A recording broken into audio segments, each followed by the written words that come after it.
Yo, yo, yo, yo, yo. What's up, what's up, what's up? Give up the rack. And hello to my fellow revolutionaries. You know who you are. And welcome to today's live stream. It is Monday, the 29th of June. My God. And I hope you've had a very, very good weekend. If you're still in the weekend, I hope you're enjoying yourself and your freedom.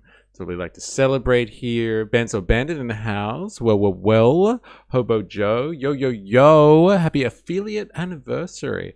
Like, did you get a notification of that? Like, not that I don't pay attention to my Twitch at all, but like, nice to know you're noticing.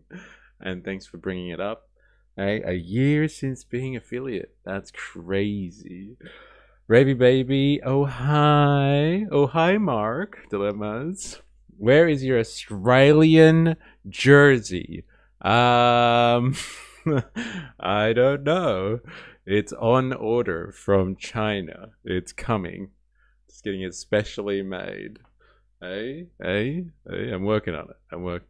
Is there something that you want to celebrate? Yeah, it lets us Twitch peeps know. Yeah, fair enough. Okay. Well, thank you for letting me know. What a special day it is. Hey, what a special day it is. I did not hit her. I did not.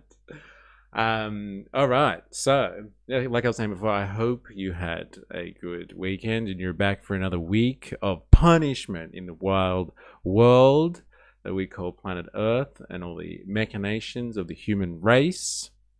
Today we're going to be touching on some of those wonderful things, wonderful dramas. One of those being the fact that it looks like everything's back on the menu, boys, with Iran and the US and all that sort of stuff. So we'll have a look at that. I want to have a look at some of the stuff surrounding what's going on with like Mamdani at the moment, or like there is a supposed democratic socialist overhaul of American politics. There's like a handful of people that have taken New York by storm, and it's going to bring in the socialist revolution. We'll see about that. Not that I don't have high hopes, to be honest, but let's have a little look at that and analysis of that, and we'll have a look at Trump's comments in relation to the rise of the democratic socialists led by the kingmaker himself, Mamdani. And then Mamupa had suggested that we actually have a look. No comment. Don't be like that, bro. Aren't you excited? Aren't you excited? Say all the hate, and look what's happening. There's a democratic socialist takeover in the United States. It's actually funny because we can look at the article that you sent me the other day, which explains what a democratic socialist is, which is, I'm not sure what's going on there, but like, we'll analyze it just to make sure everyone's across what a democratic socialist is actually supposed to be about, not what the New York Times thinks it is. Let's fucking go! I think Ravi's just a little bit excited about Mamdani, the kingmaker. They who we thought they were. I don't know this reference, but like, come on, you got to be excited about it, Jag, I'm sure, even though you're not commenting on it. No, it cooled down for a couple of days over there. It's cooled down. Lebanon sold its soul. Yes, I've heard about that. Israel and Lebanon had a meeting in Washington, I think, to decide the fate of the country. But like, it's still going, from what I understand. Like, they're still striking each other. And like Iran has just recently hit US bases in Bahrain and Kuwait, I want to say. Put a clip into reactions that I think you would enjoy. Okay, what's the reaction recommendations potentially? Oh, I think I have seen. These came up in my algorithm too, Hobo Joe. What do AI agents do when humans aren't watching? Yeah, we should check this out. Actually, I might add it to my little list. For leaders, just give me a second. Here it is. Where are I? AI agents.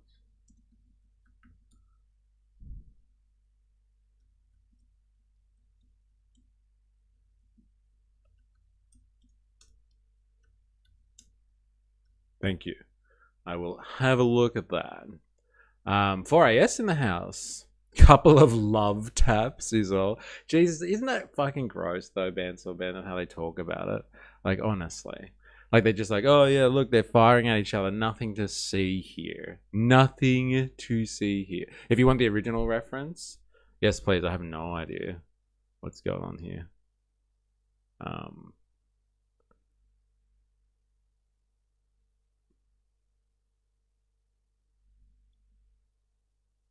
Give me a second. I do actually want to have a look at this. If it's in relation to your favorite Zohran Mamdani. Hey? Zohran, tell us what you're thinking. For free, please. I watched a bit. Rock was a favorite. Oh, interesting. 4S in the house. Yo, what's up? It's more vile than gross. What's this? 4 picks against Grossman and 2 fumbles. What do you see about the Bears? Would shut them down that way? No, we just the Bears are what we thought they were. They're what we thought they were. We played them in preseason. Who the hell takes a third game in the preseason like it's bull? We played them in the third game. Everybody played 3 quarters. The Bears are who we thought they were. And that's why we took the damn field. Now, if you want to crown them, then crown their ass. But they are who we thought they were. And we let them off the hook. Thanks, Coach. Yeah, thanks, Coach. God damn, we are who they thought they were. Well. Are you talking about Zohran there? Well, I guess we'll have to find out after this. This is the DemSoc article summarized in a press conference. Yeah, very interesting. All right, so shall we go? Let's just get fucking Iran out of the way, shall we? I think that's probably the best thing to do. I do want to see what people are talking about here. Let's have a little look-sees. Why not, eh? Because, like, I haven't really followed this over the weekend, but, like, it has been going tit for tat. So on Friday, if you weren't aware, on Friday, probably when we were doing Far Right Fridays, there were reports coming out that there was a Singaporean commercial vessel that was traveling through the Hormuz Strait, and someone fired at it, and like no one knew what the fuck was going on, and they were going via Oman, as opposed to like official channels through Iran, and so someone struck it. It's gone now, like it's in Brazil or something like that. It's ages away, but like that reignited the Iran war situation. America struck Iran in like 10 sites in southern Iran, I think. And then Iran has struck back, hitting American bases. And like the media is doing the exact same thing they have been doing for months now. They're just like, oh my God, the ceasefire is so fragile. It's on a knife's edge. And like, but like, it's not on a knife's edge. It's not a ceasefire. They're killing each other, shooting at each other. This is not a ceasefire. Can you stop with the Orwellian language here? If they're firing, it's not a ceasefire. It's not even like, you know, what did you say before? Bansor Bandit? Like it's on the ropes or something? How did you describe it? Couple of love taps. It's not love taps. Like they're shooting at each other. There is no fucking like agreement. There's nothing. But like, you know, here we are. And I guess like as Ravi says, it's just they make like little announcements for the stock market, I guess, for oil prices to go down so everyone can buy up cheap, etc, etc, etc. The US tried to backdoor Iran via Oman. Lasted 2.8 seconds. 2.8 seconds. Seriously. Anyway, let's have a listen. Iran's Revolutionary Guard says it's launched attacks targeting U.S. military sites in Kuwait and Bahrain. Oh, wait. Trump's words, not mine. Love taps. Well, he actually described it as love taps. Oh, my God. It's outrageous, isn't it? It comes after the U.S. carried out a second consecutive night of strikes on Iran's southern coast, marking the worst escalation since a memorandum of understanding was signed more than a week ago. Strikes were reported on the port city of Sirik and Keshem Island, where some of Iran's key military facilities are located. The U.S. says the latest strikes are in response to an Iranian attack on a commercial shipping vessel on Saturday. Both sides are now accusing each other of ceasefire violations. The IRGC has released... How do you violate a ceasefire? By ending the cessation of firing, is that what a violation of a ceasefire is? Like, are these people fucking serious? I guess it benefits both of them. I guess it benefits both of them. Like calling it a ceasefire, but like it's just I'm so ashamed of our media ecosystem, honestly. A statement saying, according to the Islamabad agreement, the arrangements for controlling passage in the Strait of Hormuz are with the Islamic Republic. And from now on, stronger action will be taken against violating ships than before. The enemy should know that violating the ceasefire is against the first clause of the Islamabad agreement and will lead to a complete halt of processes. So apparently the UN was like trying to help, I don't know, help vessels, help ships get out of the strait, like part of that, you know, whole humanitarian thing. Do you remember that they had that operation that lasted like 24 hours, and they were going to use the Americans were going to use their navy to guide vessels through the strait via Oman, and they just wanted like players to do that, and like that stopped straight away, like straight away. Well, here we are. The UN was getting ships out that have been stranded for months in the strait. And now Iran's just been like, no, it's bad, no. And just started firing at people, and it's all back to square one again. Well, the UN is a limp, wet rag on a good day. Oh, well. Nothing's changed. Nothing has changed. But apparently, and like, I don't know, our Lebanese correspondents in the audience are going to have to confirm this. Apparently, Lebanon has, I don't know, like the Lebanese government, whether it has relevance or not is another question, has struck a deal with Israel, and Israel are going to move out of certain strategic positions in Lebanon. I don't know if we believe any of that. Trump liked to think he's a straight talker. Yeah, apparently. More details from the Iranian capital, Tehran. The IRGC statement simply saying that the USA has violated the agreement, and there have been 5 coastal posts of the Islamic Republic of Lebanese government can SMD, is all I'm going to say. Iran in the early hours of today that were targeted by the United States, and then in response, the IRGC has targeted Ali al-Salim base in Kuwait and the 5th Fleet in Salman Port in Bahrain.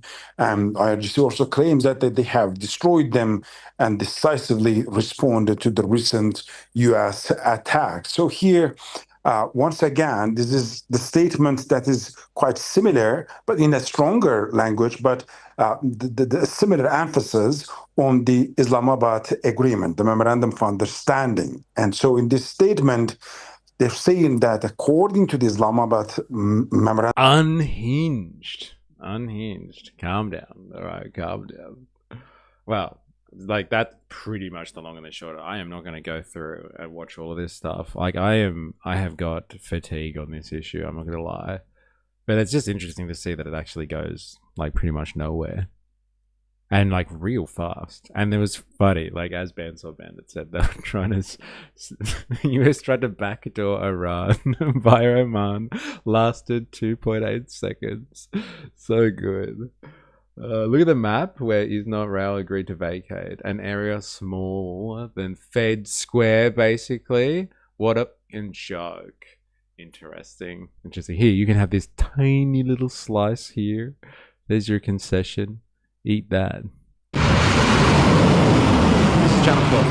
There was always a built-in fragility to this ceasefire, the cracks now becoming ever more apparent. Iran this morning launching strikes in response, it said, to US attacks hours earlier, saying it was targeting US military facilities in Kuwait and in Bahrain, where an apartment building was struck. Boris asked if you had stamina to cover the war for 10 years and you made it 5 months. Yeah, but like if it was actually covering a war, then fine. But like this is covering a ceasefire? Like come on. Like come on. Am I right? Like this is that it's just the psychological effect that I can't handle it. I can't handle it. Like these people are so detached from reality. Like they're not like give me good old propaganda. Like, you know, like we're winning. Don't worry about what everyone else is saying. We're winning. Like, give me that type of propaganda any day. But like everyone's coping so hard and continually calling this a ceasefire. Like it's outrageous. It makes me tired. I know, 5 months, bro. 5 months out of 10 years. Oh no. Iran's Islamic Revolutionary Guard Corps saying violations of the ceasefire by the US would lead to a suspension of the processes set out under the two countries' Memorandum of Understanding. Overnight, the US military released footage of its attacks. It set on 10 targets in Iran after Iran again struck a commercial vessel in the Strait of Hormuz. President Trump posting this morning that the US may be forced to militarily complete the job. If that happens, the Islamic Republic of Iran will no longer. United States aircraft just struck Iranian missile and drone storage locations on the coastal radar sites for violating the ceasefire agreement. Again, it's very possible that they will never learn. There may come a point when we will no longer be able to be reasonable and will be forced to militarily complete the job that we very successfully started. If that happens, the Islamic Republic of Iran will no longer exist. No, we're back to that again. Like, it's just... We've come nowhere in 5 months. Like, there was all this, like, fuss in the first couple of weeks, and it's just been stagnant ever since. We've just been going around in circles. I am tired of this, Jag. Exist. President Trump's not going to stand for it. And meanwhile, we continue to move ships out by the dozens every day, and world oil prices are not just stable, they're dropping. I wonder if it's like, you know how like this guy's going to have the audacity, great pause again, the audacity to be like, oh yeah, we got so many ships coming through the strait, etc., etc., etc., which is what they were doing last week when they said the strait was open. And it was all pretty much like, what, 90% were all Iranian ships carrying oil. And so it's like, yeah, okay, it's open, but it's open for the Iranians. Hey, you're not going to say that on Fox, are you? No, I think not. Iran's attempt to hold the world hostage and their economies hostage are completely failing. This latest flare-up began on Thursday with what the US said was an Iranian drone attack on the cargo ship Everlovely as it was exiting the Strait of Hormuz. The US struck Iranian missile, drone storage and radar sites overnight on Friday, with explosions heard in Sirik in Iran. Yesterday, Iran said it hit targets linked to US forces, with reports of strikes in northern Iraq and Bahrain, and another ship, a Panamanian-flagged tanker, the Kiku, was struck in the Strait of Hormuz. Last night, more reports of explosions in Sirik and Keshem Island, as the US said it struck communications, air defense, drone and mine-laying capabilities. And early this morning, a further Iranian response, drones and missiles targeting Bahrain and Kuwait. Iran's foreign minister was in Iraq today, visiting the site where the US killed the Iranian general Qasem Soleimani at the end of President Trump's first term. He insisted that Iran was following the terms of its agreement with the US, restoring pre-war levels of traffic to the Strait of Hormuz within 30 days. Any attempt to... Man, if I was a fucking... I don't know, managing a commercial fleet, I wouldn't want to fucking go through this strait right now. All these guys are firing at each other during a obvious ceasefire. The Leb-Israel ceasefire is a mechanism to keep the conflict going. See, they violated our ceasefire. Circle jerk personified. Interesting. Very interesting. I guess it is, isn't it? Like, cause I think they both know that Israel is never gonna let down on this one. So they can both just at any time. But like, how, like, there is... Like, that means all of the stuff about at least the strait being open is complete nonsense. Iran seems to be able to get its ships through, and everybody else is just in situ. So it's kind of just gone back to where we started. Like there was a actual fight going on, and Iran kept just getting ships out and stuff like that. And America had to just deal with that until Trump discovered piracy. It was like, hey, I found out about this piracy thing. It's actually pretty cool. You guys should try it. You see ships, they got a lot of stuff on them, cost a lot of money. They're great. Oh man. All right, that's pretty much it. I just wanted to catch up on that. Like I said, like on Friday when we were doing Fire Out Fridays, this started breaking, and it's developed over the weekend. Iraq was hit, Bahrain, Kuwait, and yeah, various locations along southern Iran. and like just can't get over the media. Like they're seriously being like the ceasefire is under threat. They're still doing the line. Oh my god. Ravi, it's also now an excuse for Israel to bring in American forces to fight Hezi if they cited breaches. Yeah, right. Seeing as Trump has won the war, 198, 336, 1,900, no, sorry, 198,336 times, destroyed their army, navy, and aerospace. What the fuck is left Trump? Like, honestly, my grandkids lie better than you. That's a pretty fair one, because he keeps saying that they've completely annihilated everything. There's nothing left to destroy, and they keep shooting. We are just full on allowing a second Jenny, and I can't. Yeah, well, this is the state of affairs, isn't it? Everybody just has to pretend like there's a ceasefire or something. Everybody just has to pretend. All right, we're going to our democratic socialist takeover. All right, and I thought we'd start this thing. So if you haven't heard, recently there's been a little bit, I think it was last week pretty much, there was a lot of excitement coming out of the left in the US, and like broadly speaking, I think people on the left have been pretty excited watching Zohran Mamdani. Now, Zohran Mamdani is the mayor of New York City, elected in some pretty extraordinary fashion at the end of last year. No one was predicting that it was going to happen. That an outward self-identifying socialist, a dirty commie, would actually get anywhere near the heart of American capitalism, being Wall Street, being in control of Wall Street, or the city where Wall Street is located anyway. And he did it. He pulled off a fucking miracle, some would say. And he's there now. And there was state Congress elections recently, by-elections, I don't know, fucking know. Anyway, there's New York Congress elections of some sort that have happened, and there's like primaries, I guess, and the incumbent Democratic positions held by your general style Democrat, which is like a liberal, I guess, in Australian politics, have been beaten, it would seem, by democratic socialists. So Zohran Mamdani has given his blessing for these candidates. I think there's 3 of them. And so there's a democratic socialist wave that's taking over America.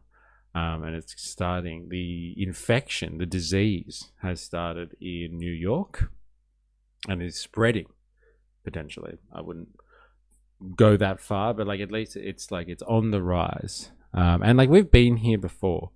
Okay, so like 100 years ago there were many socialist candidates in American politics and worldwide. Like the Labour Party in Australia was originally registered as a socialist party. It's a socialist organization. That's why it's called the Labour Party, because they actually were a bunch of dirty socialists who wanted better conditions for working class people, and so they entered into politics. And so this was all the rage 100 years ago, before, I guess, World War II, the Red Scare, McCarthyism, like all of these elements that destroyed the idea of communism, because you had to fight against it in the name of the free market or some nonsense like that. And so there's a bit of a revival going on again. Who would have thought? Because people are extremely fucked at the moment, like incredibly fucked, and they're kind of looking for alternatives and like politics that might actually answer some of their questions as working people. And it would seem that Mamdani represents quite a viral form of politics in the modern age. Spearheaded by people before him and of his ilk, like your Bernie Sanders types. But yeah, there's a bit of a wave going on, a democratic socialist wave. And I don't think people understand what democratic socialists are. And so to highlight that in great comedic fashion, as always, Jag's given us a piece, which actually describes, I think, everything that democratic socialism is not. But like, let's have a look and see how the New York Times thinks of democratic socialism. For some strange reason, I always picture Zohran in a cape and mask wielding a saber. That's pretty funny, actually. Cutting Z's into people's suits. Could you imagine? You've just been Mamdani. Commie parasites are coming to steal your children's political ideologies. Yeah, from under the bed as well. You know, just chop the legs off your bed and then there won't be any commies under them. Also outright endorsing liberal Italian uncles now. Who is? Him specifically? But like, I'm assuming you're going to say yes, Zohran.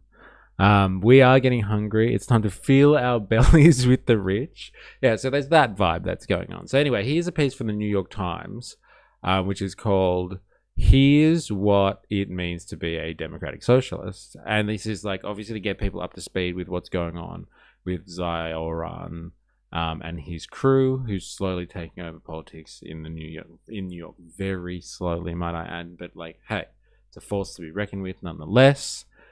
Just like we're dealing with a orange wave in Australian politics. Zohran endorsed Brad Lander. Okay, and like he's an outright Zio. Interesting.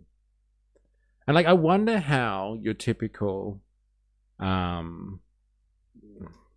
lover reconciles those two things, because I reckon like people love Mamdani because of like his rhetoric as well against is not rail. Like he recently said that stuff, which he said he quoted from Gramsci about like, you know, people associated with Zionism, like AIPAC and stuff like that, being monsters, like more poetic than that. But like they're a monstrous force, and the world is full of monsters, and it's time for them to end their reign over American politics. And it's like people get happy with his rhetoric, where he like speaks up against Zio's Italian uncles, but then he endorses them apparently. Oh, he's an urban planner, this guy, Brad Lander.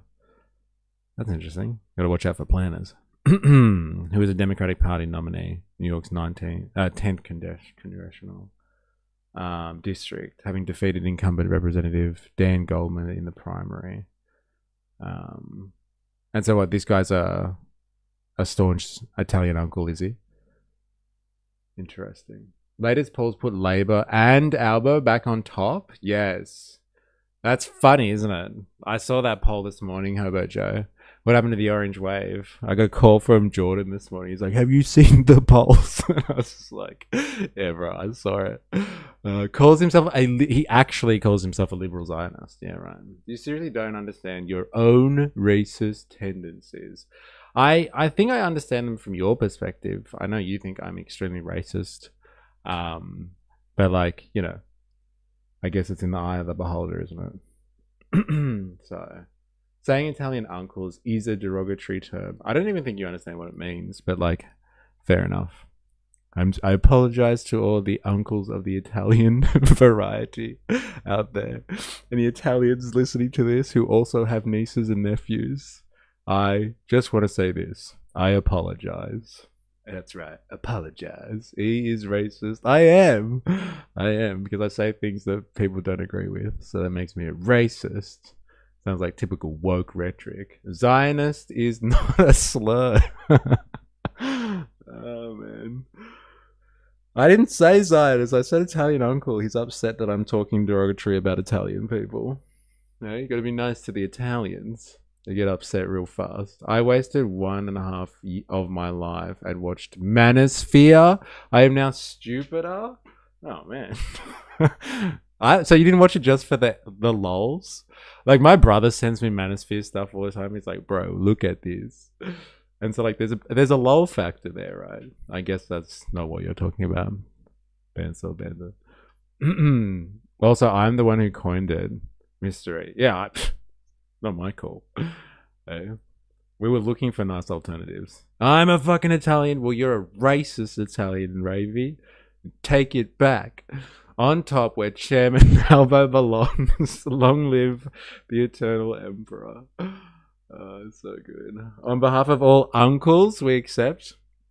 Thank you. Thank you very much. Thank you very much. Anyway, all right. So this guy's a liberal Zionist. I wonder how, ye old Zohran fans, because like he speaks strongly about how he doesn't like Zionism, but then he endorses people. It's tough, isn't it?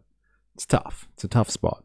All right. Anyway, not that politics is not full of contradictions. Anyway, here's what it means to be a democratic socialist. If you're wondering who the fuck Zohran is and his people that are taking over New York politics at the moment, let's have a look. Democratic socialists, decisive congressional victories on Tuesday at night in New York's primary election solidified the far left movement as an ascendant power center in blue states. Dun, dun, dun. Now, as the Progressive Coalition prepares to expand its footprint in Washington, many Americans are turning their attention to the movement for the first time and wondering, perhaps, what it actually stands for. Eh? It says socialist in it, so it must be evil, but it also says democratic. Eh? And democratic is like freedom and shit like that, right? So like everybody loves freedom and the American way. So maybe it's okay. The definition often depends on whom you talk to, but the movement's standard bearers are united by the belief that direct government action, not the free market, is a better tool to solve problems for everyday Americans, such as the rising cost of healthcare and housing. And economic stress is something I lived with as a kid, and I feel it in my guts. Senator Bernie Sanders, independent for Vermont, and an architect of the movement's modern resurgence, said in an interview with the New York Times, "That's what makes me a democratic socialist." All right, so just quick pause. Let's just take stock here. If you have ever been in economic stress, think about it. Have you ever been in economic stress? Failing to pay a bill, unable to finance something, not sure whether or not you're going to be able to make your next rental payment, pay for food, skip meals, go without. Ever been in economic stress? Well, you have what it takes to be a democratic socialist. 100%? Well, you have what it takes right here. It's in writing. In the United States, democratic socialist policies tend to support working within the capitalist system rather than abolishing it outright. Critics typically decry the likely high cost of taxpayers of some of these policies. Now, this is where, sure have. Well, watch out. Watch out. You know what my thoughts was when I read this is how New York Times is able to set the goalpost for what is far left. Yeah, that's interesting how they said that at the start, right? Back to what I've been saying about Zohran, AODDs, and Bernie are all just part of the net to make sure lefties don't veer off too far and discover true class consciousness. Yeah, it's an interesting point. Like, they are the safe extremity of the Overton window. This is what is considered to be the far left. So anything outside of that is damn right radical, baby. What? Do I? You have what it takes, man. Jingle jangle jam. Socialist, bad. Demos, good. Res Republica, good. Equal rights, bad. It would confuse the Latins we take the roots of words from. Interesting. They even claim in the article how they still believe in cap. But I was just about to point out to this. This is unfortunately a big problem, ladies and gentlemen. Can I just reiterate this statement here? In the United States, democratic socialist policies tend to support working within the capitalist system rather than abolishing it. Now, this is problematic. Now, okay, if you're a democratic socialist who's been elected to office and your policies tend to support working within the capitalist system rather than abolishing it outright, I would say that this just, it doesn't make sense, this sentence. Okay, their policies tend to support working with the capitalist system. Their policies have to work within the framework of however that government works. So if you pass policies through the legislator, then you have to have enough votes to get that legislation through. That's not supporting capitalism. That's just running the gauntlet of like how the political process works. Okay. And so like democratic socialists are definitely supposed to be trying to abolish capitalism. It just doesn't make fucking sense. Like you can't honestly be a socialist if you don't have an objective, whether it's near term or long term. And long term could be far away. Like long term could be a century away. Like a lot of stuff can happen in 100 years. But like, you know, if you don't have an objective, which is the abolition of the capitalist economic system, I've got fucking news for you. You're not a socialist, okay? Like you can't be a democratic socialist and be like, we'll just work in within the system of capitalism and make policies that are like, you know, tend to work with capitalism. Doesn't make any sense. Like the Labour Party in the UK had in its objectives seizing the means of production up until the 90s. Seizing the means of production. Like they wanted to overthrow. Like this was in the Labour Party's manifesto in the UK. A party as significant as the Labour Party in the UK had in its manifesto seizing the means of production, taking the value producing elements of the capitalist class in their list of things to do. They're just like, tomorrow we change tax laws, next week seize the means of production. Like it was in their objectives. So like this is fucking bullshit. And like I think our friend Jag has hit the fucking nail on the head. This is a propaganda piece by the New York Times. The New York Times. There's probably a whole bunch of people out there that's just like, wait, Mamdani, like he kind of has done some good stuff, right? Like he's helping people with rent. He's helping out with like public transport. He's helping out with childcare. Maybe I'm a democratic socialist, but I'm not sure what that is. And so the New York Times gets in there, writes an article and fills it with confusing stuff. It's just like, oh, democratic socialists actually like capitalism and they can do stuff that works with capitalism. And everyone's like, oh, okay, I guess I'm a democratic socialist then. Like I like how he's trying to help with rent and like making some type of fucking, I don't know, state-run grocery stores so I can buy food cheaply. Like, isn't that nice? Maybe I'm a democratic socialist and like I can still like capitalism. Isn't that nice? This is incredibly misleading stuff. Can I say? This is very, very, very misleading and they should be fucking shot for saying stuff like this because they're just confusing people. Absolutely confusing people. Equality is in all things noble. Democritus quote. What's that? Democritus quote. Ninja knows, are we going to have a spin-off? The Mystery Movement Council of Ethic uncles and aunties? Or what's that? Memcur. And add union on the end. Because fuck capitalism. Let's do that. Wait. Ayo, double D's. Yeah, you read it right. American media is freaking the fuck out and it's brilliant. Delicious. Nom, nom, nom. Yeah, and they're putting out propaganda like this to confuse people so they don't actually know what democratic socialists are. People vote crap out. Not good in. At the point you just be Greens. At that point, you just be a Greens voter. It feels like the writer is either confused about capitalism and thinks it's a political system or conflating it with free markets. Either that or deliberate obfuscation. I'm going to go with the last one. Okay, New York Times. Yeah. It's the second thing. Australian nature is more ochre and red than green anyway.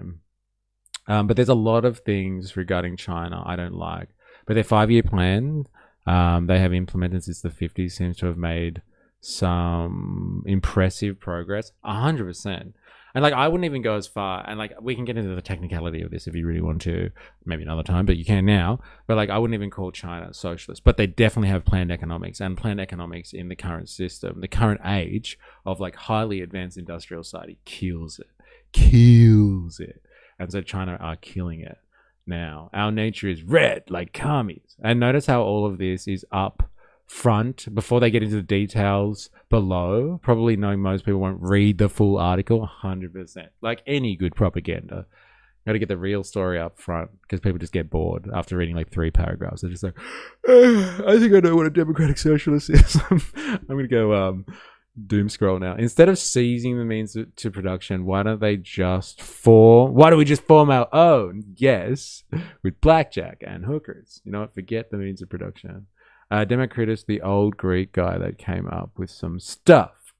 Create product labels based on the idea of co-ops and support each other. Make a mini economy within an actual economy till the wealth is high enough to expand and build a larger co-op system. Then lobby the government to implement different ideas around corporations and how they're structured, etc. And bam, you've got yourself a non-violent revolution. You can do that. It just takes a lot of planning. And like, not that socialists are lazy, but like, hey, seizing the means of production. Am I right? Like, you could do that politically.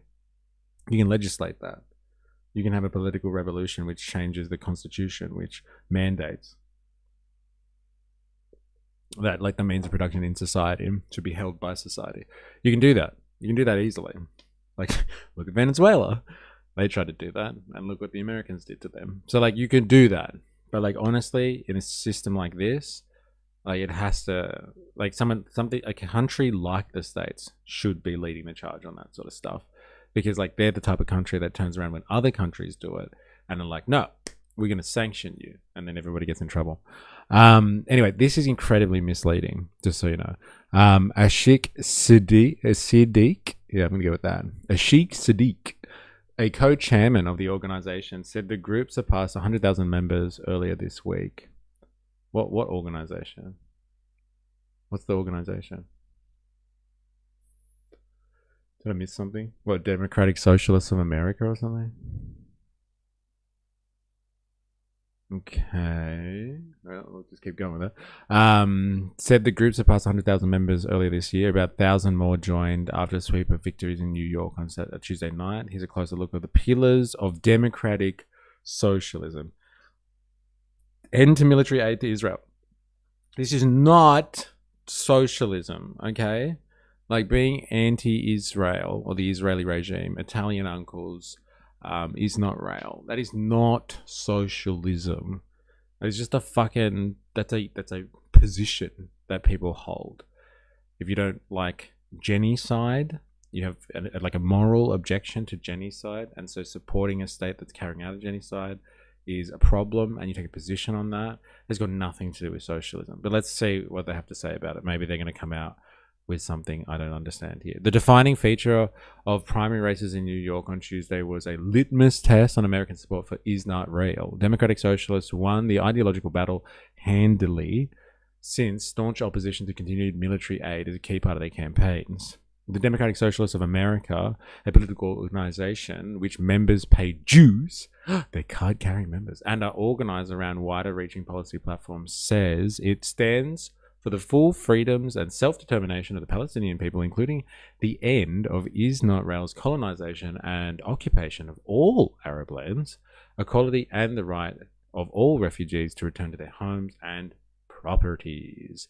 Mr. Sanders, hey, the official spokesperson for all democratic socialists out there, said every time he's talked about Gaza at rallies across the country, he has received a standing ovation. And this is the same guy. Do you remember, like, last year? Like, last year, right? Like, tell me who was here last year. Yeah, it's probably DSA. Yeah. It seems like it is. The same guy last year who we were watching, he wouldn't say a bad word. Remember that town meeting we were watching? And, like, he refused to just, like, denounce is not real. And, like, all of a sudden he was forced to do it. Like, there was even, like, Ash Sakara from Novara Media was interviewing him and was asking him about Israel. And he basically... he wouldn't answer her questions on it.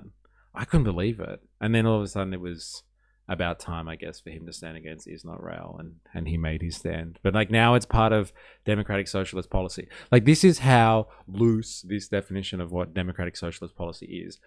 Bernie Sanders last year, the head honcho of democratic socialists apparently, would not denounce is not real in relation to what was happening in Gaza. He refused to touch it and talk about it in terms of genocide or anything like that. And now all of a sudden, because Bernie Sanders has done it, that it's part of democratic socialist policy.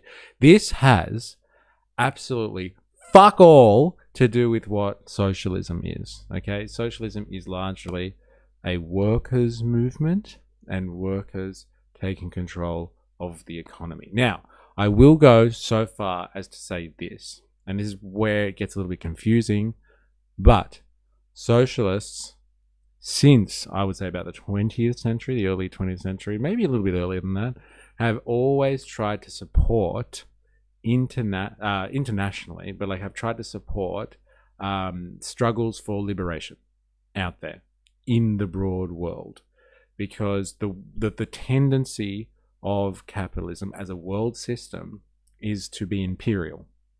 So you have corporations out there trying to be predatory on other countries around the world, stop them from developing, supporting like juntas and like armed forces and like dictators and all this sort of stuff, who will like violently suppress the local population, but like will be open for business. And so liberation efforts out there who are trying to seek some type of, I don't know, national liberation, like the Palestinians or the Irish, like whoever's seeking national liberation, socialists will tend to support them because that eats away at the economic base of capitalism. If people seek their own self-determination and become a little nation that's independent and can't be exploited by the empire anymore, like, and I mean empires and like more than just like the evil American empire, but like, you know, transnational corporations that go around preying on people, if they seek their own national liberation and carve out a space for themselves and like fight off that form of capitalist exploitation, then like that's another person fighting against capitalism, etc., etc. So I will say this, yes, okay, socialists will support national liberation movements around the world, and it's why you see like all these dirty commies at like Palestinian rallies, because they do support national liberation movements. And like there's really like, it's one of the most iconic struggles of the modern age, like in the current age at the moment, like the Palestinian movement. And so yeah, okay, you can link it to that, but they haven't said that. They haven't really said why this whole ending military aid to Israel is, that's what makes you a democratic socialist. And so like what? Once, let's just say they end military aid to Israel, what, democratic socialists will just like disappear? They're just like, oh, we did it. We stopped military aid. And they start like disappearing before your eyes. No, it doesn't work like that. Expand the social safety net. Democratic socialists want the government to lower the costs of living for Americans. Under their platform, childcare, pre-K, and public higher education amount to a collective good and should be completely free and funded by the government. They also support a universal rent control and want every worker to receive paid family leave. Now, I know how some people feel about these ideas, but like I'm all for getting paid family leave. I'm all for like welfare and all that sort of stuff. But like this is not socialism. Okay, like everyone's just like, hey, when the government does stuff, it's socialism. No, that's just the government doing stuff. Now, do socialists advocate for welfare?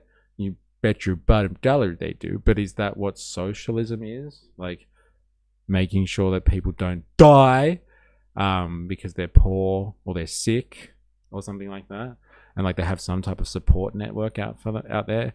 Like, is that socialism? No, that's not socialism at all. It's not even close. It's just like the appropriate allocation of government funds. It's just humane policy, okay? All right? Right? Okay?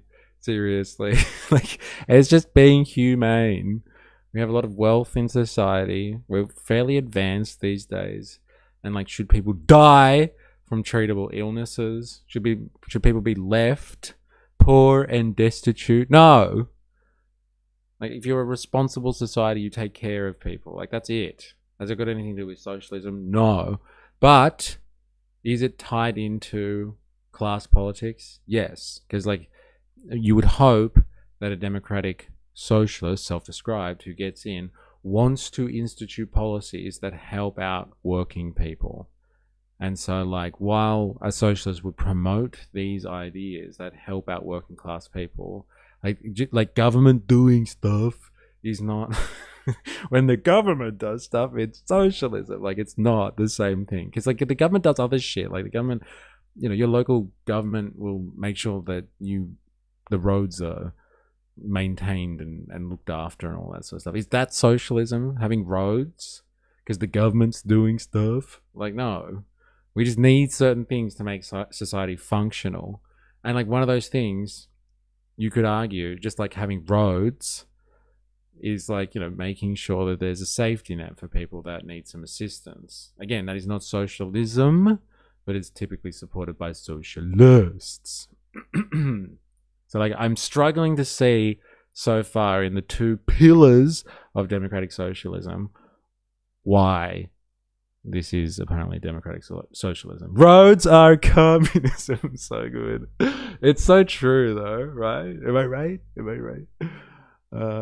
This type of stuff, as well as like culture wars, is why people equate socialism with bourgeois political parties. Yes, I get you, Gummy Cheese Wing. I didn't say hi, by the way.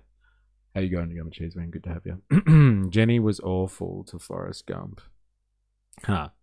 But she was traumatized. So, hurt people, not her fault.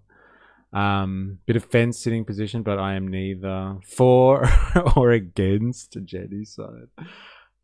Individualism and socialism are two sides of democracy, and neither of which can be neglected in favor of the other. I'm a Marxian, but I'm still a Hegelian idealist, so I believe in the free intellect. Holy shit, I don't think I've ever met a self-described Hegelian idealist. Very interesting. Well, you must not like Marxists, like in terms of materialism, or dialectical materialism, then. Remember when he ignored those pro-Palestine protesters and they got kicked out? Yes. Yes. I remember. We're talking about, like, Mr. Sanders. I'm here to see the Colonel. As in freedom to determine their substance and subject of how one thinks, which the Marxian societies neglected as a core part of their revolution purely to compete and ape with the productive power of capitalism while subordinating the state worker to state production instead of private production, but still without concrete freedoms. As in to determine the substance and subject of how one thinks, which the Marxian society neglected. Okay, fair enough. We've only had what Hegel would call an abstraction of the idea of freedom, an abstract communist revolution, but never realized into concrete actuality. I would argue the same, but I don't know if we'd argue from the same points. That's very interesting. Venezuela, Cuba, Iran. What are you listening there? Democracy is still pretty new. Cool idea. Crazy that we allowed money to control thought through monopolization of the press. Yes. Democracy is as old as human history, even predates human history. I guess it just depends how people describe democracy, right? Told you the popularism of Israel hating was getting a little out of hand, like for all criticism, but scapegoating to covering your own ass is a bit different. Feels more and more of the latter recently. Capitalism with a human face, because when the mask comes off, that's it. What it sounds like you're describing is Keynesian capitalist liberal democracy. Yeah, I think they call it like social democracy these days. Yes. There's plenty of aid centers around the world. Red Cross, Docs Without Borders, locally salvos, etc. No need for the government to help out. How much help do you need? Being facetious, by the way. I can never tell, so thank you for fucking clarifying. Wookie, I see your communism road and raise you a capitalism motorway. That's what we get now. We get communism roads and capitalism motorways because they have tolls on them. Liberals about true socialism. What's this for us? The Colonel himself. It's Sanders. I like materialism, but dialectical historical materialism is Stalin's main work, so I've read it, and he's a major revisionist of Hegel. Interesting. I think all Marxists are revisionists of Hegel, though, aren't they? Because they turn Hegel upside down on its head, on his head. But like dialectical historical materialism, it might be a work of his, but I wouldn't say he's like the father of the idea. He just tries to quantify it for his own devices. My humor is like my politics. Ah, very good. Okay, liberals about true socialism. What are your thoughts on this momentous occasion? Your neutralness? I have no strong feelings one way or the other. I hate these filthy neutrals, Kif. With enemies, you know where they stand, but with neutrals, who knows? It sickens me. This is Zap Brannigan of the good ship, Planet Express ship. I come swinging the olive branch of peace. Should we trust him, your neutralness? All I know is I come swinging the olive branch of peace. So good. The olive branch of peace. Should we trust him, your neutralness? All I know is my gut says maybe. Your neutralness. It's a beige alert. If I don't survive, tell my wife hello. Oh my god. So good. So good. Champagne. Would you like the rest of the champagne? With radical centrists, you don't know where they stand. Yes, absolutely. All right, back to ye old article. We haven't even got fucking halfway through it yet. I apologize. Expand the social safety net. Yeah, got it. In New York City, it was the political machine of Mayor Zohran Mamdani, a Democratic Socialist, that helped carry 3 progressive House candidates to victory on Tuesday.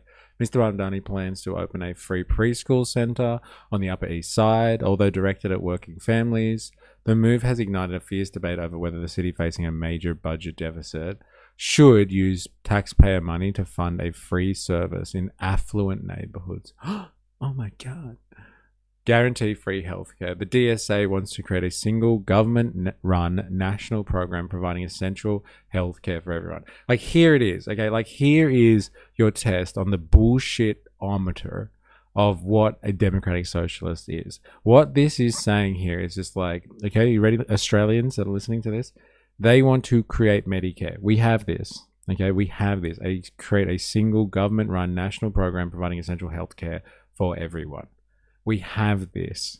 Now, I would tell you there'd be a lot of people probably watching this, or just generally, who would think that like socialism is absolute anathema. They hate commies to the core and would punch them if they get the chance, but they would love Medicare in Australia.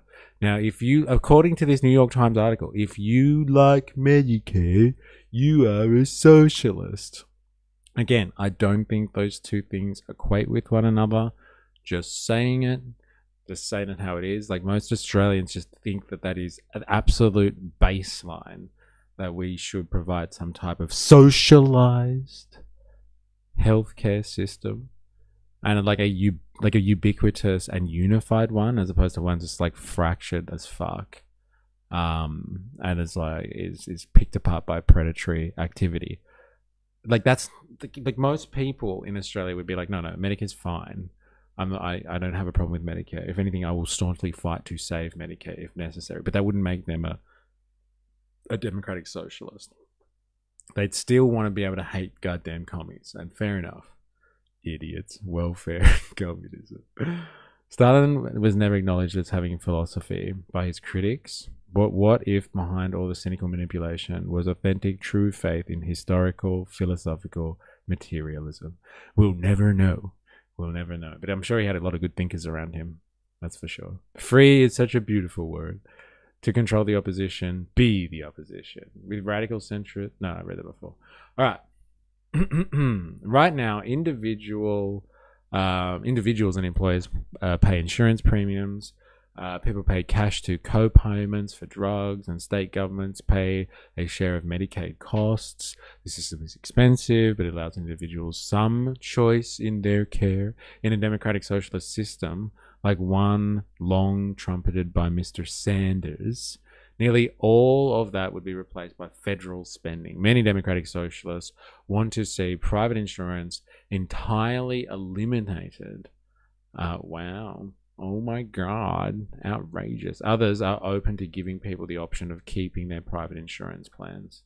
Dun, dun, dun. See, democratic socialists, they want to come for your private health insurance. They're gonna get you. They're gonna get you. Tax the rich. There's no consensus about how much such a system would cost the federal government, nor exactly how it would be funded.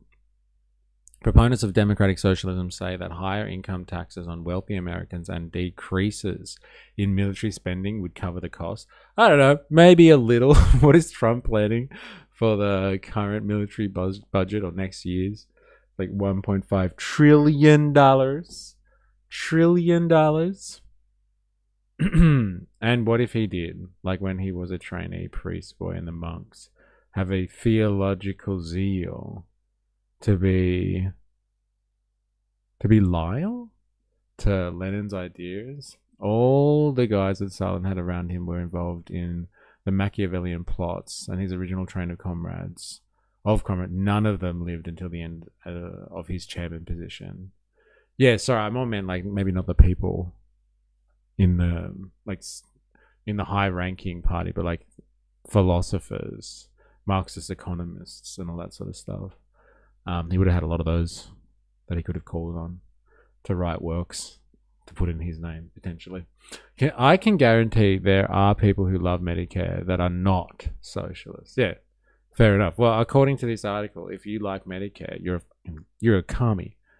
If we stopped commenting, this article would have been done a week ago. Yeah. All right. Fair enough. Defund or abolish prisons and the police. The DSA is widely skeptical of police power and the American penal system. The organization wants to defund the police by rejecting an expansion of police budgets and calls for freedom for all incarcerated people. In a rare break with Mr. Mamdani earlier this month, the group criticized his plan to add another 580 officers to the police department. There's a red flag for you there, Jag. Okay? Members believe that improving quality of life and investing in public services would address the root cause of violence. Most Americans, including many who live in high-crime urban centers, oppose the funding of police, according to numerous national surveys. Raise the minimum wage. Shorten the work week. Democratic Socialists believe in raising the minimum wage and instituting... I know what he is. Yeah. All right.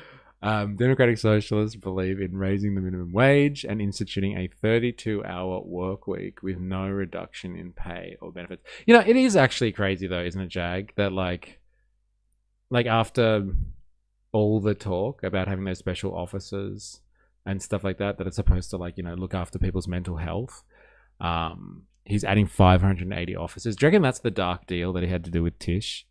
Like, to get the hot seat, he had to be like, all right, fine, I'll give you more funding and you get 500 extra officers. That's crazy. If you're not aware, I didn't realize this until we investigated this, but the New York City, I'm assuming it's New York City, the New York City Police Department has a budget that's bigger than militaries around the world. It is more beefed up than some armies, in terms of its funding anyway. And so he's adding more people. I'm surprised that Mamdani's doing that. So 580 extra officers. That's interesting. Very interesting. The only problem with increasing taxes or wages or labor rights is that they'll just offshore or move over the border to find a cheaper alternative. Need a global standard? Yes, because capitalism is a global system. There's more than one dark deal, that's for sure. I mean, only 5% of crime gets solved at all. That's a pretty generous figure. I don't understand why we don't just defund the entire justice system. Savage. Because the justice system is a playground for the bourgeois to sort out their disputes. It's not for us plebs. All right, raise the minimum wage, shorten the work week. Democratic Socialists believe in raising the minimum wage and instituting a 32-hour work week with no reduction in pay or benefits. That's outrageous. Imagine that. People working less and getting paid the same. Outrageous. Proponents of the movement also fundamentally oppose an electoral system that allows outside influence from corporations and billionaires. They have called for the current system to be replaced with publicly funded elections. Razor in the house. What's up? How you going? Hope you're well. Yeah, happy affiliate anniversary. Thank you very much. I had someone tell me that before. I'm glad to celebrate. Not gonna lie. It's good to have you. Welcome back. Yes, but the offshore labor's poor decline in quality leads to a downgrade in the growth of those foreign economies, despite misleading reports claiming they do. Blaz, reminder to activate the activate the like button. If you're watching this on YouTube and you haven't already, make sure you activate the like button. That would be lovely. Proponents of the movement also fundamentally oppose an electoral system that allows outside influence from corporations and billionaires. They've called for the current system to be replaced with publicly funded elections. That's outrageous. Like, that's pretty radical, I would say. Like, having, like, anyone who's running for office only getting money from the public purse.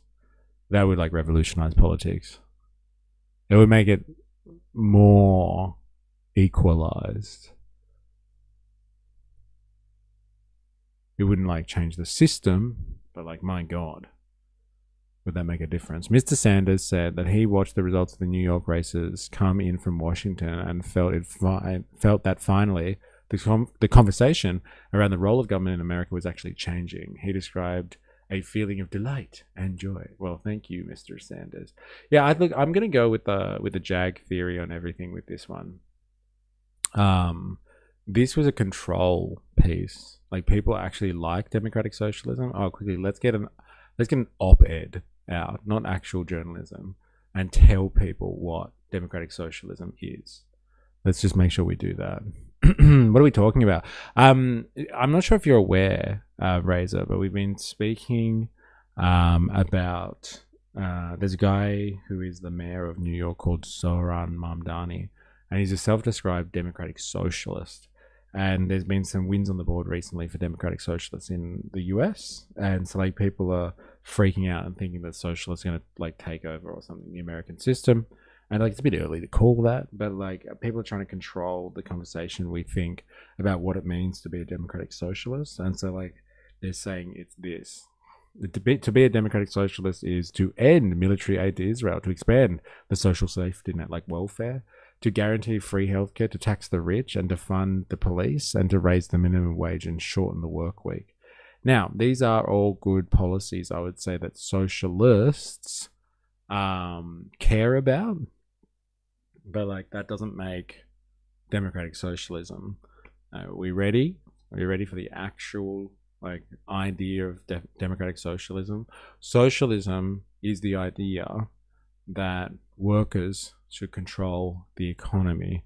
More specifically, they should control their workplaces and democratically control the means of production. So, like, it really is actually about people taking over their workplaces, from, like, the biggest organizations out there to the smallest, etc., and seizing the means of production, like producing value in society. Now, there are many iterations of how to set up a society where workers kind of take control of the economy. And one of those pathways to socialism is the idea of democratic socialism. And so it's this idea that you can get a whole bunch of socialists elected. So that's what they're doing. They're getting socialists elected. But, like, you get a whole bunch of socialists elected, like an overwhelming majority, it would seem, if you're going to do this politically. And you get them all into the political system, and they all vote literally to change society. So it's like a socialist revolution, but, like, from within inside the political process. And so it's using the current democratic system in your country to overtake the system, overwhelm the system from within. So get enough representatives in that can vote to basically reconstitute. They, like, if you were in a republic, they would redo your entire constitution. If you were in Australia, then maybe they would rewrite the constitution and stop being a parliamentary monarchy. We'd turn it into a republic or something like that, and like, we'd come up with ideas and, like, structure society in a way that workers are given some type of control. Like in Cuba, we learned about Cuba's political system the other day, where they have, like, a one-party system, the Communist Party, and like people get elected at the local level, and they can rise through the ranks and get into the party if they want to be like higher ranking politicians. But that's a workers' party, and like that's how they control society. They still do democracy, but like it's a one-party system. There's none of that bourgeois politics. So there's not multiple parties vying for power and they're all paid off by corporations and special interest groups. There's none of that.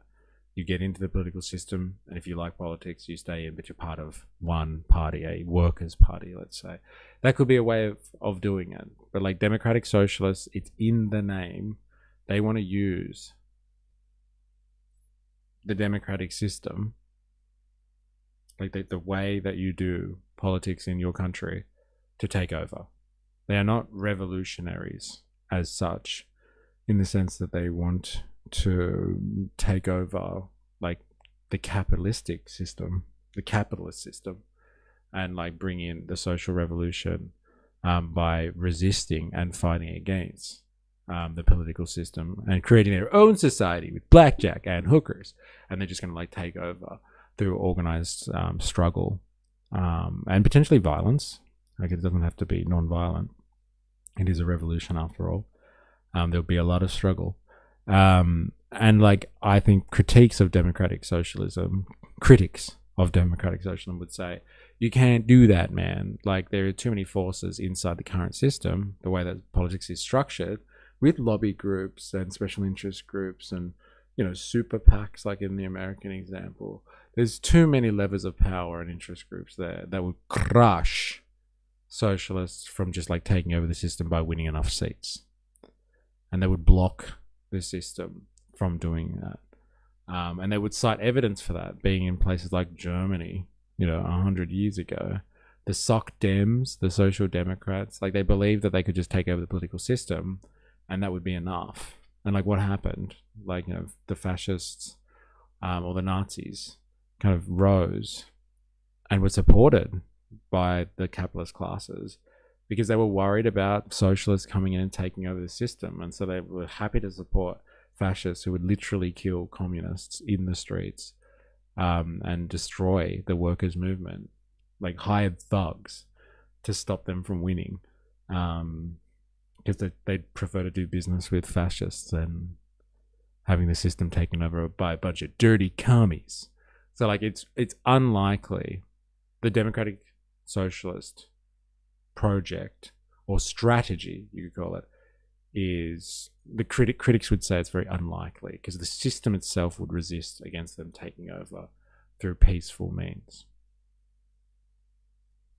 Just if you're wondering, it's not this, okay? It's not what the New York Times is describing here. Like these people aren't just like, yeah, give us free healthcare and a shorter working week. Like democratic socialists should be like, no, this system's fucked and we're going to take it over and we're going to fuck on it. Like we're going to take it over and we're going to produce our own society and screw the consequences. Like they don't care, supposedly. It's not about like, let's get free healthcare and end military aid to Israel. Like that's a non-issue in the society they're trying to produce. In the society they're trying to produce, they wouldn't even be thinking about stuff like this. Because they wouldn't be giving military aid to a foreign country that is imperial in its natures anyway. They wouldn't be doing that. This wouldn't even be a question for them, if you catch my drift. They wouldn't even be talking about this. It just wouldn't make sense. All right. DSA is more akin to Tea Party Republicans. If the UN actually worked, basically. He wants to apply the European system only to the rich, and that doesn't solve the problem because you have created radicalism against the rich. Yeah, so many divisional lines. I think we need a lot more time to drop our long-held values and put science and each other first instead. It's like the squirrels. One of the tree needed to gather all the nuts so that they last the winter of the squirrels of another tree. Jingle Jangle Jam. Need a UN army with battalions structured from members of every country that can start a war against any nation that attacks another for power. It's not going to happen overnight, but until then, I don't see how we reign in globalism and neoliberalism in terms of taking advantage of poorer countries. I only see it getting worse. Yeah, probably. I like to remind myself we as humans just as much as ants and compare behavior. We need total meltdown for any real change. Yeah, well, like there's a lot of people that believe in that. Bansal Bandit, that's just like, oh, from the crisis, like a real crisis, will emerge a victor. But like it's pretty, like it's risky game stuff. Like people thought that, you know, we would have learned from the crisis of World War II that killed, you know, tens and tens of millions of people. And like we would have learned our lesson from that, but like the same system has evolved from World War II, or the chaos of World War II. As a non-American, Mamdani means nothing to me, but I find it strange that no one had heard of this person before, and suddenly it seems like someone was pushing him to power, making promises that the people of New York wanted. Like he describes it as good old working class politics, and it is working class politics, don't get me wrong. But like saying that, yeah, what makes you a democratic socialist is free healthcare. Like there's plenty of people out there that like love free healthcare and are not socialists. Like democratic socialists are supposed to have a long game objective beyond, you know, ending aid to Israel or something like that. And yeah, I'm with you 100%. Capitalism or not, it's human greed as the driving force, I believe, but arguable. So New York Times has their own agenda. Truly, it's not really a bastion of free thought or creative mentality. Maybe not. Maybe not. Okay. Anyway, let us move on to hear the kingmaker himself. Actually, I do want to hear what he has to say, because everyone's riding on a high at the moment about like these democratic socialists that are taking over American politics. And like Ravy, you put this up. Like I got this one on my algo this morning, and then you put something in Discord. I was like, what timing? It's crazy. Our algorithms are emerging. It's on. Let's hear what he has to say about it. Zohran Mamdani, the Democratic Party, has to be willing to fight for working people. So his rhetoric, if you haven't heard, like Mamdani is really, you know, pushing the rhetoric of the working class. Okay. And it's noble. Like I'm all for working class politics being back on the menu, boys, and people talking about like, you know, helping working people and families and all that sort of stuff. I am so for that. And like he believes that he's on a winner, and he's like, you know, you're, you know, a left-wing government out there, or a left-wing candidate or politician, you're wondering what the magic sauce is. Like fucking stick up for working people, and they'll come back and they'll vote for you. And like a lot of cynical kind of right-wing analysis of this stuff is like, oh, people just love free stuff, like that sort of thing. And so like you just promise people free stuff and they'll vote for you. Well, yeah, they probably fucking will. But like I think people also understand when they're getting crunched and they like a bit of support. And so the language of support may be all that's needed. And like he's on a winner with that stuff at the moment. Love him or hate him, he is on a winner with that stuff right now. You've had a heck of a week. I mean, the election, the candidates you endorsed won down the line, and you knocked off 2 Democratic incumbent members of Congress. Is this like a unique moment in New York, or is this the beginning of a national movement? I think we are seeing a hunger that is not just felt by New Yorkers, but frankly by Americans from coast to coast for a new kind of politics, one that puts working people at the heart of it.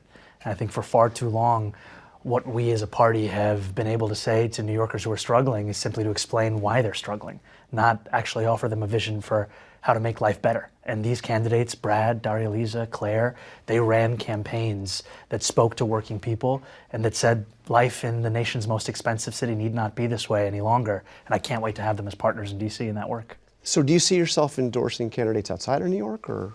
You know, for now, my focus is on this incredible slate of 3 congressional candidates, as well as you said, the 5 candidates I endorsed who ran and won, who are all going to be heading to Albany in the state legislature.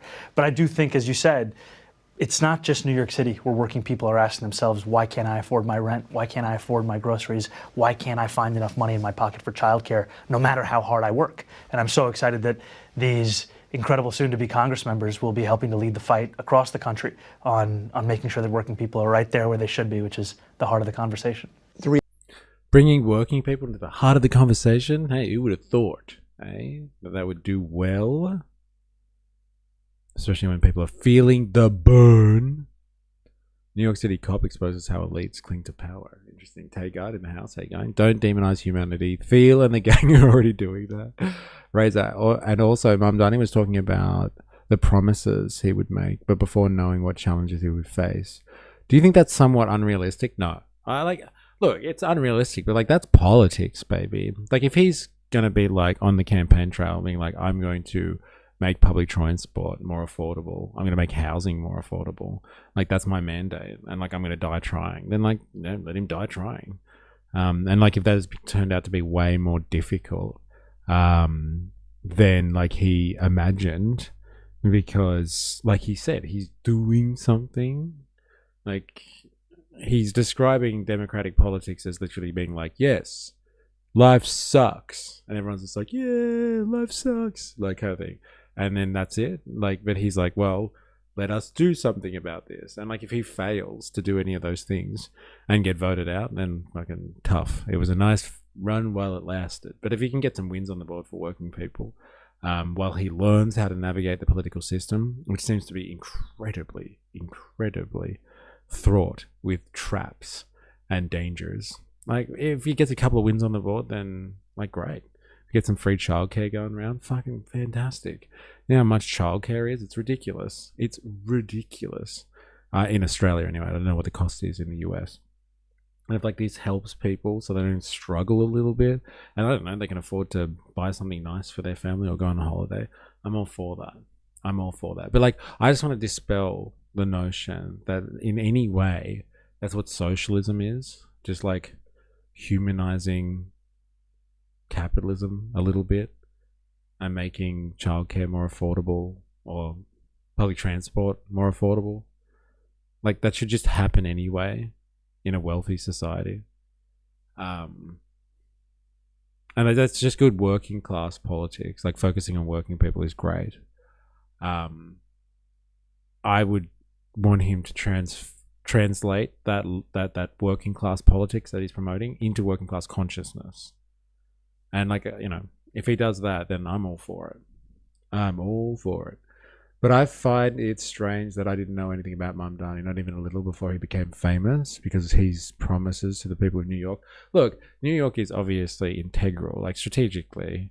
If you wanted to map world capitalism, the center of it is the US, I would say, and the center of that, the citadel of world capitalism, as some people would describe it, is New York and Wall Street specifically. That's where all the power is, because capital is financial in nature these days. And so that's why you hear about it.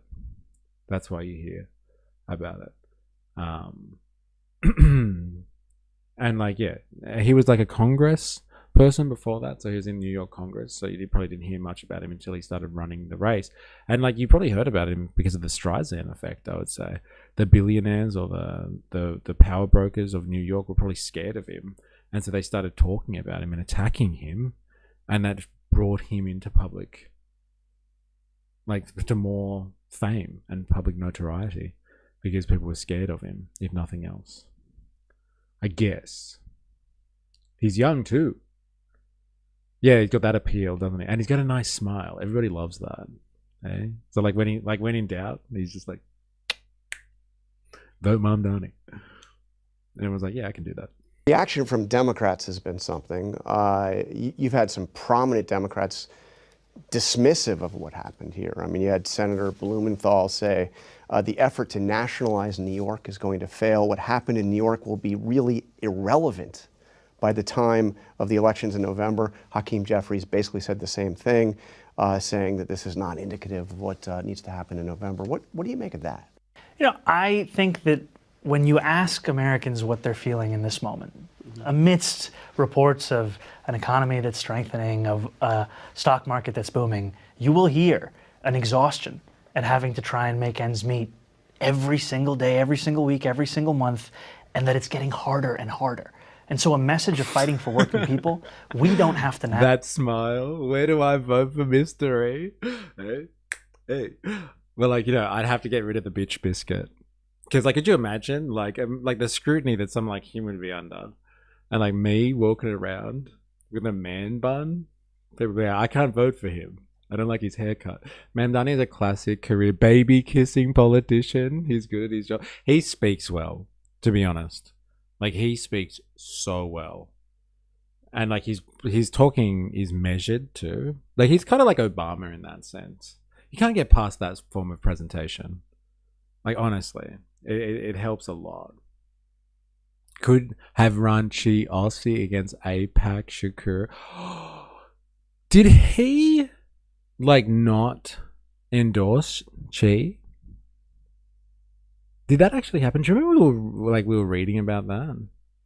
And, like, he had a run-in with Aussie, didn't he? Yeah. Could have run Chi against, but, like, he backed Shakur, didn't he? That's right. I think I remember that. Yeah, he vocally opposed him to the entire DSA. Yeah, and she was, like, the mastermind as well, right? Aussie was the original, like, TikTok politician, and, like, Mamdani and that were like, holy shit, this style of politics works. And they stole Chi Aussie's playbook and then kind of backstabbed him at the end. Yeah, I forgot about that. Hey?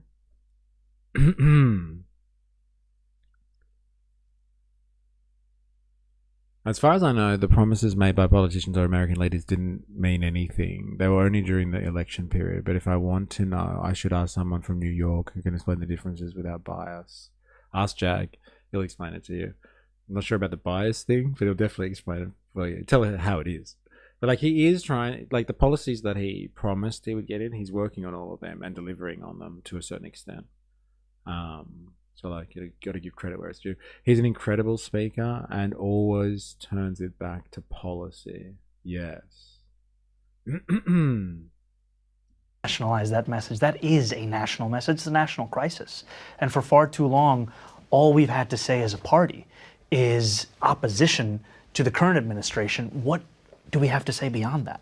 And what these candidates offer is a vision that extends beyond the midterms, it extends beyond 2028. It speaks to what makes so many of us proud to be Democrats. It speaks to a vision that goes back to a New Deal understanding of what working people deserve. And I'll tell you that for too long, that kind of politics, you can only find it in history books, and we need to bring it back to the present day. And you're hearing some not just dismissive, though. There's resentment. And this is from fellow Democrats who think that this could jeopardize Democratic chances in the fall. I mean, you've got Josh Gottheimer, a Democratic member of Congress, says, many of us believe, as do I, if you're a socialist, you are not a Democrat.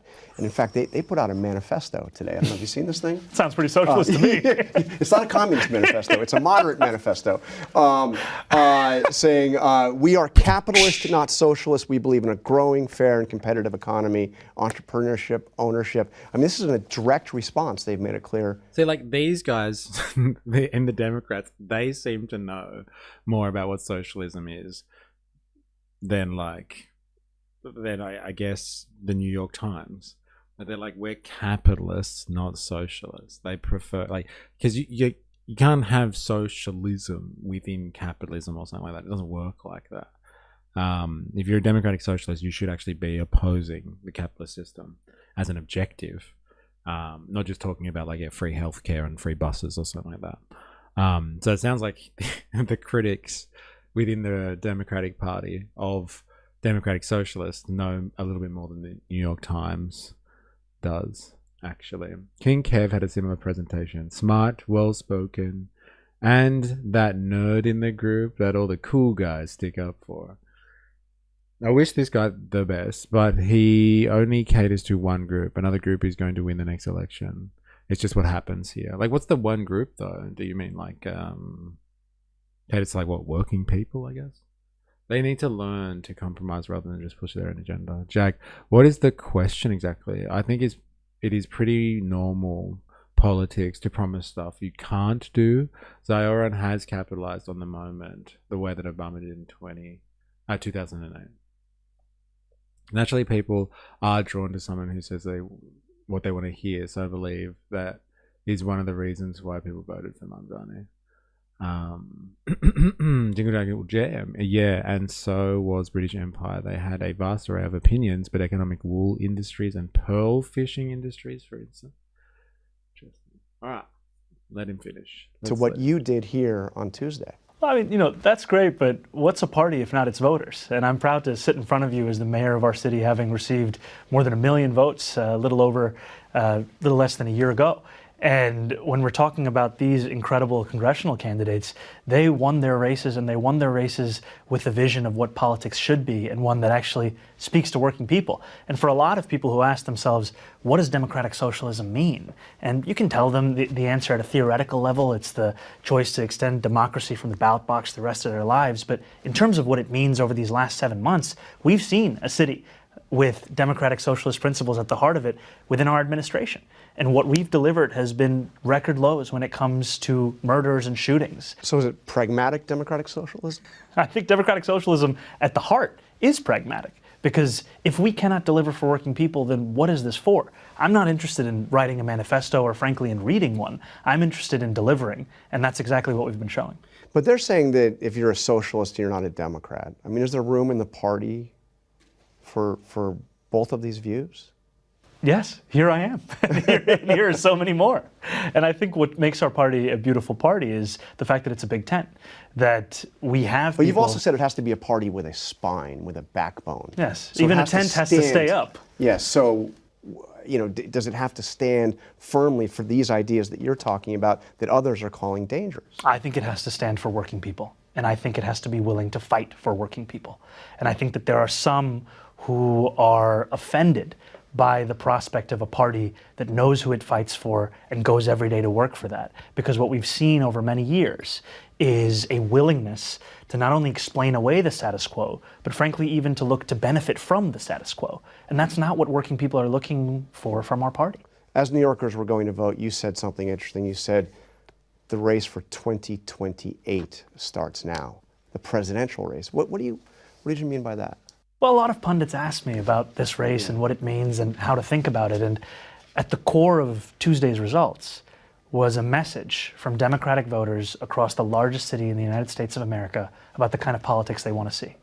And we know that we oppose the cruelty of the federal administration.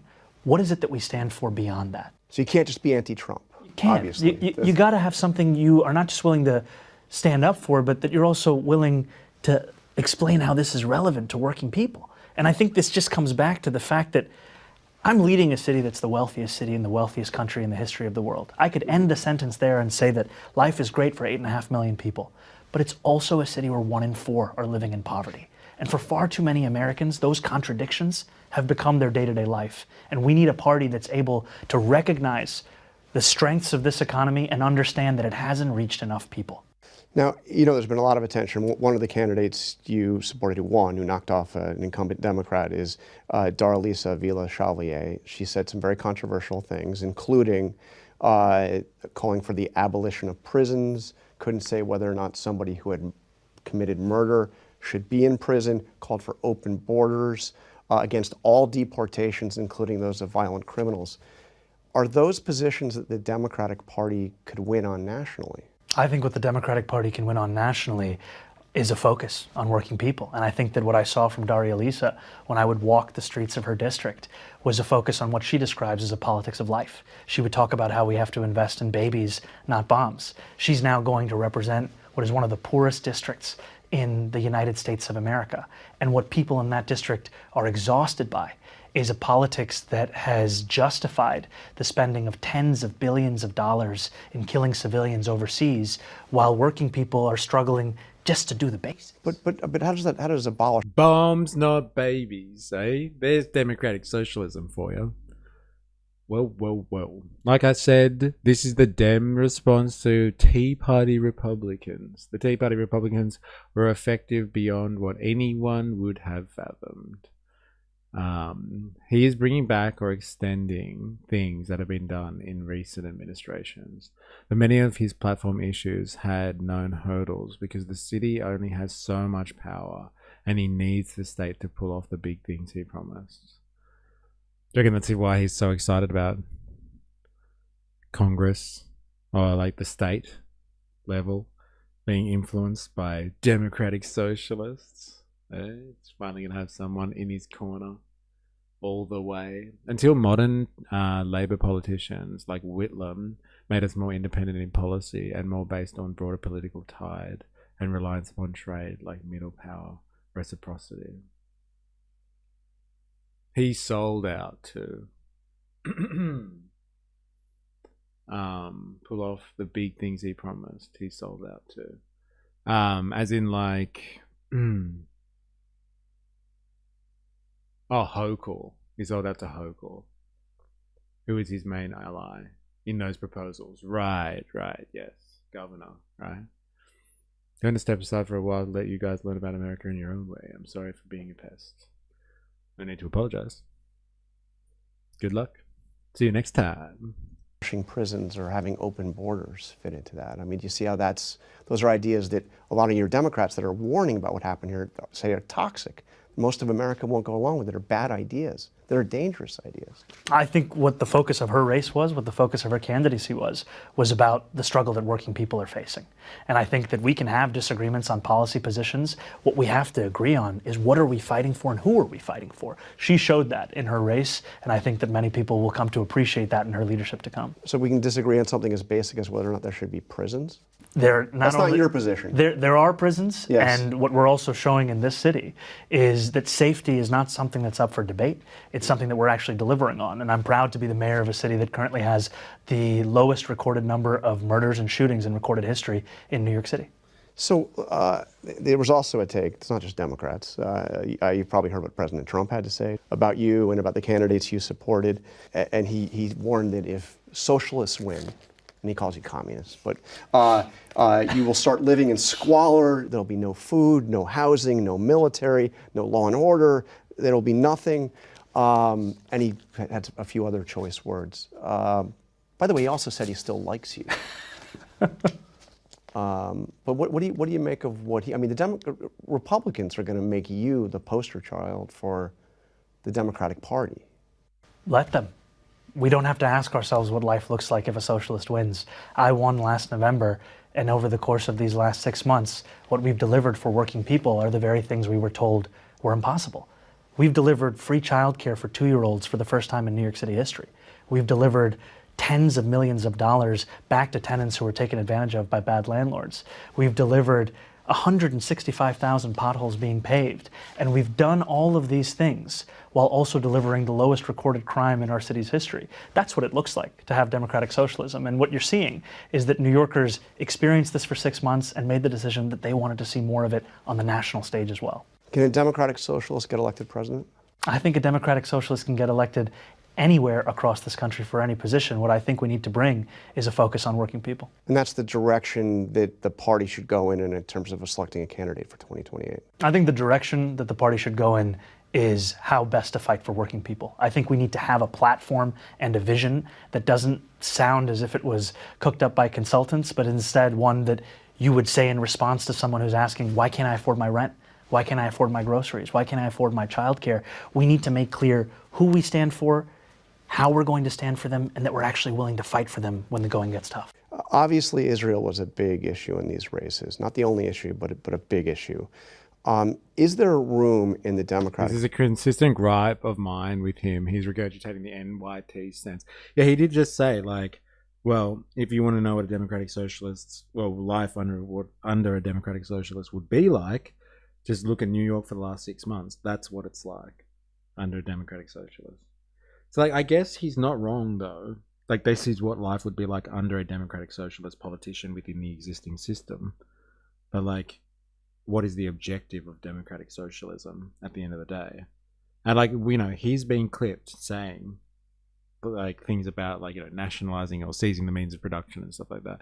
Like, if he goes back to his roots, like, before he was, like, famous, like, he speaks in socialist language, where it's not just about, like, you know, healthcare, childcare, and free buses and potholes and shit like that. Like, he does talk the language of, you know, social revolution, let's say.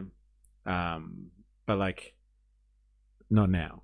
That's not what he's talking about now. This is what life looks like under a democratic socialist. Social policy, not social revolution. Party for candidates, officials who support Israel, not just support Israel, but support military aid for Israel. This was a huge issue for you. Well, I think what we've seen is that the time for us as elected officials to pronounce what the party should be is one that should come to an end, and we should let Democratic voters themselves take the lead. And we've seen on Tuesday evening, we saw Democrats turn out in districts across the city to make clear that they were tired of tens of billions of dollars being spent in our taxpayer dollars to violate international law, to kill thousands of civilians. And you and I know that right now the way that Palestine is described is as if there is a ceasefire. That's the language that's typically used. Yeah. More than 1,000 Palestinians have been killed in that ceasefire. And what New Yorkers want to see is a politics of conscience, a politics of clarity, a politics of conviction. And to follow international law, to believe in the humanity of all people, it shouldn't be a journey too far. And I think that our party needs to hear what Democrats are telling it. Democratic Socialists of America now says they no longer favor a two-state solution. Is that the way you see it as well? The idea of two states, Palestinian, Jewish state, side by side, living in peace? The way I see it is equal rights for all people.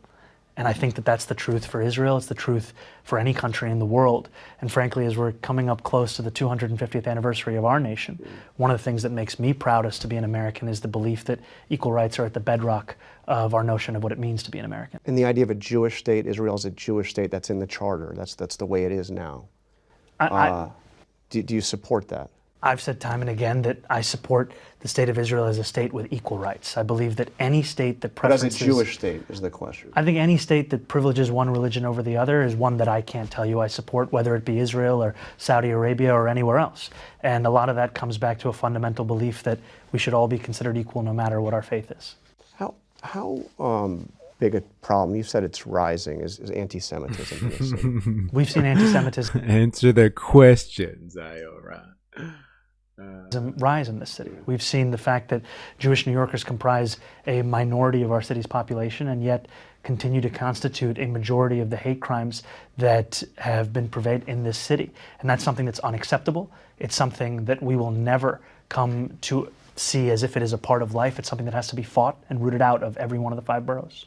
What did you think when Dan Goldman, that coffee shop in Brooklyn, said that they wouldn't serve him because of his support for Israel? You have a problem with, I mean, the idea of, you know, of a establishment like that saying they're not going to serve somebody if they support Israel? I've said that I have political disagreements with Congressmember Goldman. I do believe that that's a response that goes beyond that.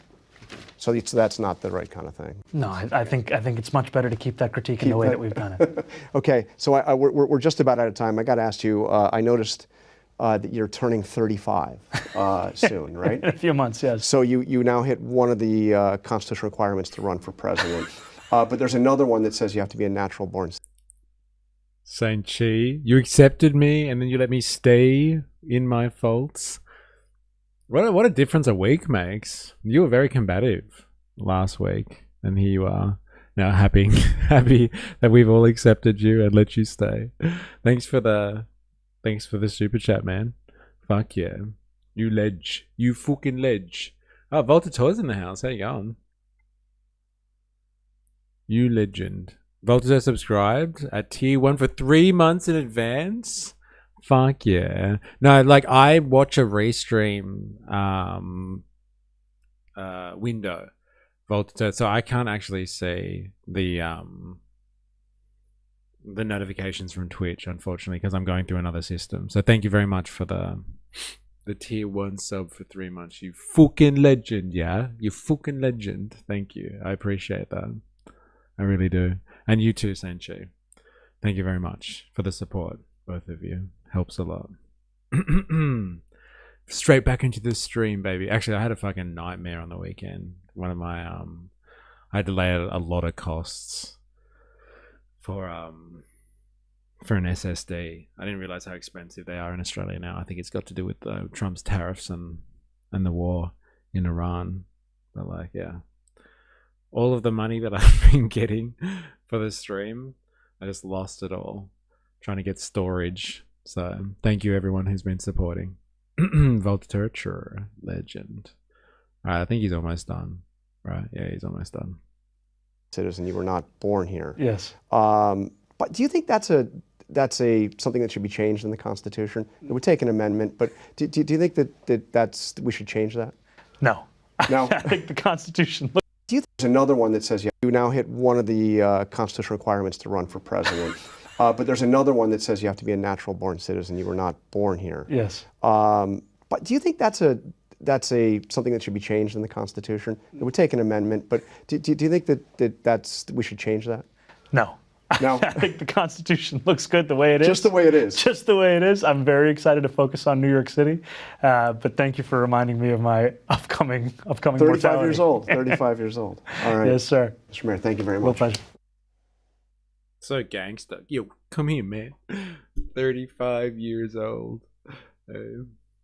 SD cards and other flash memory have surged in price due to structural supply squeeze driven by the AI boom.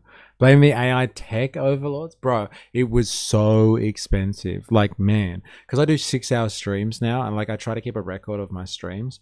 Oh my god, I am tearing through terabytes of fucking storage space. Tearing through it, man. I'm telling you, fuck me dead. It was awful, man. It was awful. So yeah, thank you for the financial assistance. It's going straight into SD cards. My god. I hope Australians don't lose their patience before they get the mystery regime. Yeah, well,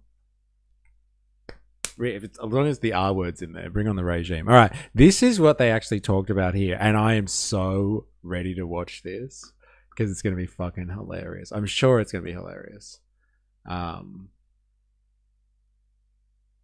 here it is.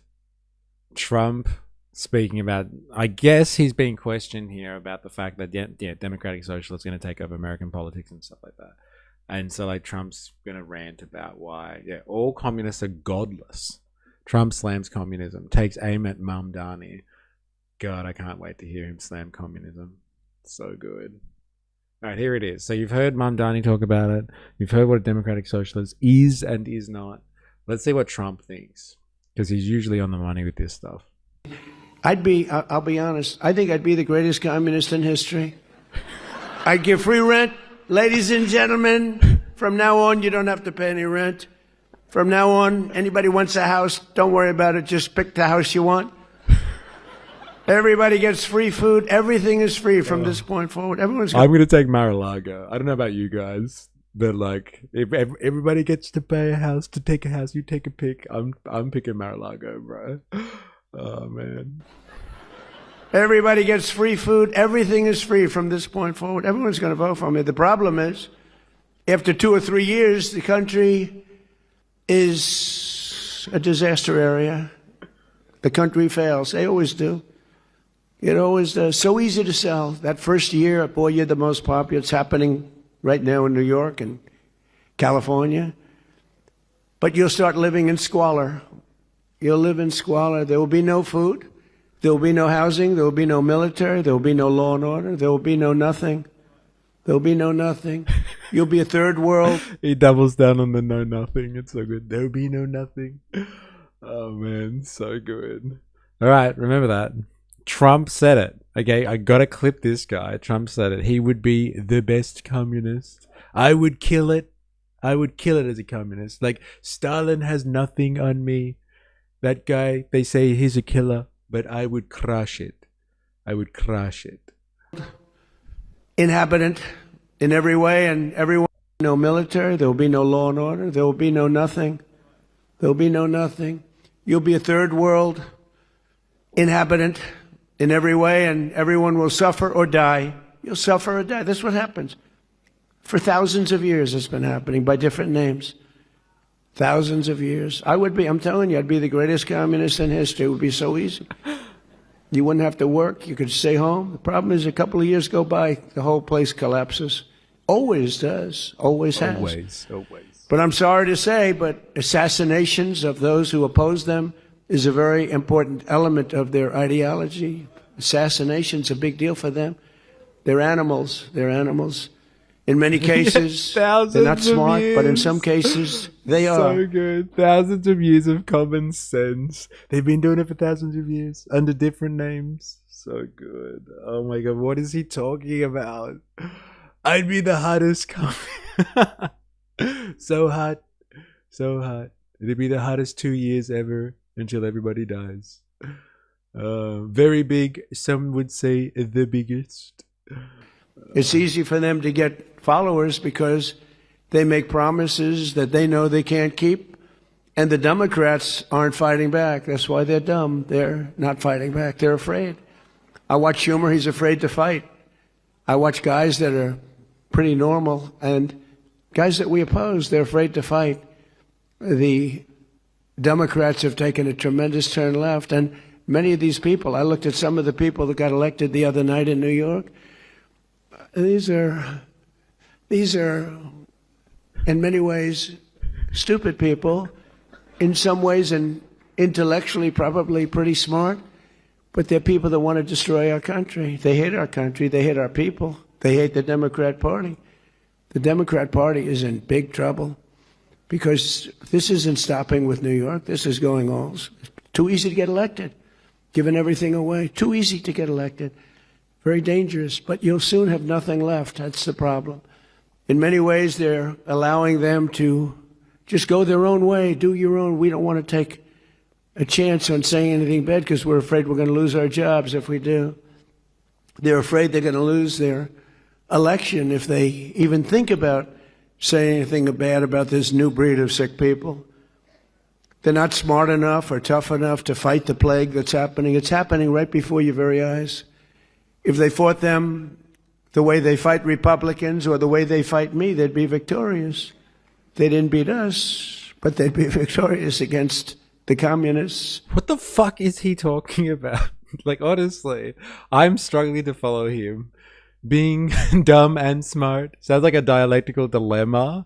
Trump is so wise. Yeah, they're stupid people. Like, intellectually, they're very smart, but, you know, they hate this country. Like, what? He's waving? He's doing what? Like, is he saying that, like, Democrats can't beat us, but they should be able to beat the democratic socialists from within? And if these people continue to promise free stuff, it's easier to win elections. Like, if that's the secret formula, then why isn't everyone just promising free stuff all the time? Honestly. Like, you want to win an election, just promise free stuff. Just keep promising free stuff. I wonder why people like free stuff so much. Maybe because they're struggling. Trump has finally reached dementia. But they don't have the courage to do so. So they're turning communists themselves. It's becoming a communist party. These are not social Democrats. These are hardcore godless communists. They're godless communists. All communists are godless. They don't believe in God.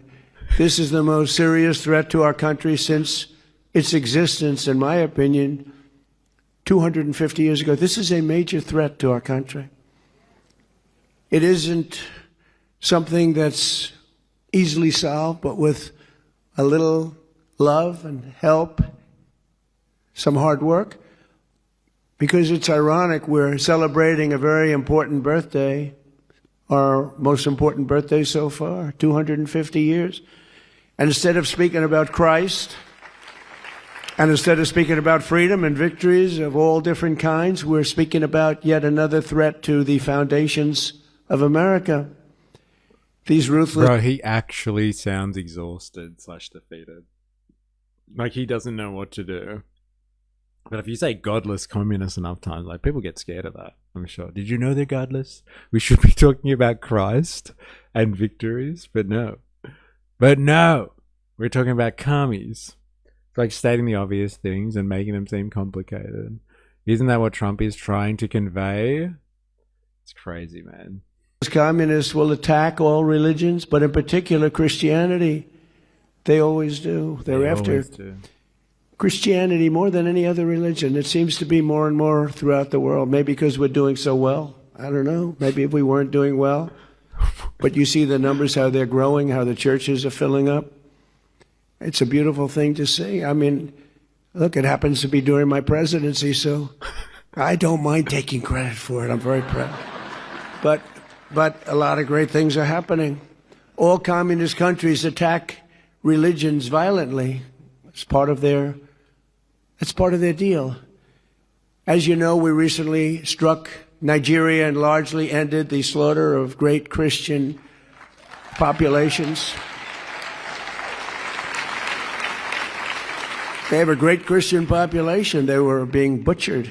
Thousands and thousands of people were being killed. Children, women, old people, just being slaughtered, hatched to death. They know that if they go further, the attack will be far greater, and that they don't want to really get involved anymore so much. You know, we hit them very hard. We knocked out their leader. We knocked out their second leader and their third leader. Sounds a little bit like Iran, actually. That's all about a different cause that we have to do, because we cannot let Iran have a nuclear weapon. Can't let it happen. Keep talking about so I'm commies. saving Come on. Christians throughout the world, even though we are not in those various countries where you read about this. But they'd like to make our country just like those countries. That's where they started. They started right where we are. Hatched to death. My God. Yeah, I'm actually that's a funny one, isn't it? Hatched to death. That seems like a weird coming together. A weird juxtaposition of life and death right there. Right now.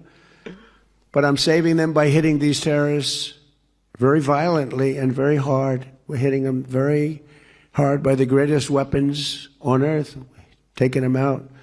We know where they are. We hunt them down and we take them out. Think of it. They go into a village and they just kill everybody. It's like crazy. They will close your churches in this country. They go communist, and they're trying to. They will kill your people, and that's what they're about. They want to end religion. They have to end religion because their ideology doesn't work. If you have strong religion, people like you that are so incredible and love our country so much and love God. This is the greatest threat to our country since its founding, in my opinion, 250 years ago, what's happening right now. Like, so he's talking about, like, literally the democratic socialist rise. Like, that's what we're talking about here. Zohran Mamdani and, like, 3 politicians get elected. And, like, this is the biggest threat to America. This is an existential threat to American existence. Not like the Cuban Missile Crisis. No, definitely not. Definitely not. Not like the War of 1812, when the British tried to claim back the American colonies. No, it's Zohran Mamdani and 3 democratic socialists who want, like, free shit, like buses and childcare. Evil communist monsters wanting to kill you and your religion. Kill you are your religion. I wonder where I heard this one before. Yes. Oh my God. How do you end religion? It's not like something that can be erased with words. It's faith. What Trump is actually saying here, literally. Well, the commies are coming. Like, if you thought they were cool because they were going to help you because you're a struggling person, just remember, they're coming after your God. They're coming to get God. Like, is nothing sacred to these evil commies? Seriously. It's the greatest threat. People don't look at that. Well, oh, 3 people were elected. No, it's many more than 3 people. And the other people are being swayed because they don't have the sense to see what's happening. They don't have the sense. Their followers are not leaders, even though they're politicians, in some cases successful ones. For the first time in history, the powerful Rent Stabilization Board, as an example, that sets rents in New York City, just happened today. They've done it for years and years, and they've been very far left. They're run by Democrats, and they give landlords a hard time for years and years. It's called rent control. They give landlords a hard time, but they always give some increases so they can survive.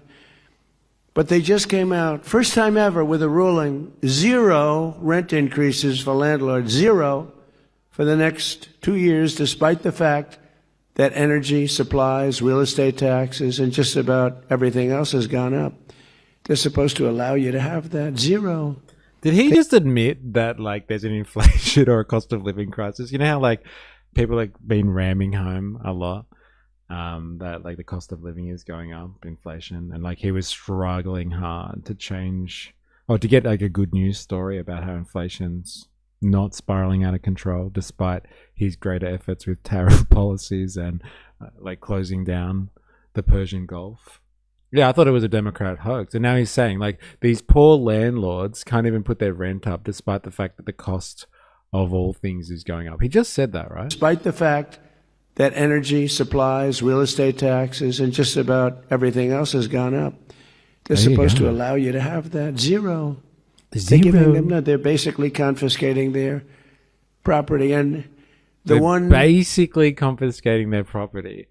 You know, sometimes when we watch this guy, you notice that he's never in the same room as Han at the same time. They're basically confiscating their property, not letting them charge their own rents. It's outrageous. Representative for the landlords who's on the board. I think they have 8 or 9 people on the board, and you had one who was representing one out of like 8. But at least you had somebody. But that person walked off in disgust, walked off and got booed. I would love Mayor to say that. Mamdani, who came to the White House and seems like a nice guy. But he said he was going to do this in his campaign. Nobody thought he was serious. He said he was going to make sure that people don't have a rent increase, even though energy went up. It's going to come down. It's coming down fast right now. I hope you're watching what's happening. We had a low number just now, $69 a barrel. That was, some people said it was going to be 350 by now. 69, it's going to be 300, 350. Never hit those numbers at all, even in the height of it all. But what the mayor doesn't say is that these buildings will soon turn into ghettos and slums, and that everybody will continue leaving New York. And as this spreads throughout the country, very much like an uncontrollable form of cancer, the country itself will be taken down. It will be third world, strictly third world. Did they have someone hold a clap sign? Like, why are they clapping? Because he said something disparaging. It's funny. Like, we should be clapping too. This is some good stuff. Great material. Itself will be taken down. It will be third world, strictly third world. And it's happened many times before to very big and very powerful countries. You just say godless, commies enough, and like we're going to be the third world, and people freak out, hey? And people hear about third world stuff. What? We're going to become the third world? I don't want to be the third world.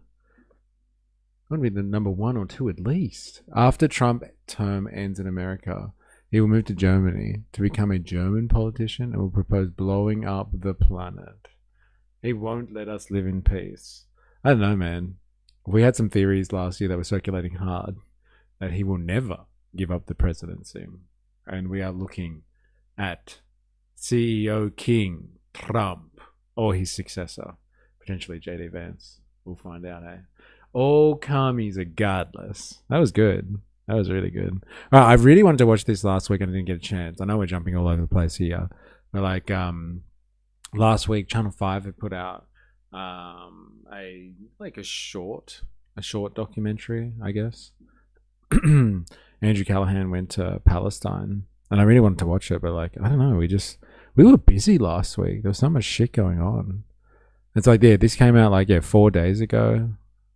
And like I wanted to see what it was like in ye old Palestine. So I apologize if you have watched this already. But like I haven't had the opportunity, and I would like to know with his style of journalism what type of responses he gets from people that are living. It's just like the piece is just called Palestine. That's it. There's no other description and heading there.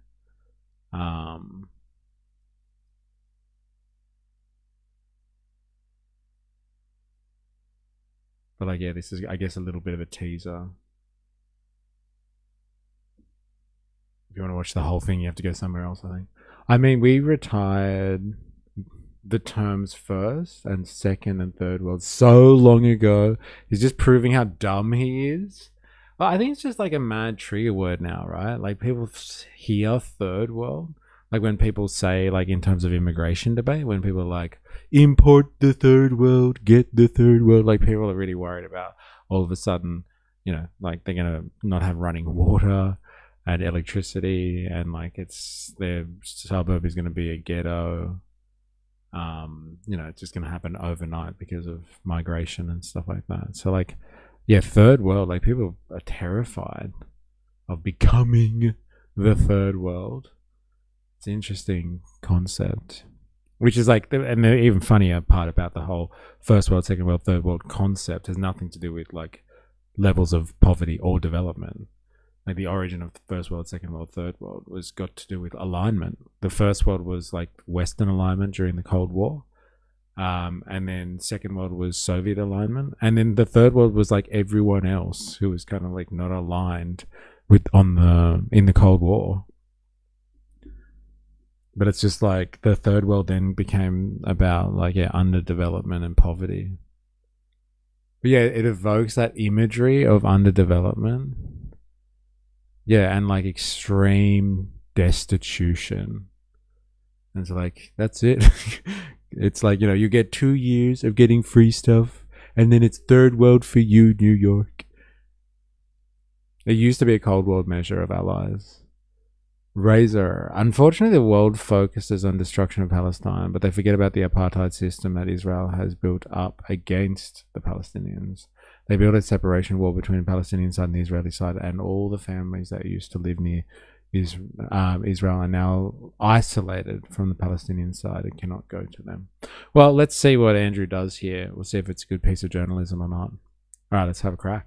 This is an illegal settler within the Palestinian territories. Now maybe you'll see him with the normal uniform, but in the night he wear the soldier uniform, and he come back and start searching houses and interrogating people. He is one among hundreds of thousands of people who've migrated from either Israel or abroad to assist in the active colonization of Palestine's West Bank, which begins less than 20 miles east of the Gaza Strip. He lives in a makeshift compound or an outpost settlement above a Palestinian village with a group of mostly teenagers who spend their free time attacking, terrorizing, sometimes killing and burning the homes of Palestinians at all hours of the night and day for reasons of their own. I don't give a shit. So a settler is a person who decided to move to Palestine from the United States or any other part of the world because they are privileged that they have a Jewish roots in their families. Isn't it technically in violation of the 1967 agreement for these settlements to exist? Yes, exactly. And today when you hear in the news about what they call it the two-state solution, it's just a bullshit. We must chart a course for a two-state solution. There can be a better future. France is pushing a three-pronged plan to make statehood a reality.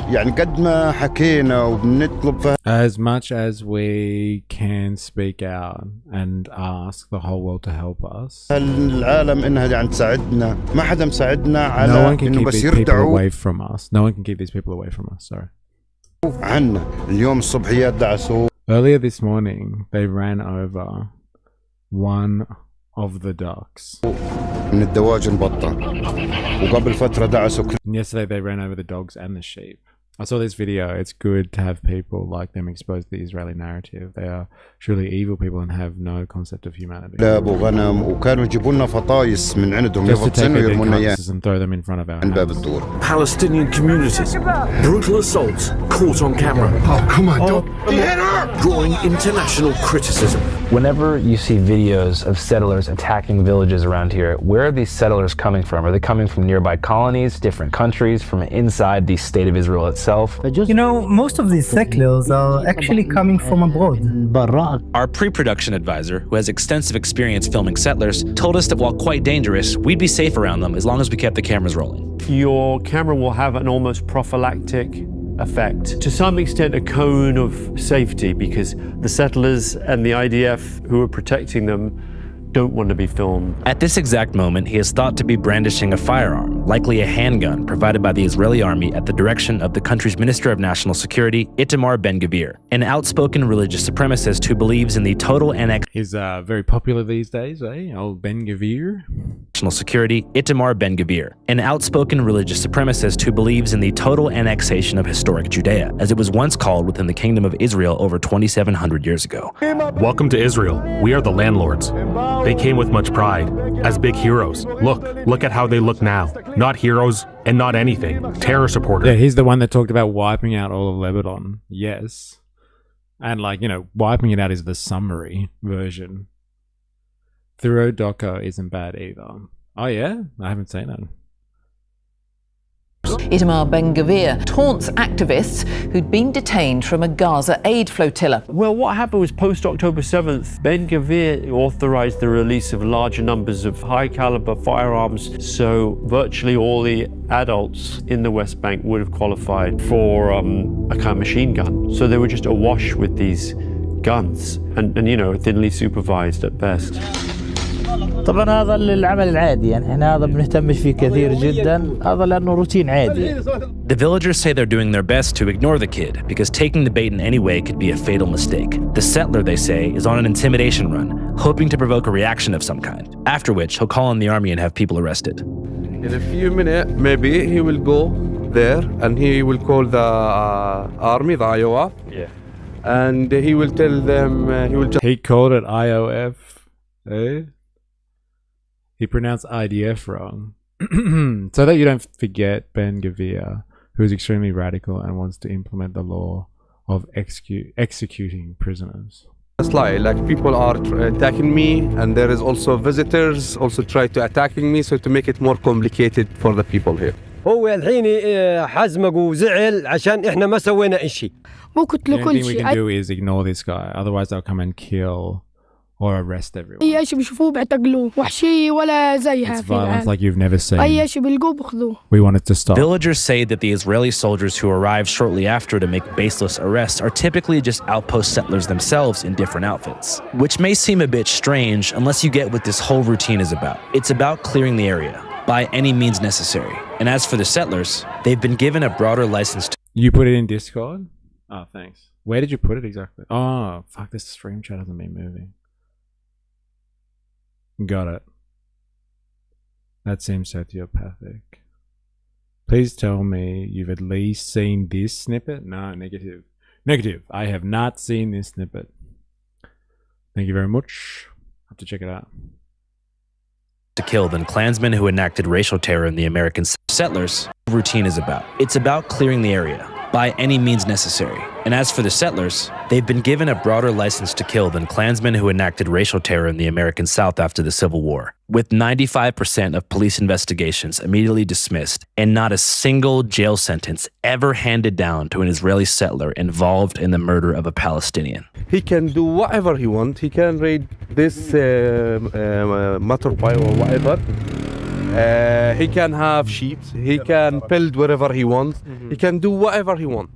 And all of this, and I mean all of this, is funded by US tax dollars. I think it's allowed us to do enormous things. That really is a great honor. But on a brighter note, welcome to our Palestine series. You're watching Channel 5. These episodes were arranged in collaboration with the Lajee Center in Bethlehem. This is Lajee Center. Lajee is Arabic word, is mean refugee. We run different programs, projects here. The circus school, which is at the moment there is a training for the circus school. Also here we have also boxing classes, training, it happened here. Hello, welcome to Aida refugee camp. Today is about 5,000 people live in this camp. Half of this number are young people and children. Aida refugee camp is the same story of all the Palestinian refugees camp, was established in 1950 after the catastrophe in 1948.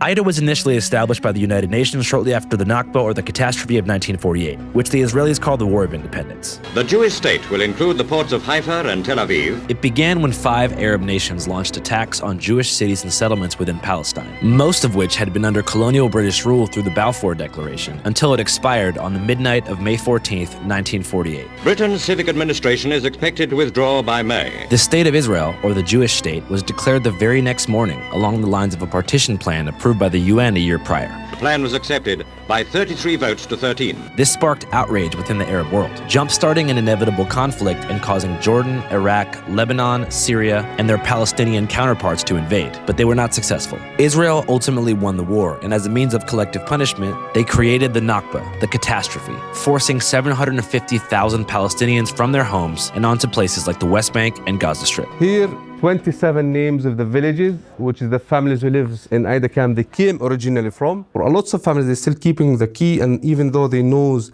all their houses destroyed it in 1948, but it still gives them a hope that one day they will back again to their homes.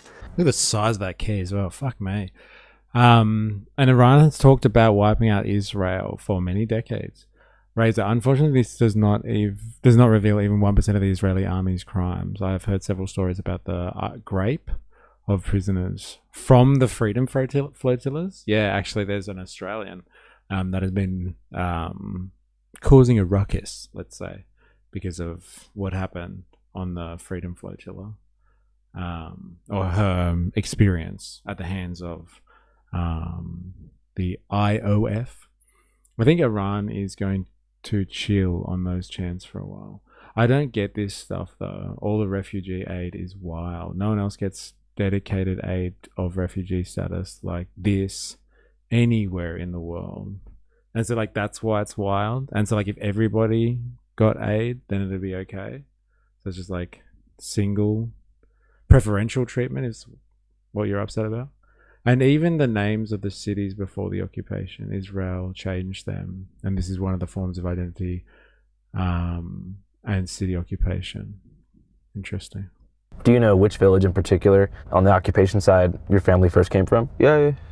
Beit Jibrin. Beit Jibrin was just one of around 400 villages depopulated during the Nakba. Today, it is a totally renamed kibbutz. Welcome to Beit Jibrin, which is the Israeli version of a socialist commune, completely inaccessible to any Palestinian. I always heard about it from my grandparents in my childhood. They used to tell us lots of stories about how was life, how many lands they owned there. That's a graffiti, tell the history of the Palestinians, how they were living before 1948, before the catastrophe, as a farmers. And then when the catastrophe happened, they moved them to the refugees camp and they built the apartheid wall surrounding the camp. The massive wall surrounding the camp was built in 2004 in the midst of a bloody conflict called the Second Intifada. The conflict took upwards of 5,000 lives. The Israelis say the Palestinians started it by targeting police and protests that turned violent, whereas the Palestinians generally place blame on the collapse of peace talks at the Camp David summit in 2000, as well as a provocative visit by Israeli politician Ariel Sharon to the Al-Aqsa Mosque in Jerusalem, the third holiest site in Islam, which happens to also be built on a plot of land called the Temple Mount, which is the #1 holiest site in the Jewish faith. Total nightmare. After they finished the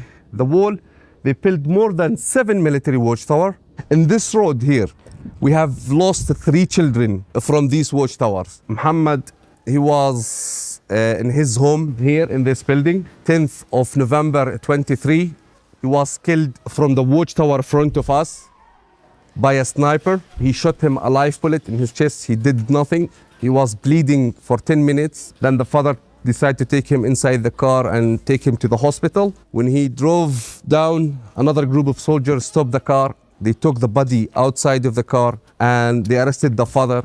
They didn't give any first aid even to his child. After that, they took him to the military base. The Israeli commander called his father and he told him, come pick your son. And he doesn't know what's his situation. When they gave him his son, even they didn't come with the ambulance, they came with a normal truck and he was in a plastic bag and they throw him in the ground and the soldier left. It's not more than training for their soldiers. Places like Ida were never supposed to be permanent. According to UN Resolution 194, which was signed by Israel, Nakba refugees would eventually be given safe passage back to their villages, and those who chose not to return would be given compensation in the form of a reparations package. But that resolution, just in paper, nothing changed. After more than 77 years under this colonization, we're still looking forward to go back to our home villages. I tell Musa that we'd like to see some of the illegal...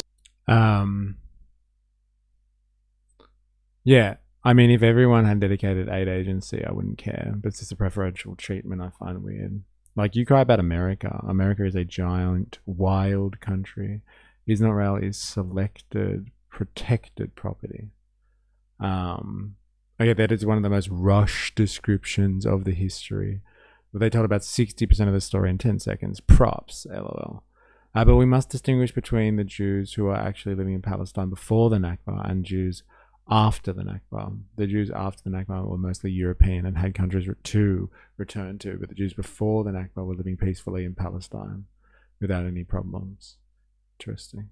Settlements that people have been talking about. 22 new illegal settlements on Palestinian land in the occupied West Bank. My only exposure to their existence thus far had been through Louis Theroux's recent documentary, Settlers, where he was able to gain rare access behind the curtain of these ultra-nationalist enclaves, which he claims contain people even more extreme than those he interviewed in South Africa after apartheid. I'm so uncomfortable using the word Palestinian because I don't think that it exists. Just the lethality of it and the extent to which the objective of the settlers is to for many of them, it's to drive the Palestinians out. Like under apartheid, the white South Africans, they didn't tend to say like, we want to drive the Africans, the black Africans out. You can have Johannesburg. Is that Johannesburg? Yeah. Okay, I give it to you tonight. Okay. They wanted to subject them to a punitive and degrading legal regime, but they weren't routinely, as I understand it, every day. I mean, I want to be careful how I say this because I don't want to appear to minimizing any aspect of apartheid. But what I saw in the West Bank was a life that was day-to-day unlivable, where you couldn't really, endless check, hours to get anywhere if you could get anywhere. A sense in which you were just a stranger in your own land. How much time are you gonna stay in Israel? Hang on, but I don't think we're in Israel. Are we in Israel? You're in Israel now. Are we? Yes. In the West Bank? No? Hey, what's up, you guys? In today's episode, we covered the situation on the ground in the West Bank. But right now, I want to turn the attention over to Gaza to see how the mainstream media is covering things. I'd be very careful there too, Louis. LOL. Over there. So to find out, I'm going to pull up ground news right here on my phone, which is a dope-ass news aggregate that I use every single... Fucking hell, we got done. I got cooked. No. My ground news again. Man, what do we say, ladies and gentlemen? Fuck ground news. Nice game. You too can be available. You're going to get right now in Bethlehem. All right, back to Palestine. Musa says that while there are some settlements around Ida and Bethlehem, if you look there, this is one of the closest colonies. Bob Jeff in the house. There you go. Hope you're well. Dope. It's so dope, bro. Fucking ground news. Fuck ground news. Palestine was not only historically composed of Muslims, included Jews, Christians, and Muslims, and these religions constituted most of its population. However, those who came after the Nakba were Europeans and are not connected to that land. Because they did use military force to create and enforce borders heavily in South Africa. Lots of families of victims are going to be mad if you downplay that. Voltaire said it. Ground news. Yes, Sky News is far above it. Yeah, I would prefer fucking Sky News, right? They don't pretend to be impartial. 4IS. We are united in our hate for ground news. It's what unites the working class. Oh, by the way, I don't know if you know, Voltaire, sorry. Lab Jeff, this is a public service announcement for you.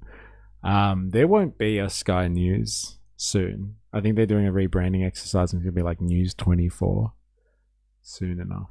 Sky News won't exist anymore. I prefer Sky News.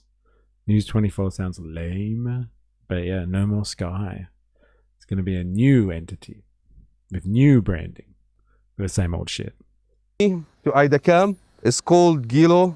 Our best bet to get a true candid look at an urban landscape ripped apart by settlements would be about an hour south in the city of Hebron.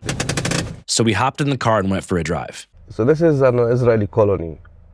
and all the way to Hebron from now or even before, you're gonna see a lot of Zionist colonies when it's not legal according to the agreements. He says that it might take us up to 5 hours to get there because of the sheer volume of highway checkpoints that have been built by the Israeli military. Today, there's over 800 checkpoints, and their primary purpose is safety, which means keeping Palestinians away from settlements and off of the pristine, separate highways they've built between settlements and into mainland Israel. Sounds like one of Trump's rebrands. Yeah, it sucks, man. It sucks. Give me Sky every day. News 24. Lame. But yeah, they'll still have the same people. What about Mystery News? We should create our own unbiased news bulletin. I don't know, man. Like, I'd do it, but like, I'm sure my news would be heavily biased. Eh? Heavily biased against the bourgeois and all for the working people of the world. And critical of culture wars, that's for sure. But like, yes, I feel you, Razor. Let's get some Mystery News going. Cars with yellow Israeli license plates. But our car had a green Palestinian license plate, which destined us to hours in traffic and potential military detention without cause. And here's why. So back in the 90s, there was something called the Oslo Accords, an alleged peace negotiation between the Israeli state and the Palestinian Authority, which would supposedly end in an... Yeah, but we'd give Nick Shirley a run for his money? Surely. Amicable two-state solution. During Oslo, and for a 5-year temporary period, the West Bank was divided into 3 administrative zones: Area A, B, and C. Area A, representing 18% of the land but a far majority of the Palestinian population, was under full control of the PA, Palestinian Authority. Area B, representing 22% of the land and mostly encompassing rural communities and certain sections of Jerusalem, was under the shared control of the PA and the Israeli army. And then Area C, representing a whopping 61% of the land but home to very few human beings, was under full Israeli military occupation. Notice I said temporary because all this land was supposed to be transferred back to the Palestinians by the year 2000. But that same year, peace talks collapsed, sparking the second intifada that I mentioned earlier, and keeping these temporary A, B, and C zones in place to this day. What that looks like in 2026 is the dramatic restriction of movement for Palestinians between West Bank Area A cities like Aida Camp/Bethlehem and Hebron, which are only connected through roads that run through Area C under Israeli military law. And of course, it's in these C zones that almost all the settlements exist, which look almost nothing like I thought. I had a vision in my head, likely informed by social media, that most settlers were young, crazy kids on the hilltops like the one that I'd previewed earlier. Yet the colonies that Musa and I drove by, almost every few miles, looked more like gated communities in Scottsdale, Arizona, advertising relatively affordable subdivision-style cul-de-sac spacious homes with swimming pools and nearby access to grocery stores and movie theaters.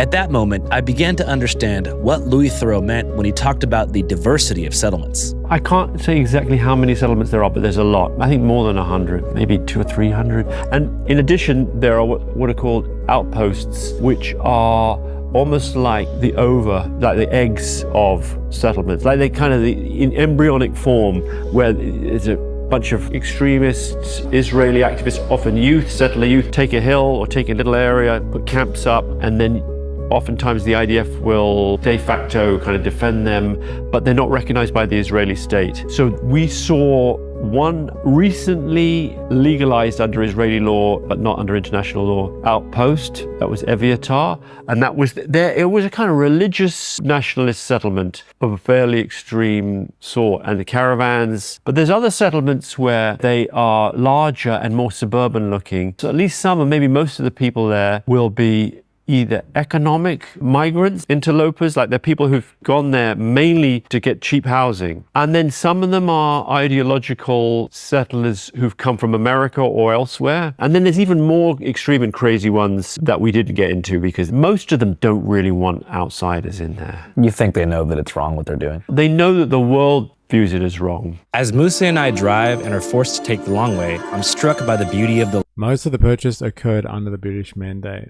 Palestine. To put it correctly, it's more like a fortress and a prison for the Palestinians, regardless of what Israel says. No one wants to live in a limited area of their own country and be prevented from visiting other areas because Israel controls them. And we're or were facilitated by the British, not the actual landlords. Could not be more fucking pathetic. Govan in the house. Savage entry there.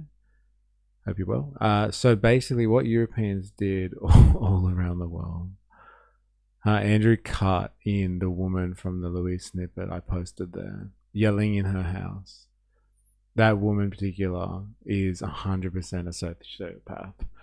Okay, fair enough. Is this the clip here that you're talking about? I would like some terms of reference here to what you're talking about.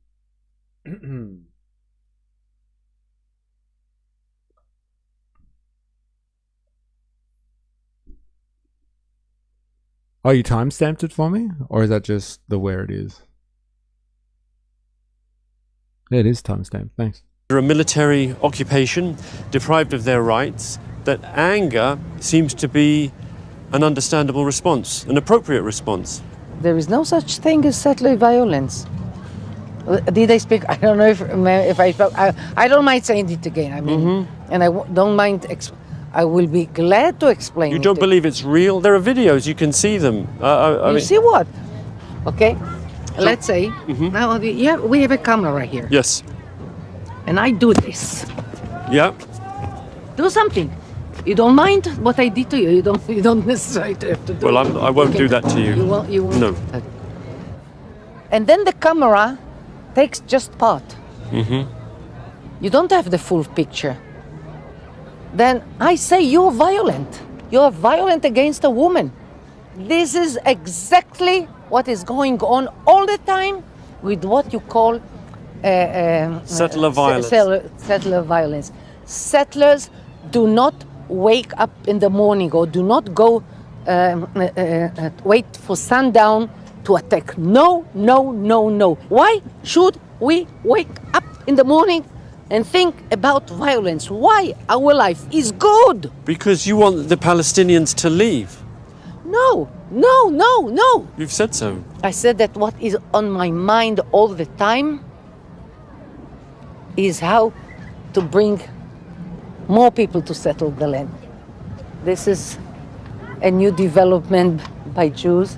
This is Har Bracha. This is Itzhar. Here we can develop. Here we cannot develop. I never think in terms of. I know this is beta. I don't think about beta. Why not? Because I think about. I'm a Jew.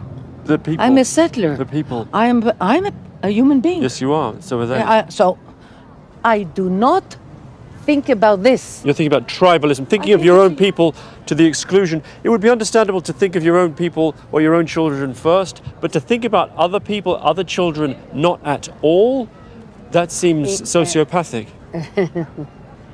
I can... Doesn't it? No, not at all. This is normal. To my children, I give everything. Because the normal thing for me is to pray for my own people. That's it. So now I continue. I hope you push me back. Come on. Push me, motherfucker. See what happens. That woman in particular is 100% sociopath. And so why do you think she's a sociopath? I'm confused about your position on all this stuff, Spandong. Like, I thought you're not. I thought you're like really upset when people are all is not rail kind of thing. But like, you're ready to describe this woman as sociopathic. I'm surprised, to be honest. Well, should we say that these people are European too, because it is their actual origin? Didn't realize I timestamped it. Mental gymnastics in full display. Congratulations, you've won the title of cranky old woman. She's fucking a little bit more than cranky. Eh? She's got a dangerous vision. Check out that. Hey, come on, push me, motherfucker. See what happens. It might be back at the start. I'm not sure, sorry, but she has a hell of a rant about ideology. I'll go back to the start. I mean, I don't like blanket hate that he's not real, but I always have a lot of criticisms. Settler 100% being one. Got it. Okay. Sorry, let's see what her ideology is. As the festivities wound down, I had a moment to speak to Daniela on a hilltop overlooking the Palestinian town of Beita.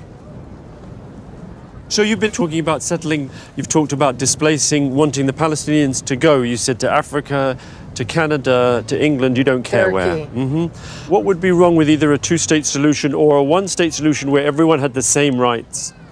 We want to have a Jewish state based on Jewish rules, on Jewish values. It's not relationship of neighbors. Why not? Because we are two different nations. Different. I just wonder whether you feel or you're aware that, they're really suffering. And there's been settlers rampaging through the area of the West Bank. So there's all this agitation, death, tragedy, right? Tragedy. When a people is invaded, right, and then put under a military occupation, deprived of their rights, that anger seems to be an understandable response, an appropriate response. There is no such thing as settler violence. Did I speak? I don't know if I... Right. Okay, I get it now. Thank you. Interesting. Land. As Musa and I drive and are forced to take the long way, I'm struck by the beauty of the land. The rocky, rolling hills of Palestine are like a gently astroturfed hybrid of the sweeping cliffs that surround Lake Mead outside Vegas, and I begin to understand why so many people feel a deep, unshakable connection to the land. It's nice, man. As we make our way to a checkpoint, I notice a strange red sign in the distance. It's nice, man. This road leads to Area A under the Palestinian Authority. The entrance for Israeli citizens is forbidden, dangerous to your lives, and is against the Israeli law. We need to be quick. Musa says it's been put up by the Israeli army as a way to instill fear in mainland visitors and restrict commerce, and that it marks the beginning of an Area A enclave. Across the street, I also notice a bulldozer on a hilltop that appears to be tearing down a local village. The mountain you see on top, it was occupied recently by settlers, and now they are setting up caravans. And you see down the road here, they installed the yellow gate. When they close it, Palestinians who own the agriculture... I hope you push me back. I think covers her position pretty well. LOL. Wild. Yeah, well, she's making a point, I guess, right? When they close it, Palestinians who own the agricultural lands, they don't have access to it. I step across the street to get a camcorder shot. The soldier is watching us. English. What are you doing? Oh, I'm taking a video. Fuck. For the crime of taking a camcorder shot of an illegal settlement while in the company of Palestinians within Palestine, I was placed under Israeli detention by two teenagers from New Jersey. They couldn't explain the crime, but seemed more than happy to give out the time. If you'd like to see and hear about the next phase of our journey, where I explain the interrogation process, visit the Al Ibrahim Mosque on both sides, and witness the invasion of central Hebron by a group of settlers, head to our Patreon at www.patreon.com/channel5, where you can also see our complete sit-down interview with documentarian. So it's not the whole thing. Interesting. You can't convince me there is a difference between religion and cults. They're the same thing. There is no way. I'll admit, Kai, my distinction is razor thin. That's a fair fucking conversation point, actually. Because we've spent a bit of time with this topic recently, haven't we? What's the difference between established religions and cults? God damn. It's pretty much on display right here, isn't it? Fuck. This is savage. Crazy. We don't really get this. We definitely don't get it from the mainstream anyway. Alright, there's another topic that I wanted to cover as well before we hit a break. I thought this was incredibly interesting.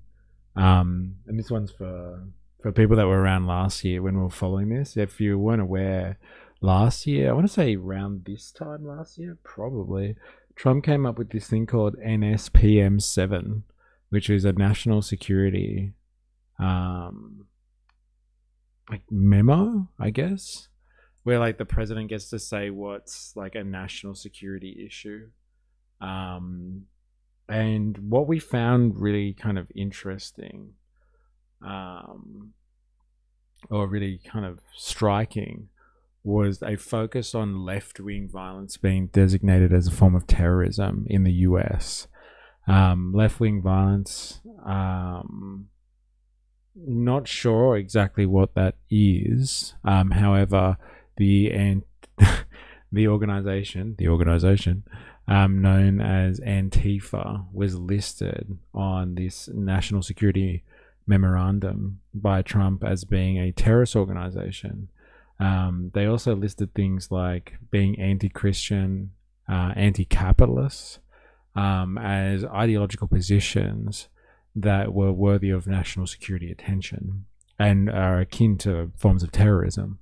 And so, like, I remember having a big whinge at the time, having a cry about how, you know, basically Trump is isolating people who are his political opponents, I guess. Like, if he's right-wing, then, like, anyone who is basically left-wing and has these notions of being anti-Christian, anti-American, anti-capitalist, being anti-fascist, like against things that are conceivably deplorable, like, you know, fascism, etc. Those things are now extreme positions to take. It's not just like, you know, something to watch out for. These are extreme notions and need to be handled appropriately. And it's like a blatant attack on, I guess, your political rivals. Anyway, so Trump put this thing out, and we were wondering what that would look like. So pretty much me, LOL, yeah, no, bro, it's fucking mental. It was mental. And like, we were kind of wondering like how that's going to look. Like, will they do that in practice? Will they actually charge people under this national security measure? Are they going to actually enact it, or are they just like trying to like scare people kind of thing? And so last week, there was a sentencing of people that were associated with some type of anti-ICE protest, and there was a police officer who was shot by anti-ICE protesters. They were declared to be from Antifa, and so they've been sentenced, and like the sentencing, while it doesn't delineate that they are domestic terrorists, like they're supposed to be delineated apparently under this presidential memorandum, this national security measure, they were still, even though they weren't considered or convicted as terrorists, they were tried as, they were sentenced as such. And so there was a little bit of contention last week about this issue, because it is a very slippery slope, right? Like, Trump has said that these types of people should be considered to be terrorists, and so like anyone who ideologically opposes him or what he stands for, they can be thrown away. And like, one of these people has been sentenced like 100 years or something crazy like that. So like, anyway, let's have a quick look at this. But like, yeah, for anyone who was here last year and we were all scratching our heads like, oh, what does this mean? Or what is this going to look like? It's happened. It's finally happened. And like, now we know what this is going to look like in practice. In 2 federal courts yesterday, a group of protesters received unusually long sentences after the Justice Department accused them of being members of the far-left movement Antifa. The sentences range from... In Minnesota, I heard they are arresting people from the protests using new AI surveillance tech. Yeah, I'm sure they are. Thank you, Palantir. Protesters received unusually long sentences after the Justice Department accused them of being members of the far-left movement Antifa. The sentences range from 30 to 100 years in prison, longer than the harshest sentence handed down to any of the convicted rioters in the January 6th attack on the U.S. Capitol in 2021. All of those people have since received pardons or commutations from President Trump. Our justice correspondent, Ali Rogan, has more. These 9 protesters were arrested after they demonstrated outside a migrant detention facility in Texas last year. During the protest, a police officer was shot in the neck. He survived. Their case is the first to incorporate new guidance from a presidential declaration last year that labels Antifa as a domestic terrorist organization.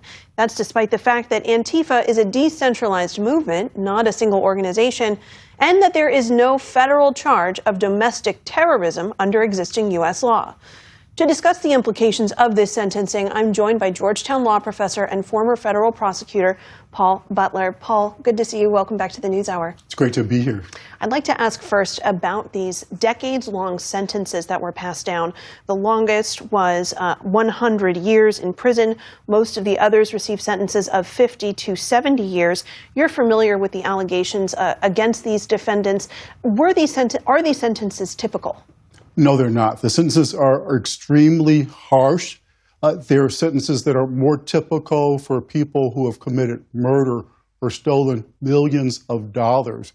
Compare these defendants to two other sets of defendants. Okay, Mr. A, I hope you have a happy, healthy life. I'm going to go do other things. I hope you suggest places in Australia for me to visit. I will. I will. If you're interested, let me know. Enjoy, though. Thanks for hanging. One, they're co-defendants who were defendants in murder or stolen millions of dollars. Compare these defendants to two other sets of defendants. One, they're co-defendants who were accused of the same conduct but pled guilty. They're going to be sentenced next month, and they're looking at around 15 years. We can also think of the 1,500 people who were prosecuted in connection with the attack on the Capitol on January 6, 2021. The most any of those defendants received was 22 years, compared with the 30 to 70 years that these defendants received. Acting Attorney General Todd Blanche released a statement in which he said, in part, the sentences handed down today make clear that the Antifa terrorists who attack law enforcement and federal facilities will face swift and uncompromising justice. Calling them Antifa terrorists, what do we know? It's pretty crazy, isn't it? Because apparently they weren't sentenced, or like the case wasn't on whether or not they were domestic terrorists and part of the organization loosely known as Antifa. But like, yeah, wow, it's happened in like 100 years.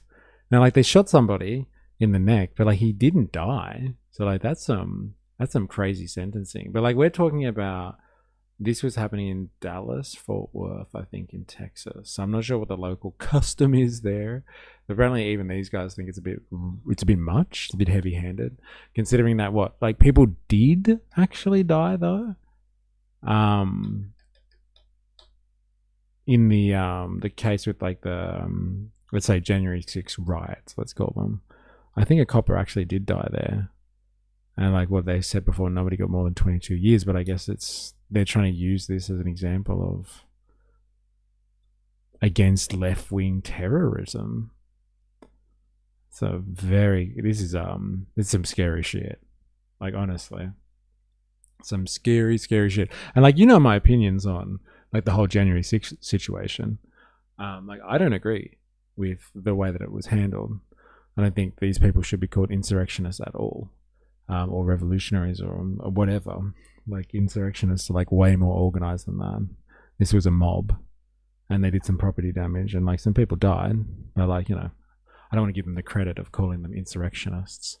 And in the same way, like I don't know if I'd give these people the credit of being called terrorists if they're protesting, and they got violent with police. Like it's very, very dangerous territory. And like, you know how people talk about like milestones on the long march to American fascism or something like that, or like whether Trump is a fascist or not. Like this is a very authoritarian move to like blanketly describe anyone who politically opposes you as a potential terrorist. So like if they do something you don't like, you just call them Antifa or something, and then you can lock them up for like 100 years.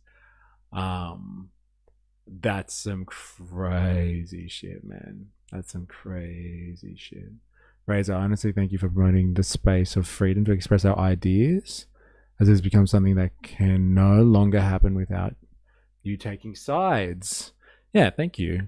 That's the point of the hangout here, actually. Let's take on all sorts. As long as everyone's respectful, right? people in YouTube land as long as we are respectful. That sentencing is pretty insane. I mean, hey, don't shoot people, but goddamn 100 years? Bro, it's fucking mental. And it's like, it is purely ideological. Like, it's just like, the NSPM7 was granted last year. They've been looking for a good case. And like, they're going to make an example of these people. 100 years. It's mental, bro. About Antifa and whether or not this terrorism label is really accurate. Antifa is not a formal organization. It doesn't have a leadership structure or a list of members. It's more of a network of people on the far left who are opposed to fascism. President Trump has labeled it a domestic terrorist organization. Now, there is such a thing as a foreign terrorist organization, but the law doesn't provide any classification for domestic terrorist organizations. More significantly, 5 of the alleged Antifa members pled guilty and they supported the prosecution. But on the stand, they denied that they and any of the co-defendants were members of Antifa. They said what brought them together is that they were a member of a book group, of the Emma Goldman Reading Society that read books by revolutionary authors. Named after a Emma Goldman reading group? Watch out for all you revolutionary readers out there. You might land yourself in some hot water if you get described as Antifa. A book group? Yeah, right, ban the books. Watch out for reading groups. Thank you. Oh my god. Are you listening to this, man? We were covering this last year. I'm sure you're already across this. You've heard of this for sure. But like, oh my god, it's happening, man. It's 100 years. And because they were hanging out in an Emma Goldman reading group. Like, she's an anarchist. And so like, they're from a reading group. It's like, you can call anyone Antifa. Like, anyone. It doesn't mean anything. Like, if you literally oppose the idea of fascism, or like you're offended by Nazis or something like that, like, you are literally an anti-fascist. And if they delineate that as a form of domestic terrorism, like the real question, like the $1 trillion question, when someone is just like, Antifa, being anti-fascist makes you a terrorist. It's just like, when somebody has to categorize that, like, you have to argue, you have to ask yourself the question is like, so are you promoting fascism then? For you, if anti-fascism amounts to terrorism, are you trying to set up a society that is fascistic then? Like, are you comfortable like making anti-fascism a form of terrorism, a form of terror? Because like, who are they raining terror upon? Anyone that would be associated with fascism. Like, are you condoning fascism by extension? By like so staunchly opposing the idea of anti-fascism. It's fucking mental. Absolutely mental. Famous anti-fascist protester. What sort of message do you think the Department of Justice was sending in pursuing these sentences? And do you think we're going to see this in future cases against protesters, especially those who are protesting administration policies like the immigration crackdown? Last year, after the murder of Charlie Kirk, President Trump signed the National Security Presidential Memo 7. It's a directive that says that the government should use its law enforcement resources to focus on domestic terrorist organizations. And he said domestic terrorist ideology could include anti-capitalist views, people who have extreme views on race and gender and immigration, and even people who are opposed to what the directive described as traditional teachings on marriage and the family. The concern is that prosecutions... I thought it was American values, wasn't it? When we read it, it was something like that, I'm sure. Something crazy. Like, you have to be, like, if you're anti-American, or yeah, anti-Christian. Man, so loose. Based on this directive chill free speech. People who demonstrate, even people who are resisting the administration, have First Amendment rights to free speech and freedom of assembly. Now, when they cross the line, as these defendants did with acts of vandalism, of course they should be brought to justice. The concern is when people are labeled terrorists based on their political views, that chills free speech. Professor Paul Butler, thank you. It's pretty fucking scary. Like, I wonder what, like, if there are any, First Amendment absolutists here. Like, well, yeah, effectively, they're describing someone who is your political opposition as a terrorist to, like, crush them. Like, that must be, like, a constitutional nightmare, trying to figure that one out. It's like, yeah, okay, all these people over here that I don't like, people that are anti-capitalist, anti-American, whatever the fuck that means, anti-fascist, you're all terrorists now. So if you hold those beliefs, you are a terrorist. Like, this is crazy territory. So much for freedom of speech. Mental times. Okay, so this is an actual local news report. Okay, so this is Fox 4 Dallas Fort Worth. I wonder what the locals have to say about this. Let's have a look. The ringleader of the ambush at the Prairieland ICE detention facility was sentenced to 100 years in prison. 7 other defendants received sentences ranging from 30 years to 70 years. Fox 4's Lori Brown live at the federal courthouse in Fort Worth with the latest. Lori. Heather, Acting U.S. Attorney General Todd Blanche said in a statement that these sentences make it clear that terrorists who threaten law enforcement as well as federal facilities will face swift justice. This all happened July 4th. Last year, the group of protesters set off fireworks that damaged buildings and vehicles at the ICE detention center in Prairieland. Alvarado Police Lieutenant Thomas Gross responded to the report of vandalism.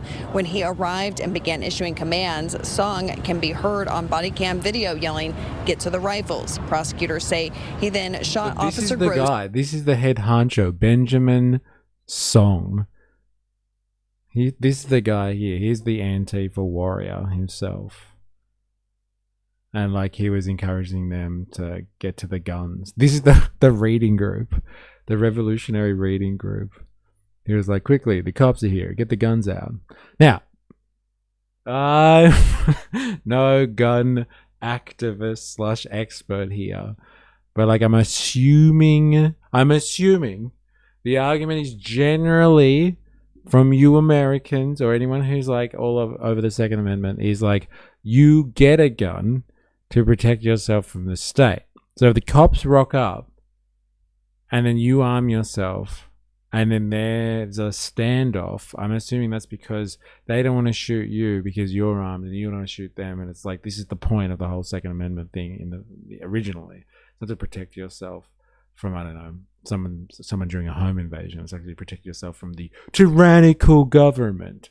And it's like, is this a case of like the Second Amendment gone wrong, where the cops rock up and they're armed and these people arm themselves because they aren't going to be a sucker for tyranny, and they do the exact thing, just putting it out there, they do the exact thing that they're supposed to do, which is just like, let's get our arms out to protect ourselves from a tyrannical government, and then they get sentenced as terrorists for doing that. Like, is this not something that flies in the face of American values? Like, NSPM 7 was supposed to stop people who hate like America or who are anti-American, but like, this is as American as apple pie. Like, these people are like protesting, and then like the state shows up, the tyrannical state shows up, and they're armed, they arm themselves to make sure that they're not going to be repressed by the state, and then now they're terrorists as a result of it. Is this an attack on the Constitution itself in many angles? Crazy. In the neck. Gross survived and returned to active duty. Prosecutors called the attack an ambush orchestrated by Song.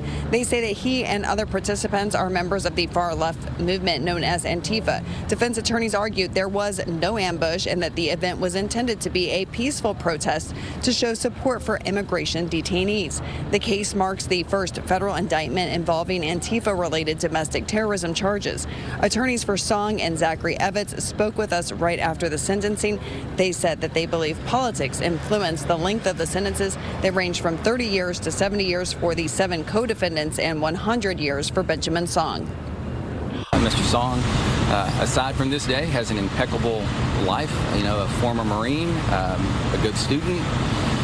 He had a lot of good qualities that were just ignored, and the judge went ahead and gave as much as he could. Judge Pittman said in the trial, which it stands out to me because it's one of the few things I agree with, that the government might just as well have called it I think he said the Methodist Women's League of Weatherford, for all of the impact it had on this trial.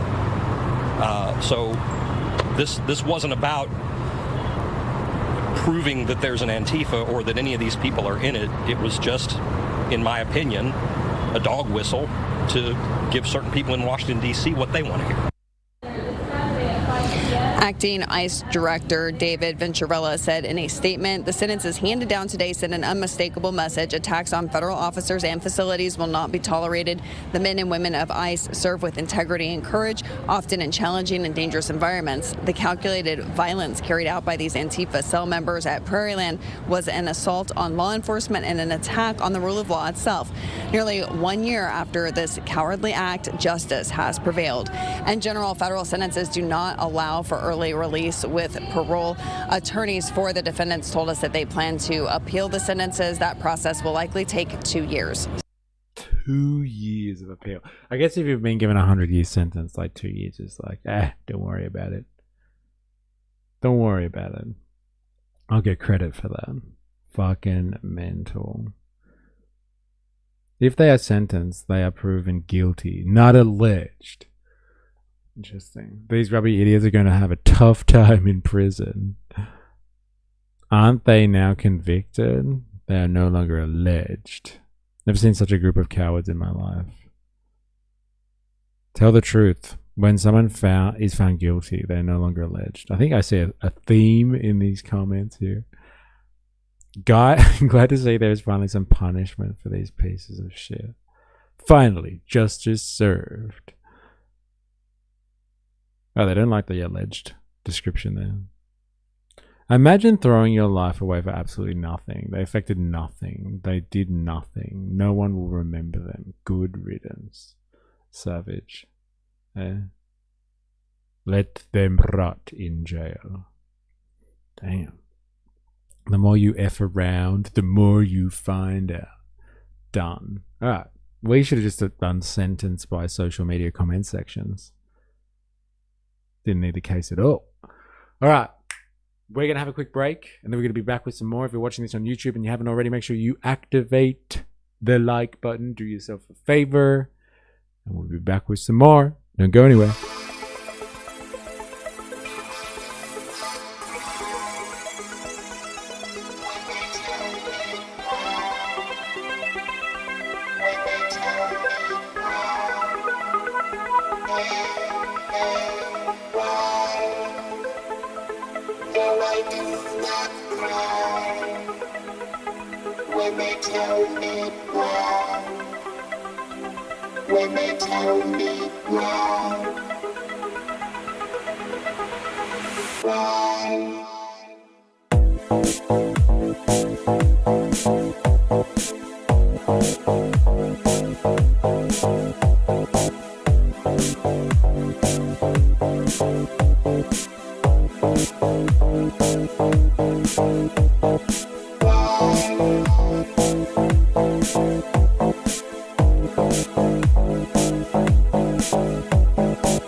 when they tell me why.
No, I do not cry when they tell me why.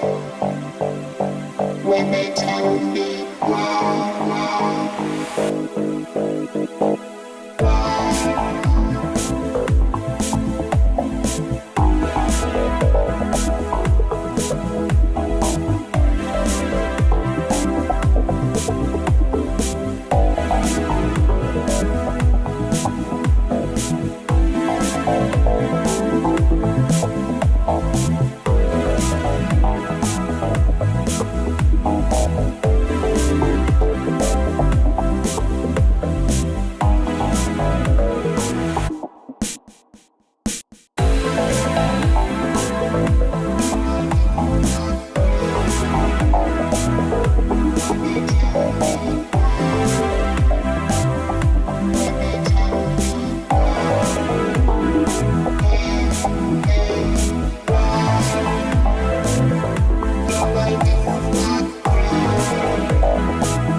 Alrighty then, we're back. We're back. Now, I want to watch something that Momupa suggested in Discord. I'm sorry if you've watched some of this already. Like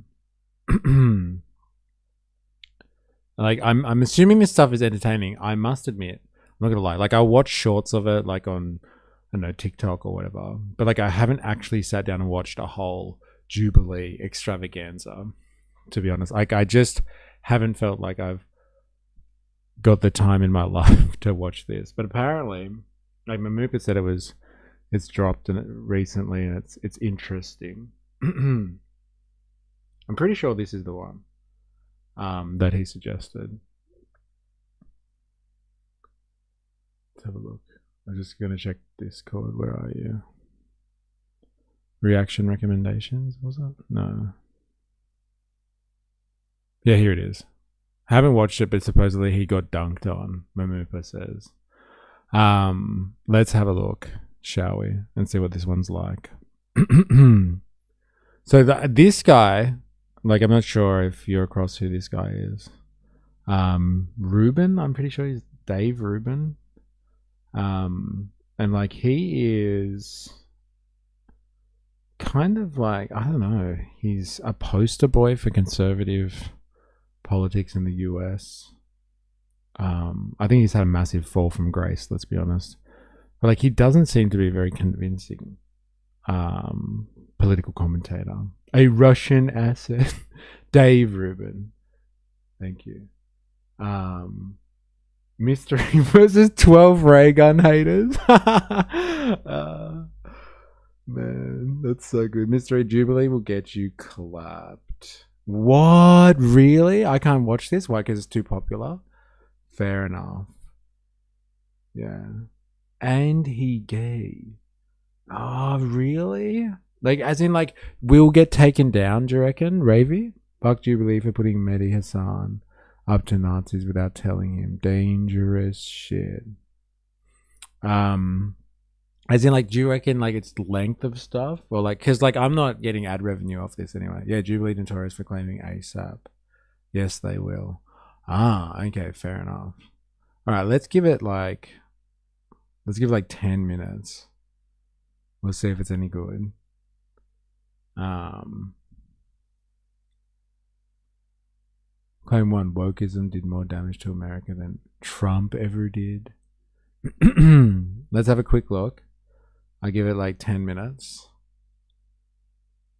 Oh, if you aren't being monetized, then it should be okay. Yeah, no, I've turned off ads. Like, I ran my experiment and like didn't really seem to help. I just don't want to be like, you know how we've had it cut before? Like when we were watching that documentary on what's his name? Milton Friedman? That sucked. Yeah, Jubilee sucks. It's a bunch of people yelling at each other. Well, apparently this one is hilarious. And like this guy is rather useless, I find, like in a debate arena. So like maybe they just made this one for the lols.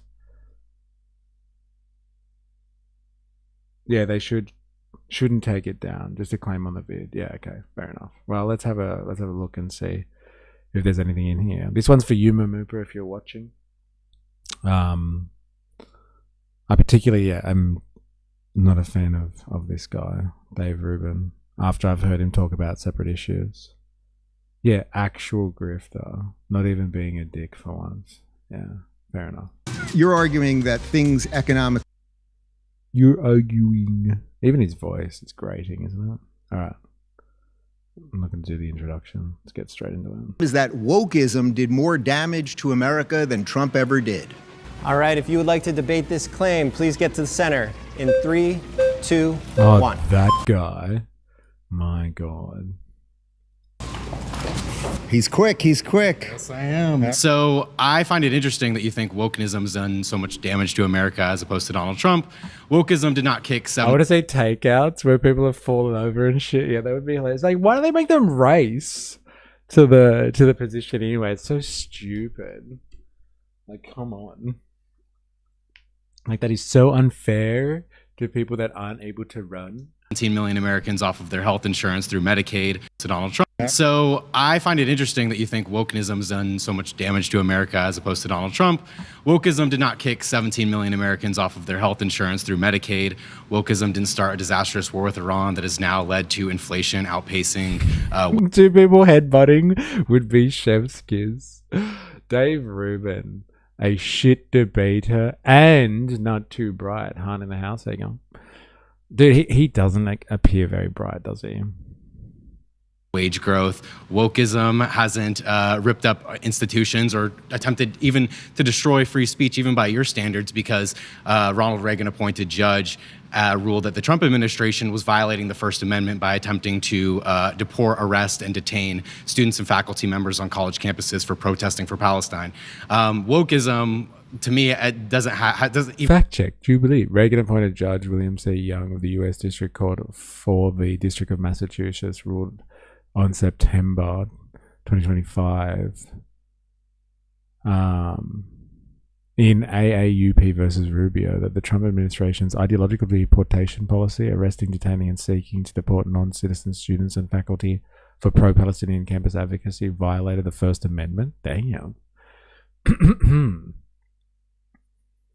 They both forget their question, and three guys walk in and sit down. Physical fitness is a sign of self-respect. Oh, man. Whoever runs faster gets to ask the question. How woke to give blacks a clear advantage over whites? Outrageous. So outrageous. Even have remotely as disastrous as a track record as Donald Trump. Well, how would you define wokeism? I guess we should start with that. I think wokeism is a pejorative term that's used to describe left-wing cultural politics. Right, and what do you think left-wing cultural politics are? I'd say left-wing cultural politics include just the broad attitudes towards social justice, especially for minority groups that have faced persecution in various ways. Okay, so I think the simplest way to define wokeism is basically collectivism on steroids, and usually as it applies to race and gender, meaning that you should be judged based on the color. Why they just round up the same fucking people all the time? Like, this is Charlie Kirk's girlfriend. She loved debating him. Do they have, like, not a better roster than this? You actually should be judged based on the color of your skin and your sexuality. Judged based on the color. You actually should be judged based on the color of your skin and your sexuality and your gender. How do you define wokeism? Guy who uses wokeism all the time. A whole bunch of immutable characteristics, and depending on where those fall on the left's kind of hierarchy of importance, that's kind of how you can parse out where people should be and how important their ideas are. So even assuming your characterization to be an accurate characterization, which I don't necessarily take, right? Can you give me, we're going to have a lot of trouble getting to a fair agreement on that wokeism. Wokeism has, for example, skyrocketed inflation to outpace wage growth, the way that Donald Trump's war of aggression on Iran has done. Can you demonstrate that wokeism has violated the First Amendment by arresting students and faculty members on college campuses? Okay, well, yes, I can. So let's start. Well, first off, the disastrous war, the quote-unquote disastrous war that you're talking about. You're talking about a 40-day military operation that stopped an apocalyptic regime from getting a nuclear bomb and exporting terrorism. Guy's face. So good. What type of minority is he from? An apocalyptic regime from. Hey, what type of minority is that? Hey, wokey. Look at him. You know what? Got to give it to this guy and his red-headed brethren. They get fucking targeted a lot. They should be at the top of the oppressive ladder. Are you guys having apocalyptic LOL? Yeah, can you show us on the doll where wokeism hurt you? So good. Getting a nuclear bomb and exporting terrorism throughout the world. And we're now in an economic embargo of them, right? We've basically done a blockade of the Strait of Hormuz. So to say it's a disastrous war, we've done a blockade. We did lose. Hang on. We did lose 13. We did lose 13. That's a soulless Democrat. Is wokeism in the room with us right now? Right, Iran has been 2 weeks away from building a nuke for the past 30 years.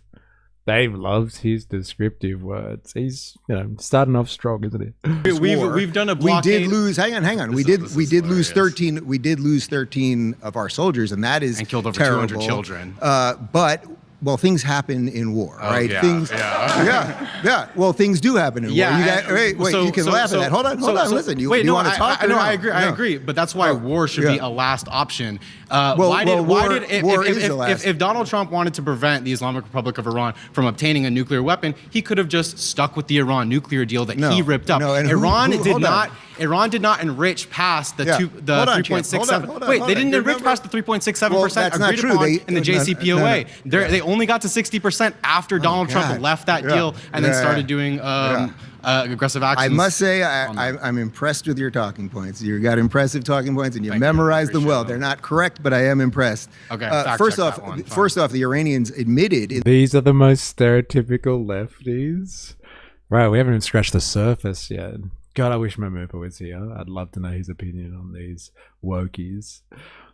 That's how you win an argument, not debate, LOL. Realistically, now he has to prove it'd be apocalyptic.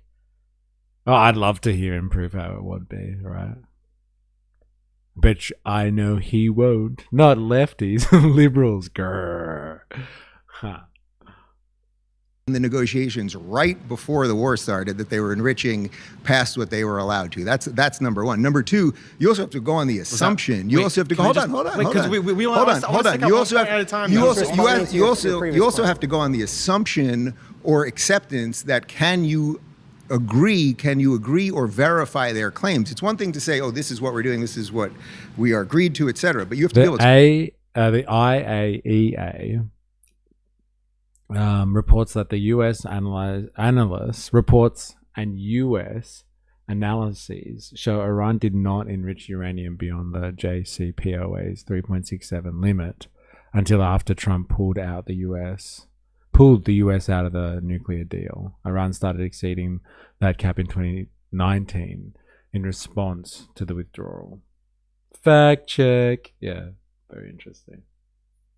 But you'd rather make one side look bad in order to promote your side. That's not real life. Wait, what did I miss? A compromise should be made between these two.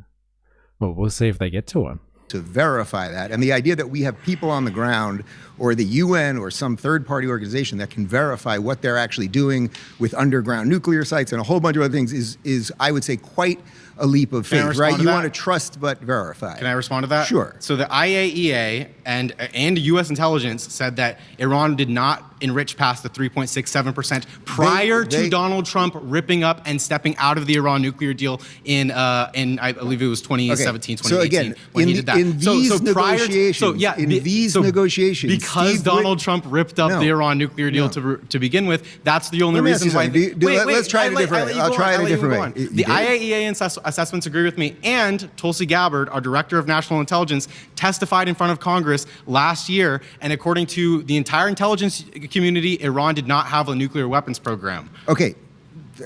That they didn't have a nuclear weapons program. They were enriching past the point that they were allowed to for civilian use. Everyone knows that. But allow me. But do you understand a weaponization process is different than just enriching? The question itself is a whataboutism, is trying to deflect the damage Trump has done on America by passing it off to someone else. No accountability whatsoever. Culture wars, full display.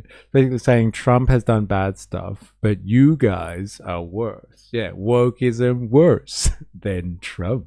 Do you think the Iranian regime before this war, the Iranian regime that has oppressed the people of Iran for 40 years, do you think that was a good regime? Would you say that was a good government? Would you like to live under those people? Were they progressive in any way? Do they hold any of the values that any of you guys hold? No, but we don't just start wars on countries whose politics we disagree with or who are oppressive to their own people. We were actually an ally to Saudi Arabia, and Mohammed bin Salman ripped up. Everyone knows that. It's just facts, common sense, actually.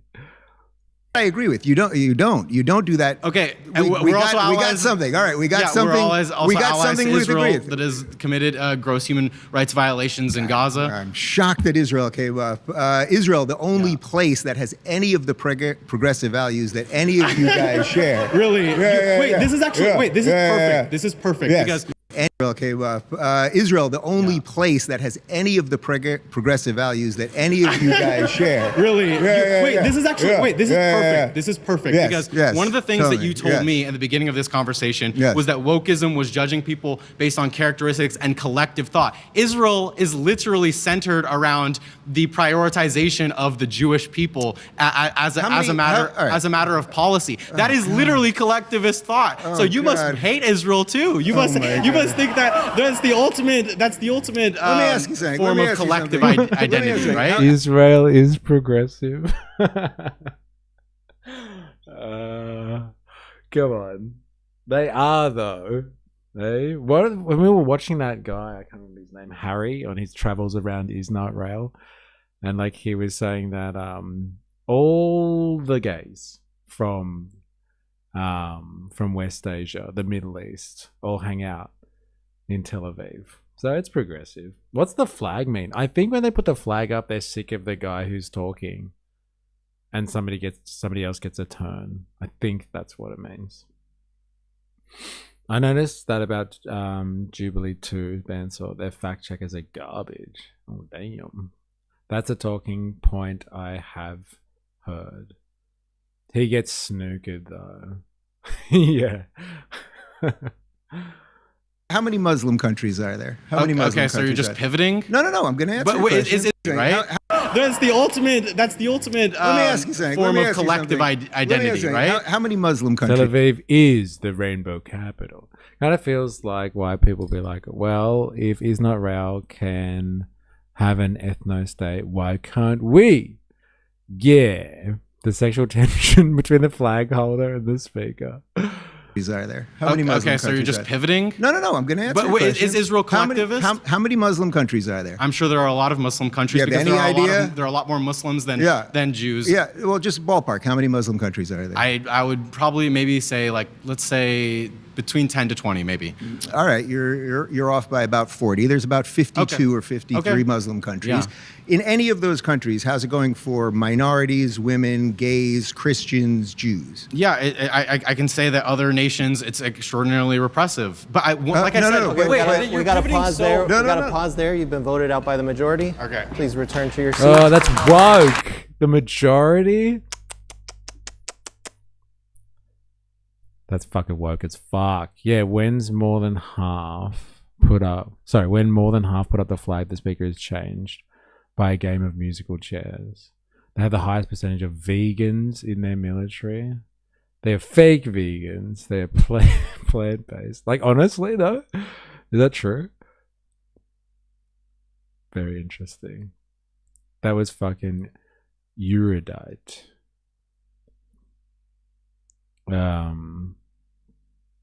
Erudite.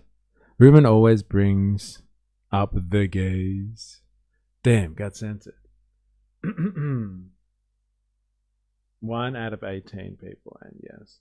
I'll make my own ethno state with Jesus and hookers. He washes their feet. Ah, that's what you were talking about.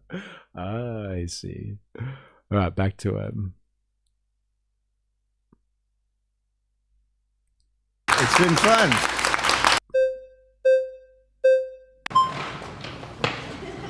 Oh, she had it. She had it. All right. Dave. All right. Hi. Good to meet you. I'm actually a big fan. I've been watching you since like all the way back in the Sam Harris era. Oh yeah. And then I remember you softening me up. Okay. No, you brought okay. on like Stephen Molyneux, like the white nationalist, and I was like, this guy just loves ideas. He just loves all different types of ideas. Got ahead, E. See you later, 4AS. Thanks for hanging out. We'll let you know if anything crazy happens. I love that. But yeah, just wanted to talk right now specifically about the difference between progressive values and the MAGA coalition. Sure. Dude, this guy is a fucking douchebag already. He made that's how he opens up, making fun of this guy. Seriously. And here I am defending Ruben. Seriously. Lame. Talk right now specifically about the difference between progressive values and the MAGA coalition. Sure. It seems to me that all of the ills that are attributed to wokeism are typically things that people find annoying. So people being overly, policey about their pronoun usage or talking about specific groups that might seem extremely marginalized. That's what I typically hear from the right. I don't hear like a degradation of like society unless it's the far theocratic right. And I don't think that you ascribe to that. Would you call yourself a theocrat? I mean, I wrote the best-selling book on classical liberalism, so it's funny. I get called a conservative all the time. I actually happen to be a liberal in the truest sense of liberal. You should join the circle. And progressives are not liberal as a general rule of thought. Yeah. Yeah. For me, I just feel like that type of like annoyance that wokeism presents to the world is a lot less dangerous than like, I don't know, the coalition that you're a part of that like condemns people for having children when they're in gay marriages, or says things like, people that are of particular sexual orientations don't deserve the same equal rights. Would you say that that's something that's dangerous? A coalition is going to have all sorts of people in it. So it's like MAGA, if we were talking ideological diversity, right? Yeah, if we were talking about what MAGA is, what I like about MAGA actually is that it's not a specific set of you have to believe this exact set, right? You have to believe these exact some people in MAGA can things. believe like gay couples can have kids, and others can believe like that's degeneracy and those people need to be jailed. Well, those are like the difference of ideas. The tough answer to that is yes, as long as you're not trying to litigate someone's life. I am around a lot of conservatives all the time, and particularly Christian conservatives, let's say, they generally are not for gay marriage. By the way, there's not one mosque in the United States that performs gay marriages, which is worth noting. Why are you so focused on Muslims today? Well, I'm just giving you giving you a fact. But what I have found consistently, Donald Trump was the first-time president that was for gay marriage. I actually really want to talk about that. Barack Obama was not for gay marriage when he first came in. And not until 2013. So what I would say is the MAGA movement, I mean, look, Scott Bessent, who's the Treasury Secretary, is married to a man and has kids. Peter Thiel is married to a man and has kids. Douglas Murray is one of the greatest voices we have in conservatism. Yeah. Peter Thiel's got kids? Whoa, no way. That's crazy. I wonder why I didn't see that coming. I wonder why. Maybe he has them so he can drink their blood. Like his friend. The other tech bro, I can't remember what his name is. Brian Johnson or something like that. Wow. I didn't see that with Peter Thiel. Very interesting. And you learn something every day. LOL robo babies like Furbies. So Muslims don't like gay marriage. So I know where you're leading with that one, Bandsaw Bandit. They have to be programmable. I bet they have to be programmable. Aren't we all programmable though? Eh? Surely. to be gay. Yeah. I don't, for the most part, people on the right actually believe in individual rights and don't really care. But that doesn't mean that's where you've lost me, though, because that doesn't mean that everyone has to have When the same. techno-feudalism hits, you will need children for bargaining deals, joining companies. Okay, got it. I'll start banking my kids then. Is Dave Rubin how I learned Peter Thiel is gay? Well, I knew he was gay because he was really upset when someone released information about him being gay before he made it public. But I didn't know he had kids, though. That's another layer. I didn't think he was human enough for that type of stuff. Whoa. What would his God say about that? I don't, for the most part, people on the right actually believe in individual rights and don't really care. But that doesn't mean that's where you've lost me, though, because that doesn't mean that everyone has to have the same religious perspective on everything. But you've been around the block for a long time, and just like you alluded to, in 2016, Trump held up a flag that said LGBTQ for Trump. He was asked in a CBS interview, would you let Caitlyn Jenner use the bathroom that she wants to in your hotels? He said absolutely. He didn't have a problem with that. He actually gave a better answer than that. He said, I'm a hotel builder. If you told me I had to build one bathroom, that would be fine with me. I think it's a great answer. But that's what's crazy is that evolution has changed so much to the current MAGA movement. The MAGA movement today, Donald Trump would absolutely not say that somebody could use the bathroom aligned with their gender identity. He specifically banned that. And not just that, but he's also just called for, he specifically wrote an executive order that classifies far leftist groups like pro-transgender groups as a danger to the country, which often we just spoke about that, didn't we? That's where Trans Tifa came from. It was from NSPM7, I'm sure it was. Because transgender ideology and Antifa were put on the menu as being anti-American and a national security threat, and thus Trans Tifa was born. If I remember correctly, I might have to refer to my stream historian later for that one. The heir to Tesla will marry the heir to Nestle. The difference between republicanism versus democratic values was an interesting point Catrone talks about in the pod I shared. The core values of what the two parties are truly supposed to represent.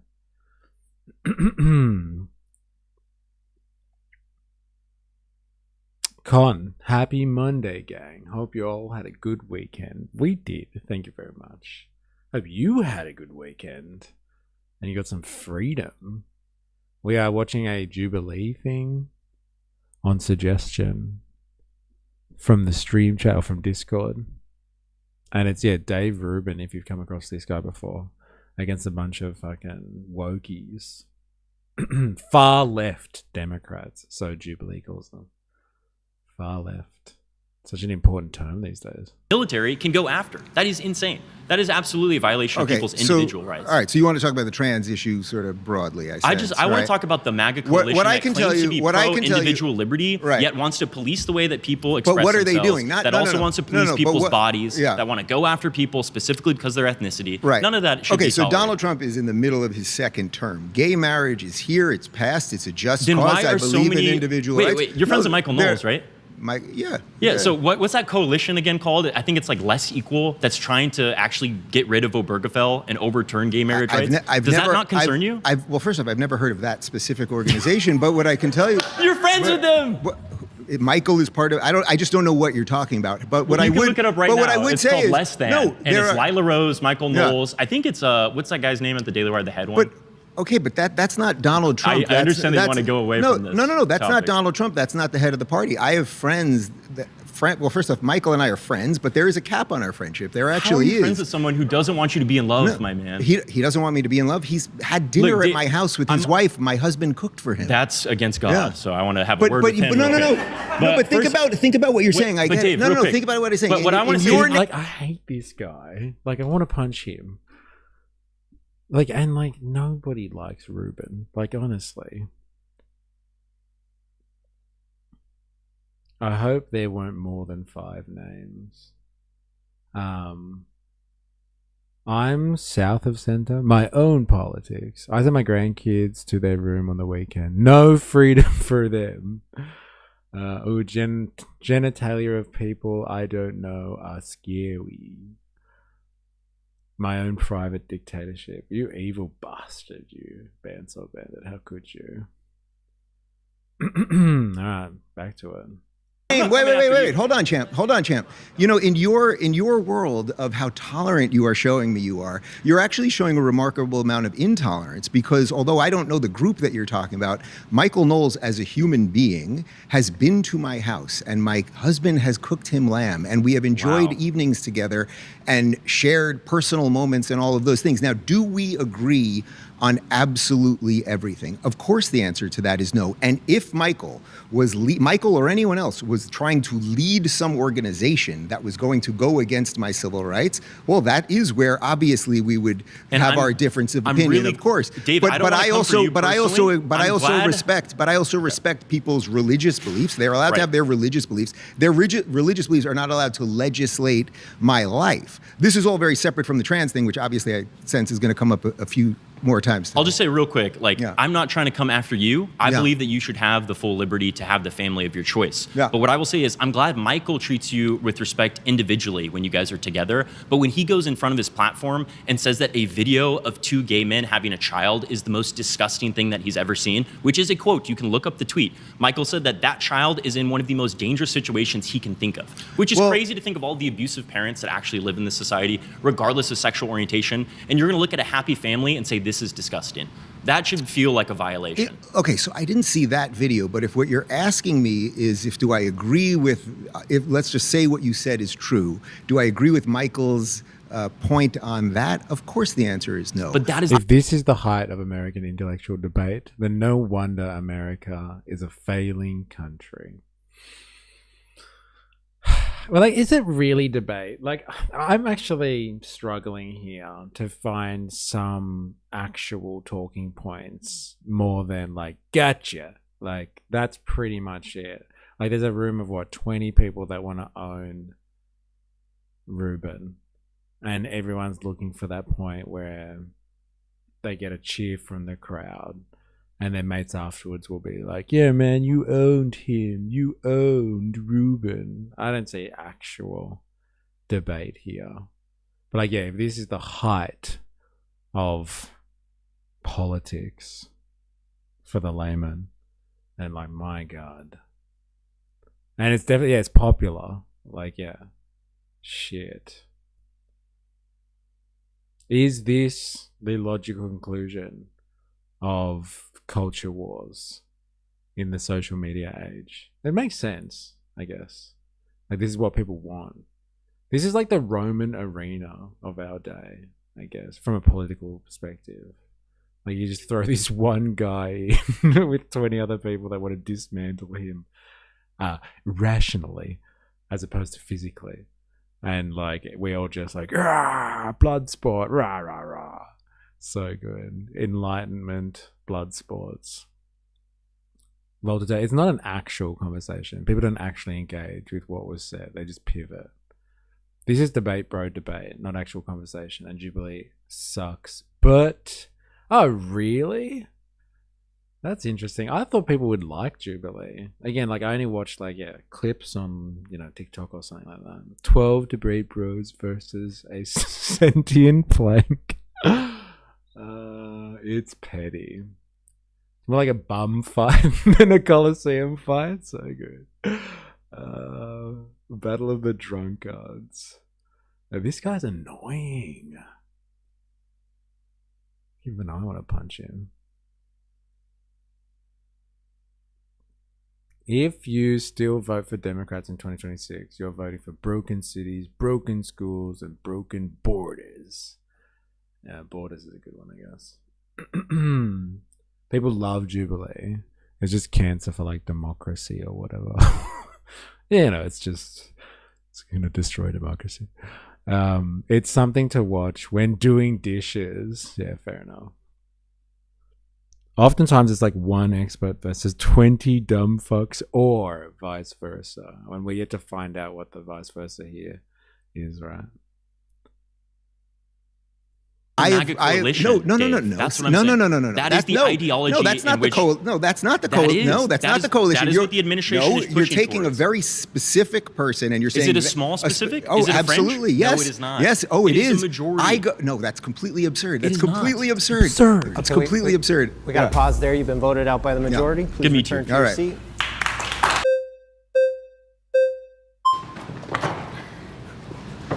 Good grab. I want to go to your prompt in a second, but I just wanted to address, so I actually come from a Christian background. I spent a lot of my career debating Christian nationalists.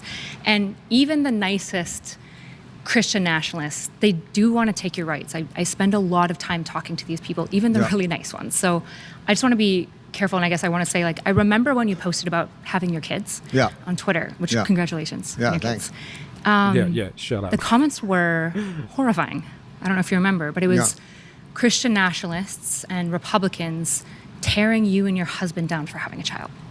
Well, you should also note there was a lot of love. There was an awful lot of love from an awful lot of conservatives and liberals and people across the board and everything else. The way the internet operates is people only focus on the negative. So was there a whole bunch of nasty Which comments? side did it was come there a from whole more? bunch of nasty? Do you guess? Let's be honest. Let's just be honest. Which side supports for it that? more? If you're asking me about for that specific Democrats post, it was and no. liberals. For that specific post, it was mostly people on the right, for sure. It was. Who are attacking you? Yeah, I Of course. fully acknowledge that. Of course. Absolutely.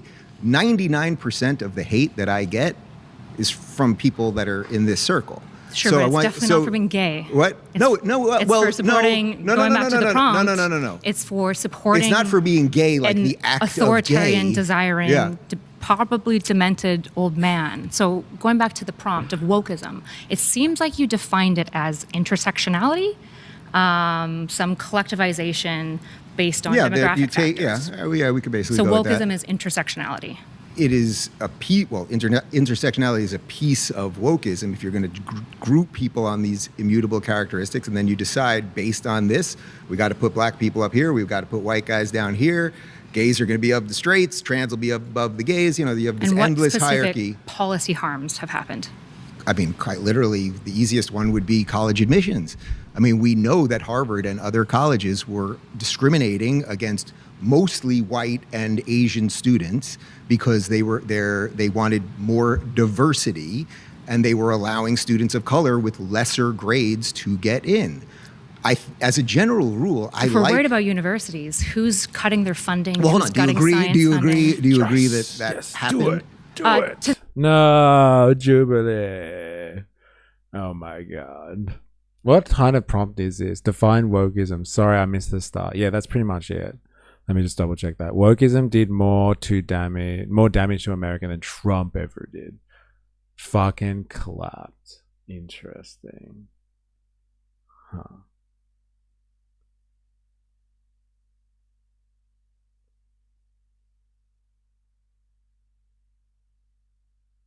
Huh, you called it too. There you go. He's voted out. So good. Alright, well that's the end of that one. And what did it take? Like it took like 10 minutes. I didn't think they remove it. Yeah, I just can't do that sort of stuff on YouTube, it would seem. Alright, let's have a look here. Give me a second.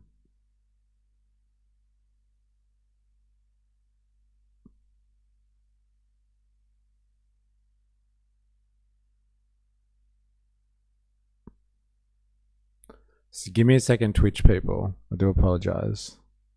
But like YouTube's just been barred.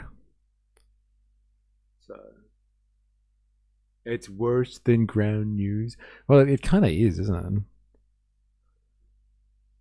Let's have a look if it comes back. Stream still down.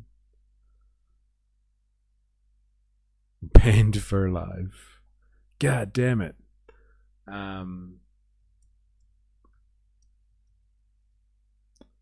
I guess this is why we haven't watched this before then. Oh, it's a good test of it. It's still there. It hasn't clipped the stream though. That's interesting. It hasn't actually shut it down from my end.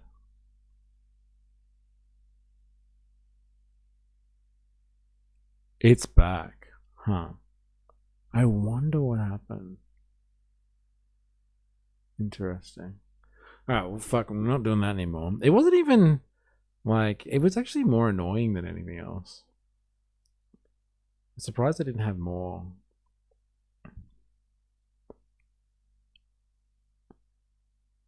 I don't know, substance to it. It's very whingy stuff. I told you, Jubilee are assholes. Yeah, Jubilee content ID'd you. Yeah, fair enough. Well, I guess when you're a big fucking juggernaut like Jubilee, then like you can get away with that type of stuff, eh? You can do it. Alright. We're gonna take a whole different trajectory now.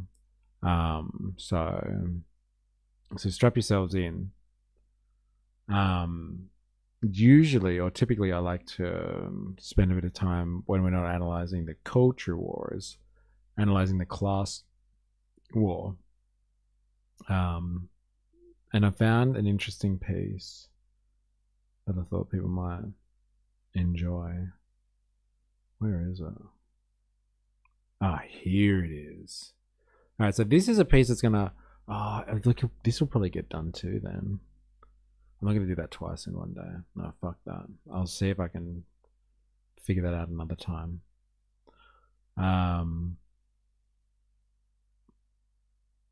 Alright. We haven't done this in a while. So we're gonna do some China maxing this afternoon. For all of you China lovers out there. It's been a while since we've glazed on China. There wasn't much substance to react to be honest. Yeah, actually. It was really disappointing. And I was actually hoping that they would own him better than just talking over the top of him. It's just fucking... that was just cringy, I guess. Stream unavailable. I'll never forgive the media rights holders. That's capitalism, baby. Oh, yeah. All right. Let's do some glazing on China for a little bit. Because like we did this like months ago now. And we're kind of watching how fucking advanced China is in fucking every way. And watching the mega projects that they were building and like how they're advancing their economy. And like I found that fascinating that afternoon when we watched that. So I've tried to find some nice... Yeah, Alexa, play Red Sun in the Sky, please. Yes, fucking I thought the stream was gone for good and you'd have to start a new one. Yes. I think they give a small opportunity for you to cut it. But if I kept playing it again, then like we'd be done for. Guy loves China. Dude, so love China. The myth of conceptual react content. I consent, I don't. Isn't there somebody you forgot to ask? Hey. Alright. Let's do this. He's never been there. Damn, does he love it? Yes. Goddamn, I do. Alright. Let's try to do this.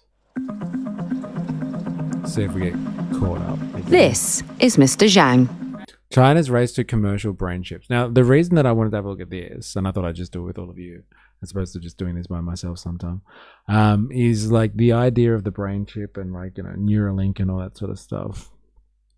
And like there is a race to get access, like direct access to your cognition. Like if you wanted some scary totalitarian, I don't know, dystopia, it'd be like this race that is happening in the tech world at the moment.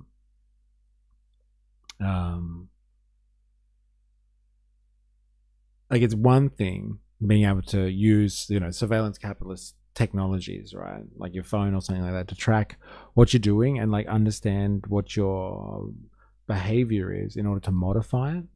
There's one thing tracking, like, you know, if you're on Messenger or something, keeping track of how you write your messages, and like what you start writing and then you delete. Like they keep all of this information because they're like your behavioral markers, and they can understand you better as a person. They can psychologically analyze you and use that information to predict your behavior and manipulate your behavior better. And like that's all done indirectly. But like once they start putting like a chip in in your brain or linked directly to your stream of consciousness, like that's it. It's game over, man. It's game over, man. It's game over. Because it's not going to be one of those pieces of technology that is used to make your life better. As we know, in a capitalistic setting, the technology that they roll out en masse is ultimately for profit's sake. And so if they can control you in order to profit off you, they will do so.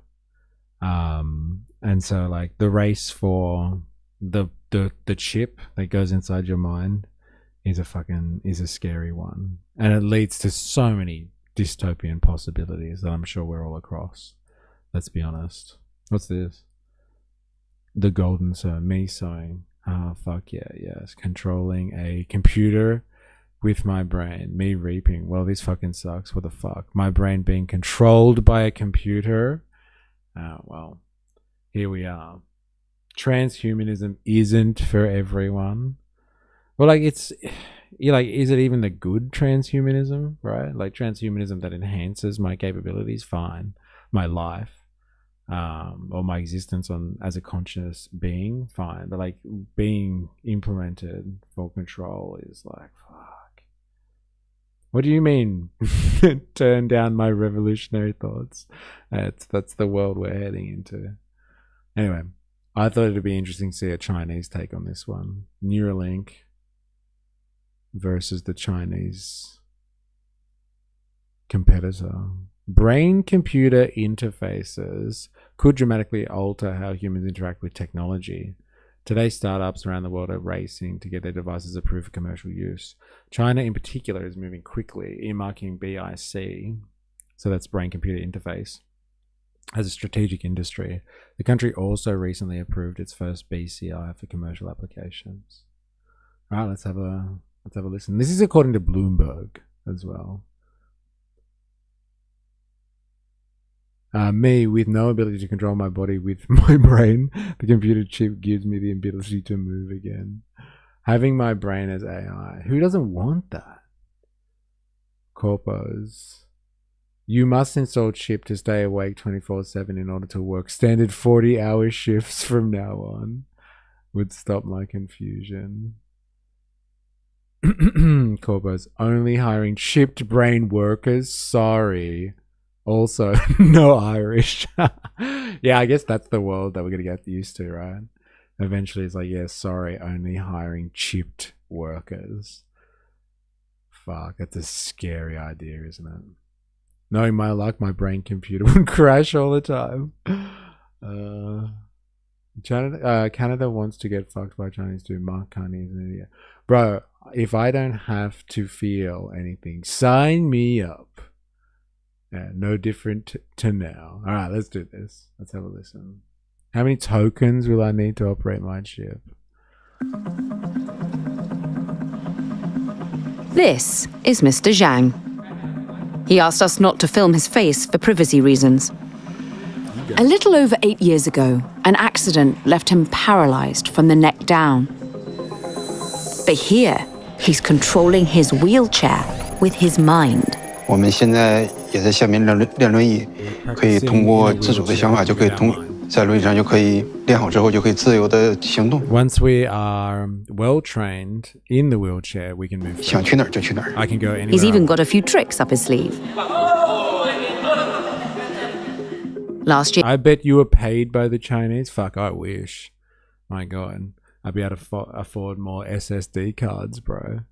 You have run out of tokens. If you wish to continue to live, please buy more tokens. Oh, man. Oh, is that a video about Jex? Enter the Gecko. H, Bomber Guy's video about Deus Ex. Goes into how there's a lot like body horror stuff and potential to talk about exploitation. But they just vaguely gestured to it and moved on. All right, let's do this. Here, Mr. Zhang had surgery to get a brain-computer interface, or BCI, from a Shanghai-based startup called NeuroXS. 你想想，全世界多少几十人伤的呢？ How 我肯 many 定是 in 很 the 幸运的。 world? NeuroXS. 你想想，全世界 How many in the world are experiencing this? 多少几十人伤的呢？我肯定是很幸运的。 I certainly feel very fortunate to be trained by neurotechnology. 咱们老虎的科技能选择到我，给我能有重新就是未来希望的机会。 Zhang's training is part of a new wave of clinical trials in China, hoping to make the next breakthrough in BCI tech. US companies certainly had a head start in developing these systems and testing these systems in humans, but China is certainly catching up very rapidly. The race to get BCIs to market is on, and the stakes for one well-known tech CEO are high. Like, dude, he wasn't even a trillionaire when this came out, was he? What's this, June 9th that this came out? He wasn't even an official trillionaire at that point. Fucking crazy. Augmented humans, you know? Yeah, thanks. The big sell, it helps cripples, deaf, blind. Yeah, that's the big sell, man. Fucking, hey, who wouldn't want a cripple to move again? You don't hate cripples, do you? No, they're fine, I guess. I just don't want a chip in my head. All this technology in order to force us to be their living labor for longer. Like, do you even think it's about that? Like, once they've got technology like this, they're not even going to need living labor. Like, living labor, sorry. It's just so we can consume more or, like, subscribe to the right stuff and, like, not think, like, anti-establishment thoughts. And anti-establishment would be, like, anti-corporate, anti-capitalist thoughts, right? This is just, I don't even know if this is about living labor control because, like, these people are also developing ways to eradicate living labor at the same time. But you're right. I'm sure, like, the small amount of the working class that is left over, they'll need to control better anyway. So they'll chip them. But I think they want to chip, like, the consumer class broadly, because, like, that is the great question to production: is consumption, right? Like, you don't have production without consumption and vice versa. And so, like, what's better than, like, you know, hitting people up with advertising and then, like, manufacturing their desire, like, from the outside of their being, if you could just implant the desire straight away. I'll be a cyborg. Yeah. Okay. A programmable cyborg. I think Musk is currently the world's first former trillionaire. No. Yeah, apparently. Like, it lasted a few days. And then people were like, he's dipped under. Sucked in. You have received 10,000 social credit score for your words against the CCP. Your brain will be shut off now. Hey. Don't put words who I don't hate in my mouth. Consumer. Australia should go more Chinese. It's about upping the birth rate. Every time you get a boner, you get zapped, unless it's to procreate.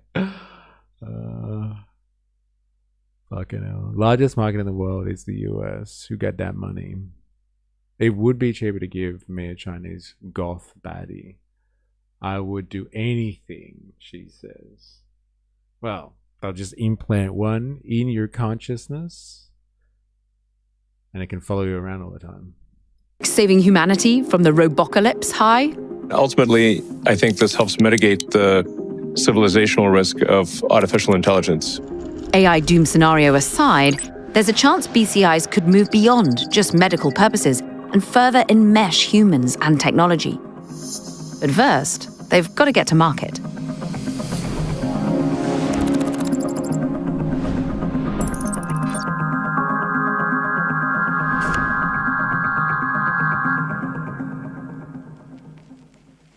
Tiny electrodes are carefully cemented to the scalp to detect and record the delicate pulses from the human brain.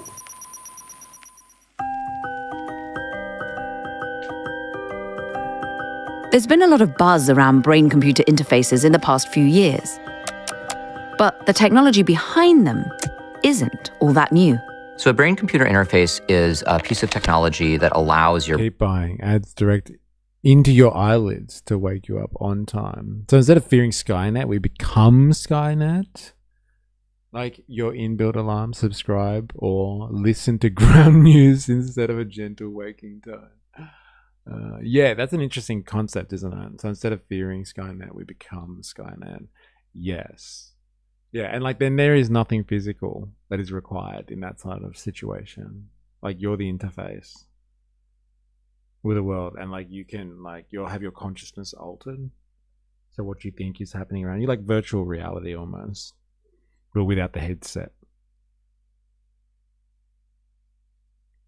It's like it's an incredible way to keep a population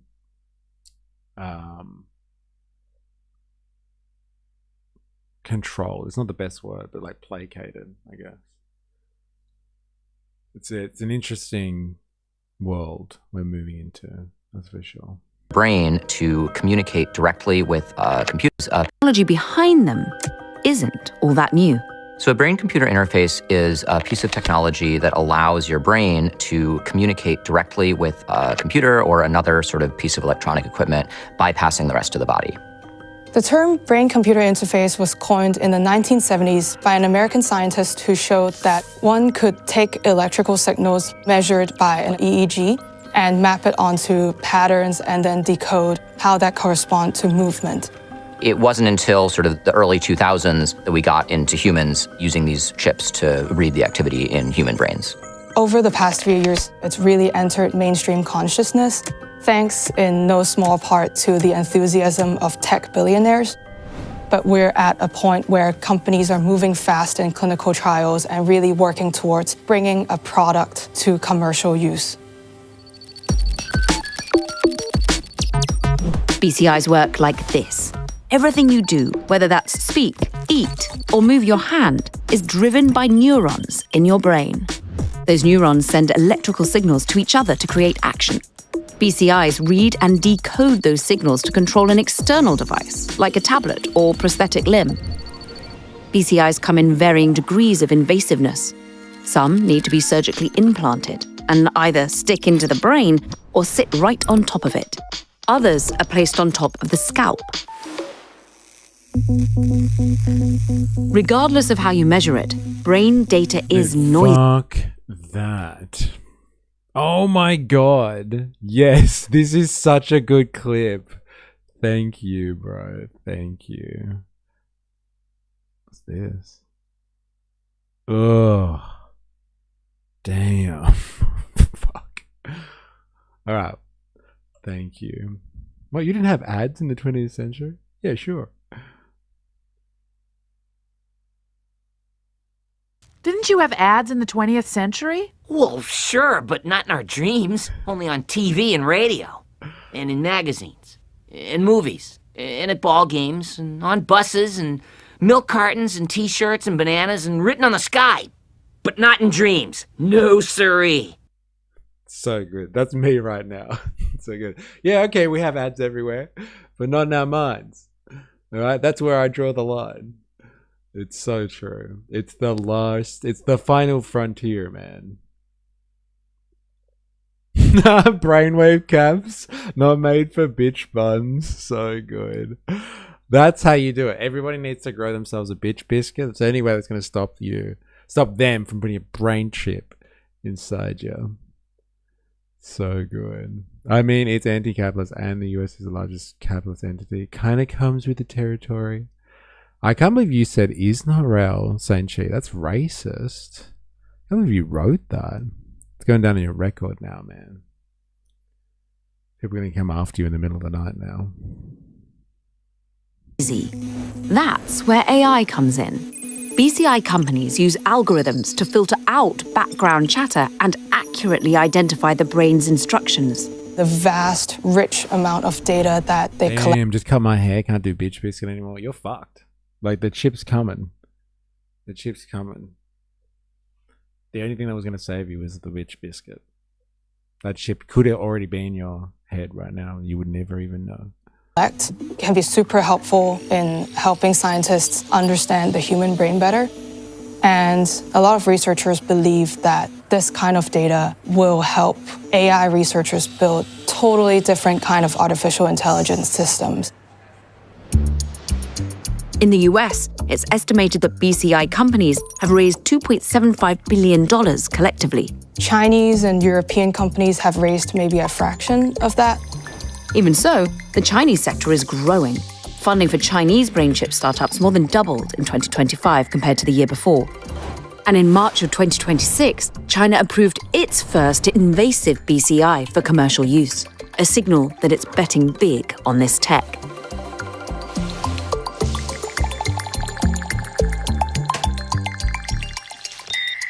My name is Tiger Tao, and actually Tiger is the direct translation of my first name, Hu I have in grave Chinese. concerns about China developing the first AGI. I don't speak Chinese. I was wondering where you're going with that. How am I supposed to use it? Bro, AGI doesn't get used by humans. It will tell humans what to do, and it will be able to do it in any language. Don't worry. It's going to be used by us. Not by us plebs, anyway. It's going to be used by the world's first trillionaire. What about, what was the giant dip in the graph, though? I don't know, when like people got disinterested. It's a very interesting question, actually. Like, fuck brain chips. All right, it's back on again. So it has nothing to do with my personality. Over the past few years, NeuroXF... you will learn Chinese real quick with your new shiny brain chip. Like I'm all for that sort of transhumanism, right? Where it's like the Matrix, and you're just like, I need to learn karate, and like you learn karate instantly or something. Like I'm all for that world. I want to learn Japanese, and you learn Japanese. But like that's like you control the system, right? As opposed to you're being controlled by it. I just have no faith in this technology being developed by private institutions for private gain. I just don't. Yeah, that's the one. I know Kung Fu. Yeah, that one. I just don't have any faith in it being produced and implanted in your mind for private interests. I don't know, man. Fuck that. Rewipe my memory. Not when we're under capitalism, yeah. Fucking that's the worst part. Honestly. Even if I'm in control at first, for how long? Yeah, fair enough. Fair enough. I know, I get it. But it's like anything, right? Like your books are dangerous. Like you get ideas from books and they can change your mind. And it's like, is the book, are you reading a book or is the book changing you? Like you're easily influenced. You can be easily influenced by things. So like any tool can be used inappropriately or appropriately. It's like, should we be scared of books because they come out with like scary ideas and stuff like that? Like, you could have a useful application for this type of stuff. Like, I know Kung Fu, like knowing something instantaneously. That would take, like 10 years to develop as a skill. Like that would be an amazing world to live in. Viruses, new human threat, malware, not malware. But yeah, at the end of the day, you choose to read the book. This takes away the choice, potentially, yes. Again, if you choose that you want to learn a language, then hopefully just rewrite your memory when you disagreed. Yeah. Has been experimenting with different approaches to BCIs. I was hoping that maybe you could bring them all over and demonstrate a little bit. So this is their product or the device were built for, especially for like ALS patient, high-level spinal cord injury person. The device uses a strip of electrodes that sits on top of the cortex that can record signals in the brain. Those electrodes are connected to a brain chip that does all the signal processing. That's attached to an internal control unit that processes and wirelessly transmits data to a computer. It also houses the battery. Last but not least, you had a battery here. You have another wireless charger, that just like the one you're using to charge your cell phone, to put right on top of the chest, aligned to the battery, and do the charging. More than 50 patients have tested different versions of NeuroXS's technology. But Mr. Zhang has lived with it the longest, since October of 2025. He spends several hours a day training to learn new skills with his BCI. 现在可以，你看做了手术之后，可以通过咱们这个 Sitting here now, I'm using high-tech equipment. 科技、高科技，可以通过咱们的设备去操控一些东西，像淘宝啊或者点外。So just clicking on Taobao, ordering takeaway, or use Meituan. He's like, is he scrolling through the thing with his mind right now? Crazy, bro. This is actually horrifying. Bro, it's coming, man. It's coming. And like somebody said it already, I think it was Blaz. And like that, you know what's the horrifying thing about it? Like Blaz is right. At a certain point, it's going to be like the COVID situation where like the working people out there are going to be given a choice about whether or not they want to continue working. And if you want to continue working, then like, you know, you have to have your immunization in check. Your immunization record has to be. And at some point, like people are going to decide that having brain chips is essential for some reason or whatever. And they'll be like, well, if you want to maintain your job or your position or whatever, you're going to have the brain chip kind of thing. Like that's the type of world. That is the type of horror. Like if this becomes just a marketable item and people choose whether or not to have it, fine. But if like they expect people to have this in order to partake in society, right? That's where it becomes truly horrifying, I reckon. Don't need a brain chip. Just get a different job, I guess. yeah. Just go get another job. Hey? How do I join a crime gang? Seems more noble these days. Yeah, fair enough. Until the crime gangs want brain chips as well. What's this?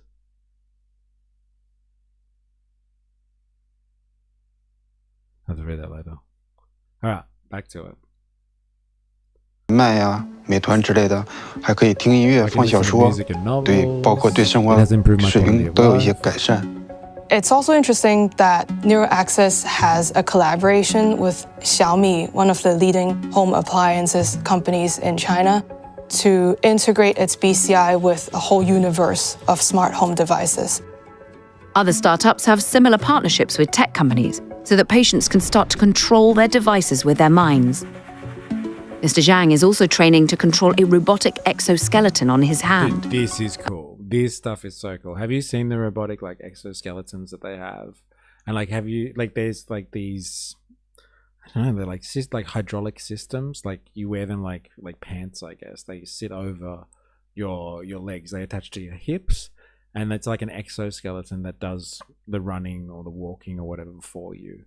So it takes the pressure and the weight of your body and acts like your legs. And so like you can run at like extremely fast speeds, or you can climb a mountain in like an hour or something like that with an exoskeleton. And so like they're developing like this type of technology. So you think about what you want to do and it moves your hand for you, etc., etc. Like amazing stuff, amazing technology. But again, for what purpose, right? That means there will be an inflection point with the anti-vaxxers and the surveillance state. What do you mean? An inflection point. I would like you to unpack that one a little bit more for me, please. The underground railroads will be a safe haven for people who didn't put in their brain chip and continue the revolution against those who did. Called synths. Ooh, synths. I like this. Yeah, old people were using them so they could work. It's pretty crazy, isn't it? Yeah, robotics I love. The line where it's the brain implants is literally my only line I won't cross. Yeah. Everything else, so cool. The limb replacement especially. The brain chip stuff, bit iffy, not a fan, but physical stuff. Like we drive forklifts, and we appreciate they can lift a lot more than humans can. Exoskeletons. So we don't have an excuse to stop working. Yes. That's hilarious. Yeah, it's cool technology. According to Tao, this sort of tech could one day help Mr. Zhang walk again. Mr. Zhang will have this implant for an entire year, which is critical to test its long-term safety and effectiveness. After that, Mr. Zhang could remove or keep the BCI, which Dude, he's doing NeuroXS that with claims his could mind. last That's crazy. 3 years. In a sense, it can be a ticking time bomb when something is put in the human brain, which is a very sensitive area of the body. That's because over time, the brain forms scar tissue around the implant, which can damage brain cells and block signals to the device. NeuroXS opted for a less invasive strip of Anti-vaxxers don't want vaccines, but we are saying the establishment will eventually force everyone to have one. I think there will be a point where the ideologies that might have been aligned or used as advantageously will no longer be aligned. Anti-vaxxers don't want vaccines because they were saying the establishment will eventually force everyone to have one. I think there will be a point where the ideologies that might have been aligned or used advantageously will no longer be aligned. Yeah, fair enough. Yes, fair enough. So the anti-chip people will be the new anti-vaxxers, and they will refuse to integrate with the rest of society, and they'll live under railway lines, apparently. Refer to everyone else as synths. Almost like this is a class war. And what a way to control a class. Owning the means of production like this, or owning technology like this, and using it to potentially arbitrarily control the thoughts of a large group of people. It's crazy. And has nothing to do with ideology but control of the masses. Which is the idea, right? Like, there is no ideology. Like, the culture wars are a distraction. There's no real ideology behind the class war, but like ensuring that you have a big group of people producing value and that wealth is extracted by the ruling group of people. There's no real ideology behind that. Everything else is the distraction. Crazy stuff. Well, the non-COVID opt-in system of vaccines at least keeps its choice based, not forced. But like, you know, like people were forced to have the vaccine. Like that went around my workplace like wild. And they were basically like, I was sitting in meetings with people, with the director, I remember, with staff, and they're just like, get the vaccine or you lose your job. And you have this amount of time to do it. Same with chips. I don't care if you want one, but don't force me to keep my job. We had a vaccine passport to get into different establishments. We had the same thing. Yeah. Anti-vax stuff was a bit problematic, but mostly just do it with the indemnity clauses, in my opinion. Like, can't sue me / no recourse if anything happens. That's an interesting way of doing it. Yeah, that's the only non-COVID I'm talking about. During COVID, it went out the window. Yeah, right. Electrodes to help reduce scar. Then made it forced. My mum's a naturopath. Her main clientele for 5 years now has been people who, rightly or wrongly, believe they have been jab damaged. Yeah. Yeah, I've heard a lot about the stuff with in relation to heart damage as a result of certain jabs and stuff. NeuroXS opted for a less invasive strip of electrodes to help reduce scarring and maintain a good signal. One challenge? The bar for regulatory approval is very high. This is going to be classified as class 3 medical device, which is going to hardest to get in terms of approval. But they've got a helping hand. Every 5 years, China's top officials release an outline for key areas of economic and social development. That support can catapult nascent industries to new heights. For example, China's highlighted new energy vehicles for investment over the past few decades, and today they dominate most of the global EV market. In the 15th five-year plan, BCI was designated as one of 6 strategic industries of the future. Fuck. That means... All right, so like, if you're not across like how China's economy works, it's not the free market like we have in the West, where companies just do whatever the fuck they want. not that they don't plan their own economics, they just do it on an individual basis. China has a 5-year plan system, and so they decide as an economy what they're going to focus their resources on, like as a society.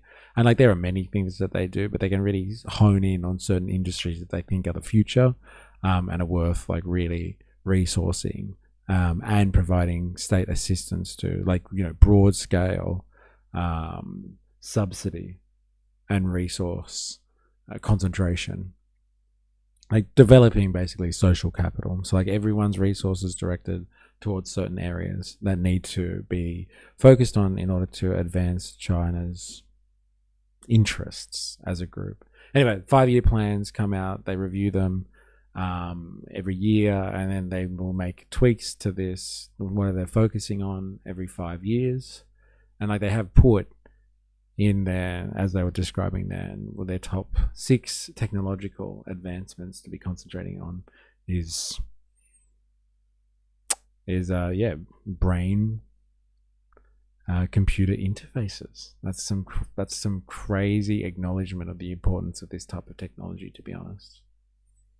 Now, I would put it to you that like China, in terms of how it produces things, are concentrated more on developing technologies in order to produce new markets, so they can push, they can produce these things and dominate these markets and push their technologies onto the world, because developing this technology and the ability to produce this technology is good for them. If they're at the forefront of technological expansion, it's good for their society all round.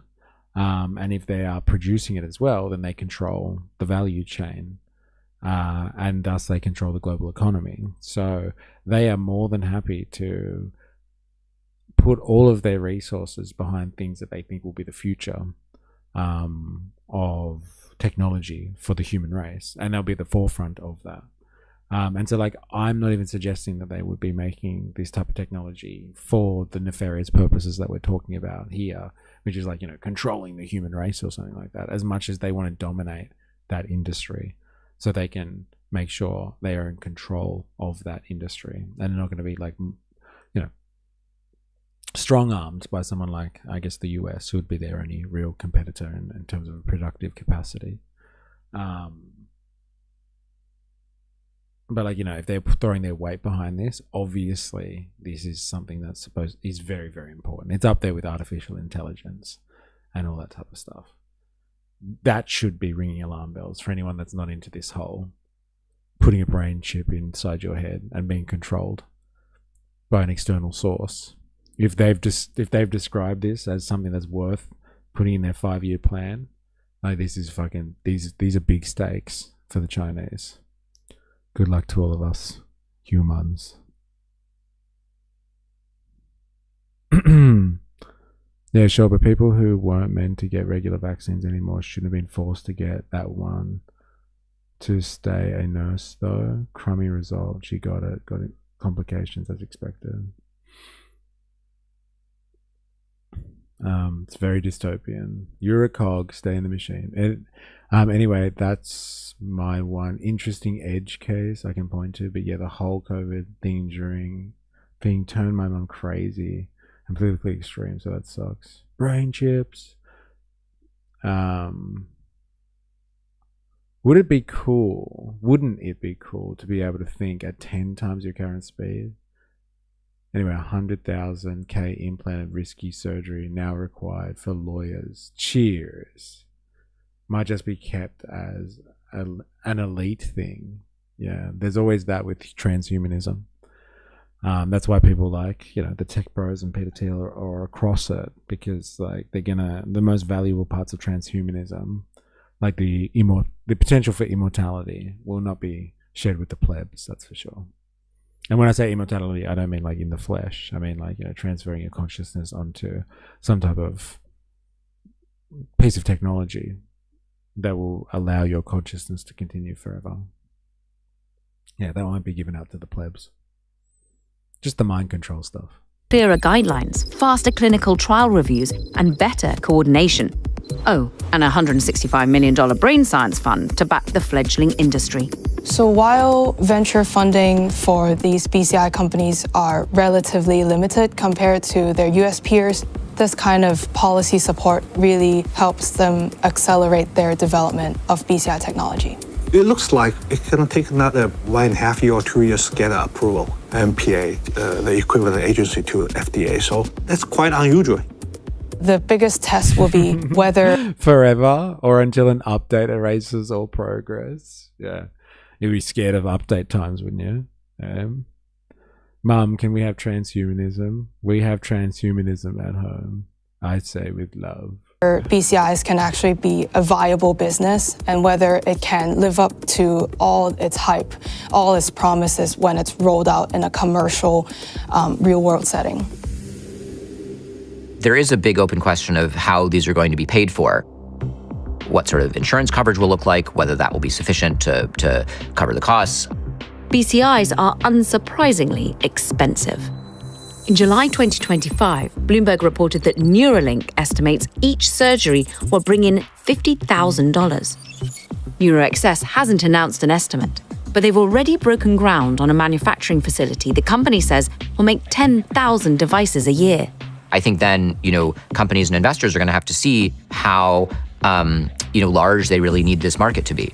Will it be sufficient to only use this as a medical device, or will investors want more of a return and want this technology to be available or marketed more broadly? Mass adoption of this tech, whether invasive or non-invasive, raises questions about the future of neural privacy. As this technology becomes more widely available, which many people think it will, there are sort of questions to be raised about who has access to this data and what happens to it. In response to the rapid acceleration of BCI tech, some jurisdictions are passing laws to protect neural privacy. There are fears that ultimately BCI will be used or abused to alter people's consciousness against their wills, or even be deployed in a military setting to create soldiers with enhanced cognitive abilities. Those nightmare scenarios have some basis in reality. In the US, the CIA ran illegal experiments to try to unlock mind control during the Cold War. And more recently, the US's primary military research arm, DARPA, has funded studies into BCIs that could allow for hands-free control of drones. China has also funded brain research for military applications. Whoa. Hey, who would have thought? AI and military applications? Never. What's this? Clankers disgust me. I think I've actually seen this. Yes, I have your stapler, and I'm keeping it. Hey, what movie is this from? I think Jag, you suggested this movie. Great movie. Could you imagine propagating an AI virus that just eats other AI databases after infection and shits out? No date, but rickrolls. Office Space, thank you. Yeah, it's pretty good. Thank you. Depending how centralized the databases are, you could turn digital human history in AI minds to nada. Just like that.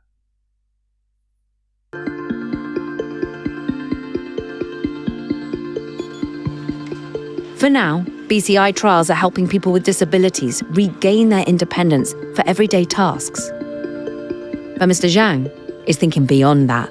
希望越来越好，通过我们这个科技设备，然后一点一点训练，一点点改善生活，包括以后可以自主的，比如说像。It's like an intro to culture level movie. Thank you. I have had my lesson. 吃饭、喝水、行走，甚至到最后，我甚至可能生活自理。还在向未来向起来，对不对？是的呀，是的。We would still like to stand up in the future, right? That's the most important. Yes. 这最重要。Well, I hope he gets to stand up.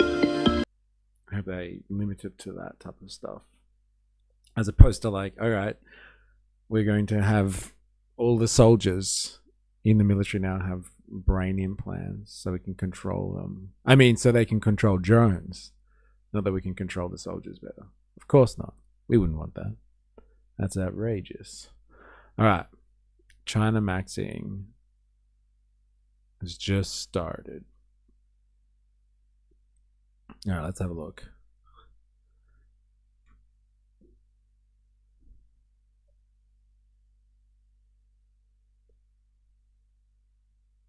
All right, China investment in renewable energy pays off. What's this? 3 weeks ago now. Let's see what the Americans have to say about the Chinese here. Welcome back, everyone.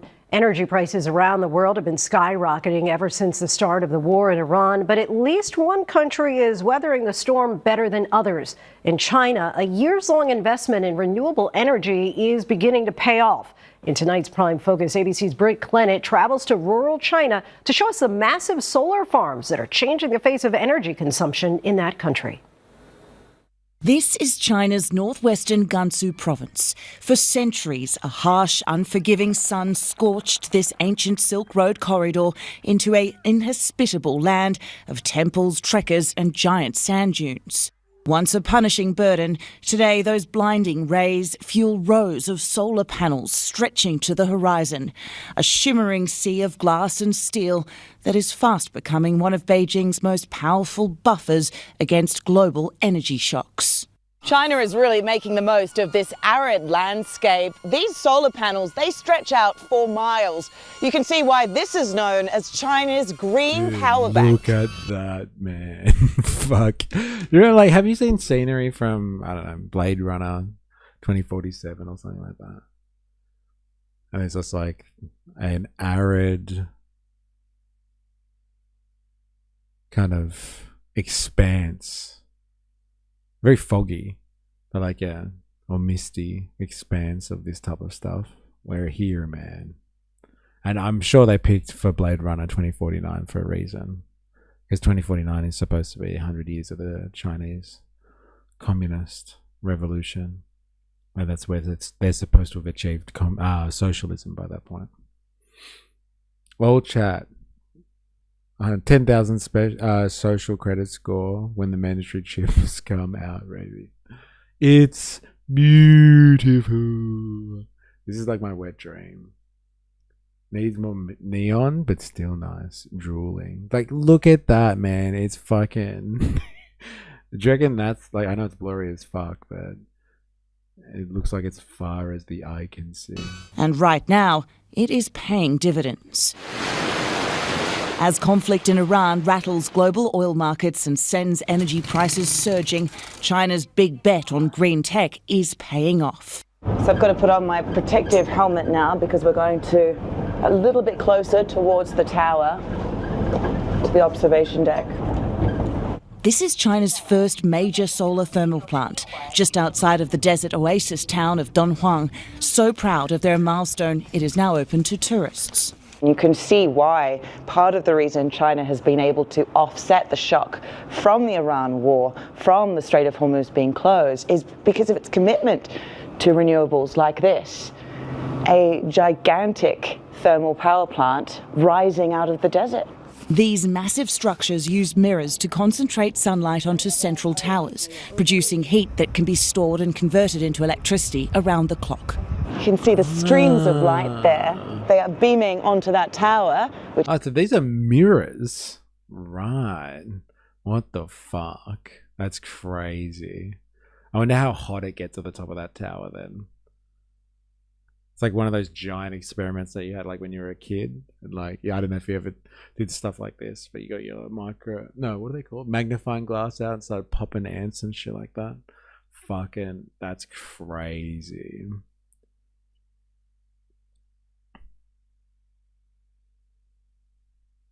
As you can see, a circle. Why don't our deserts look like that? Albo.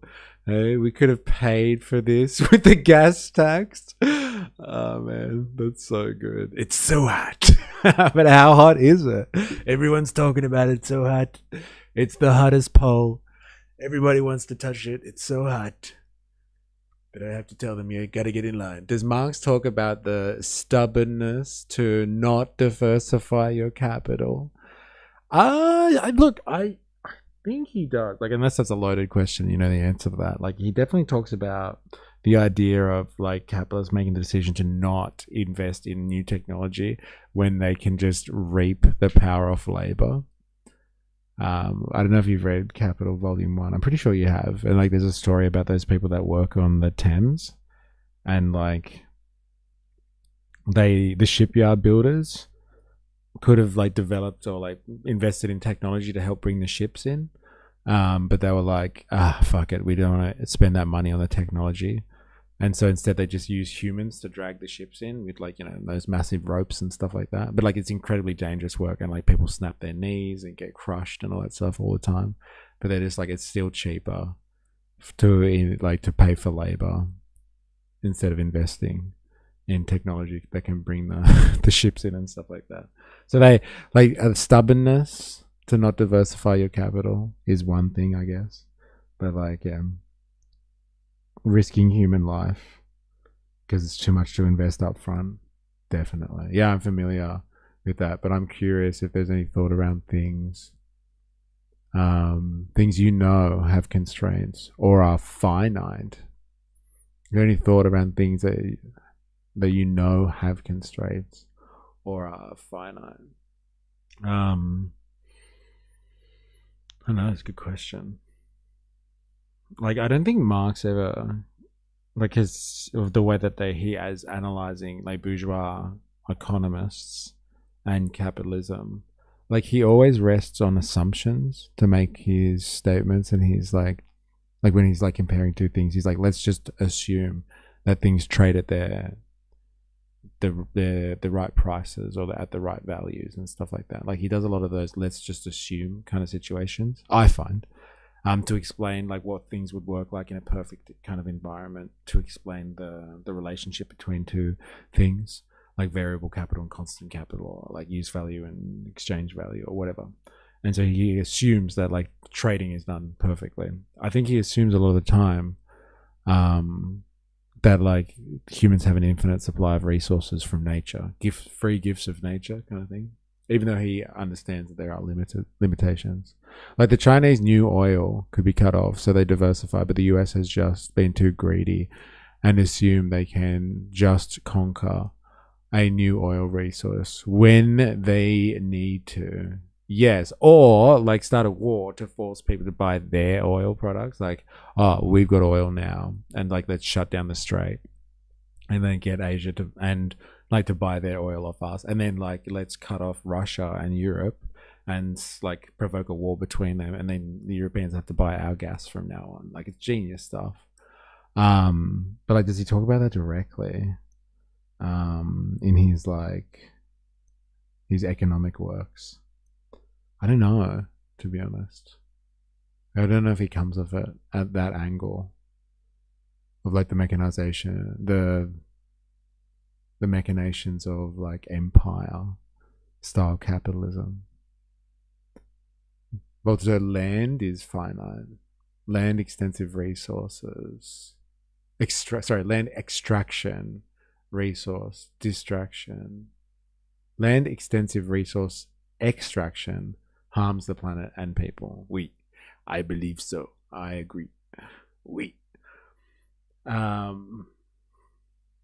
I think what you're talking about though, Jag, is, and I think he does talk about this as well, is the difference between planned economics and the anarchy of the free market.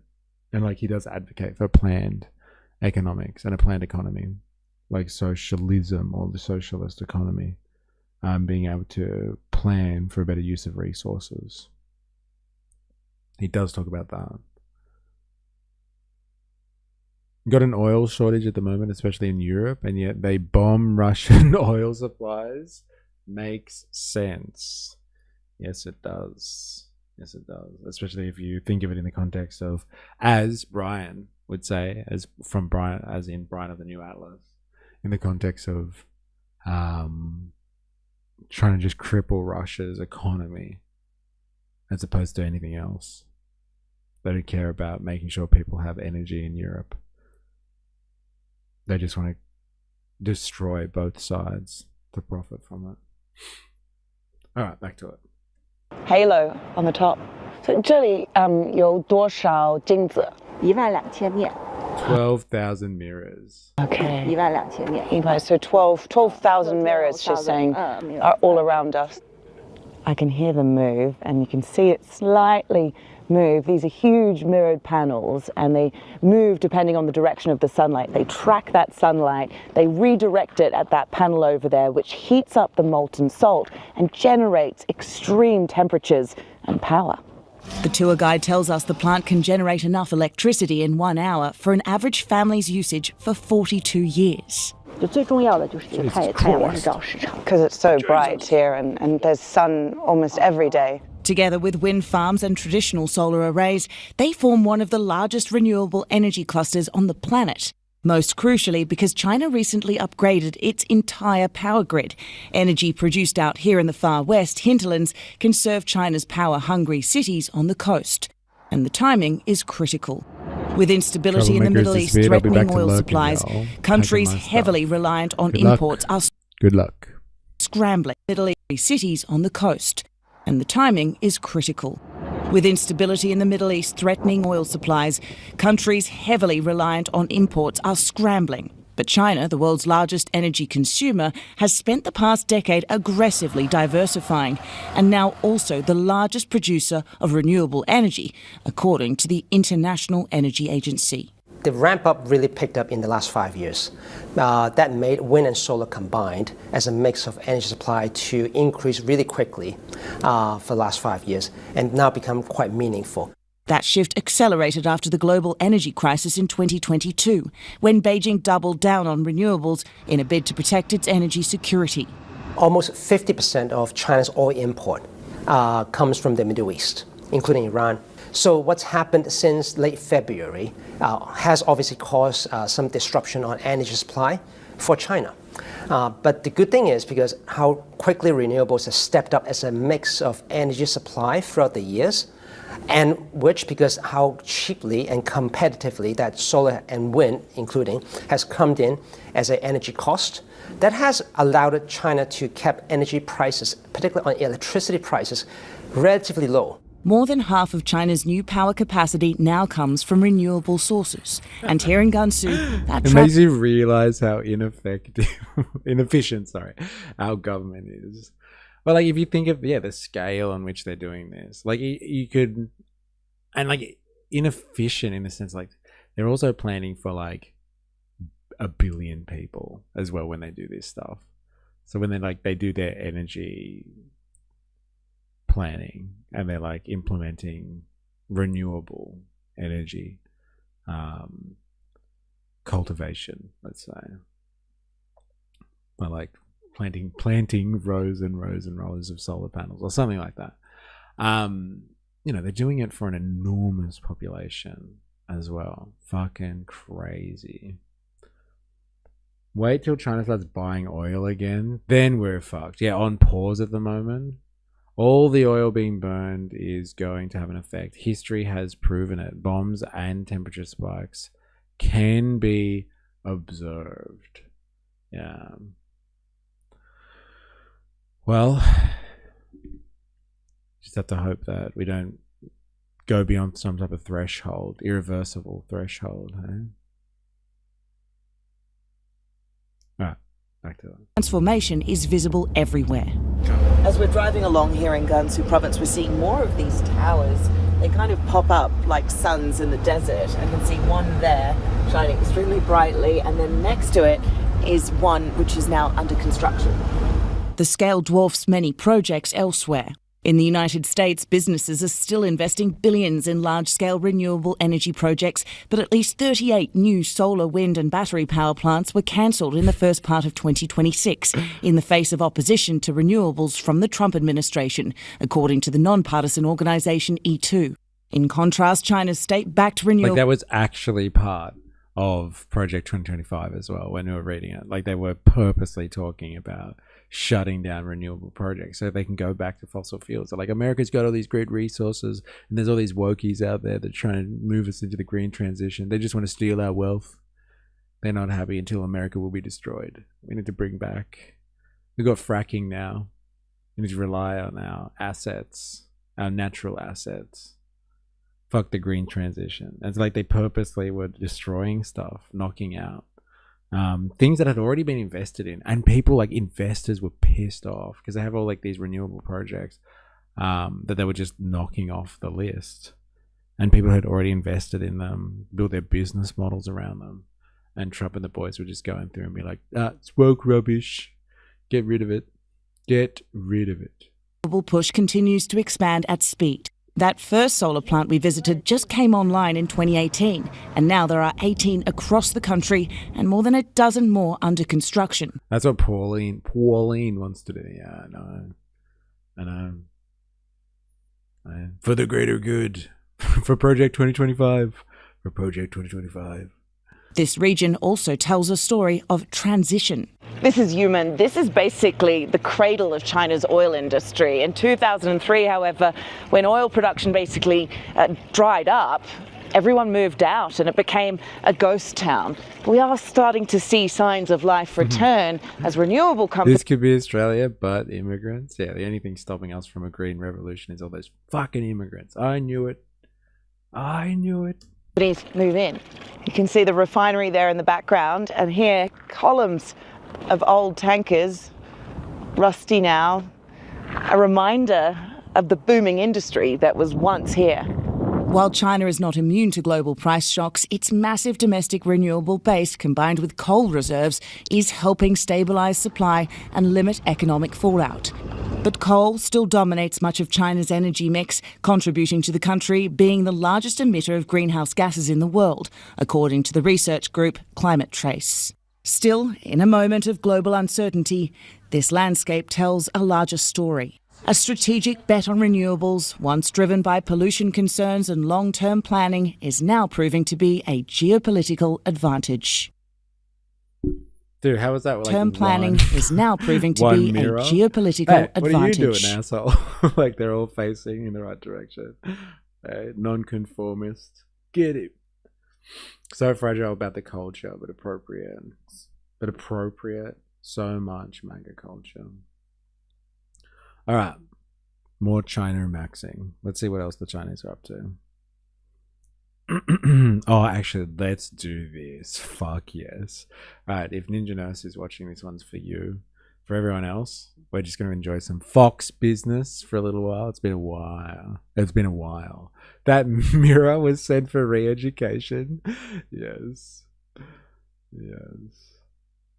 Alright, Kristi Noem, who now works for like the Shields of the Americas or something like that after she got fired for being incompetent.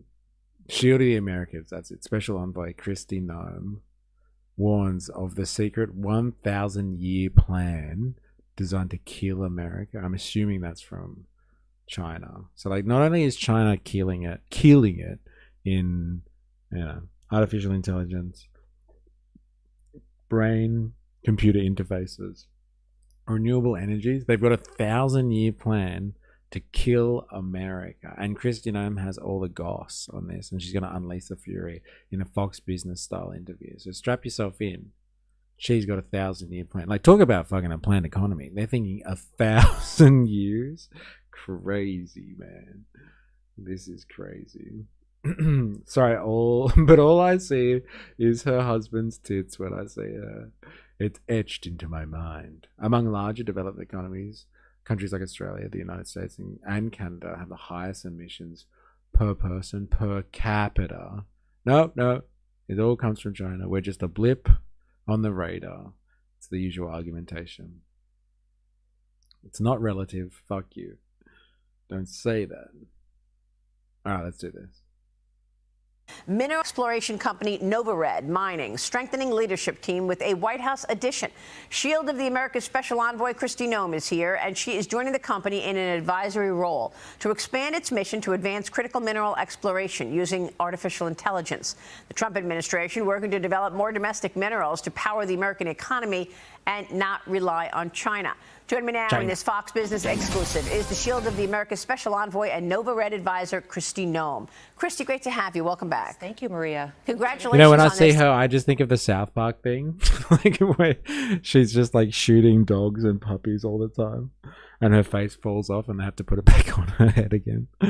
Hide your dogs, yeah, hide your dogs. Tell us more about what you're doing for NovaRed.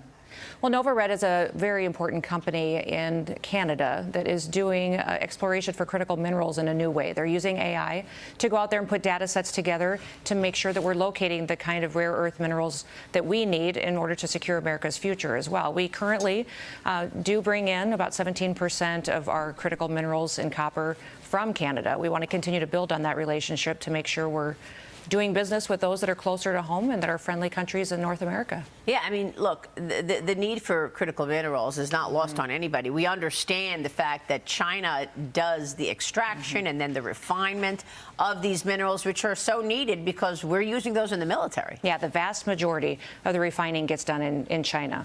And so we're dependent on some of those critical minerals in the United States. A lot of it comes out of Chile as well. And so, Oh yeah, America's been so kind to Canada. Yeah, I know, right? Hey, no pressure.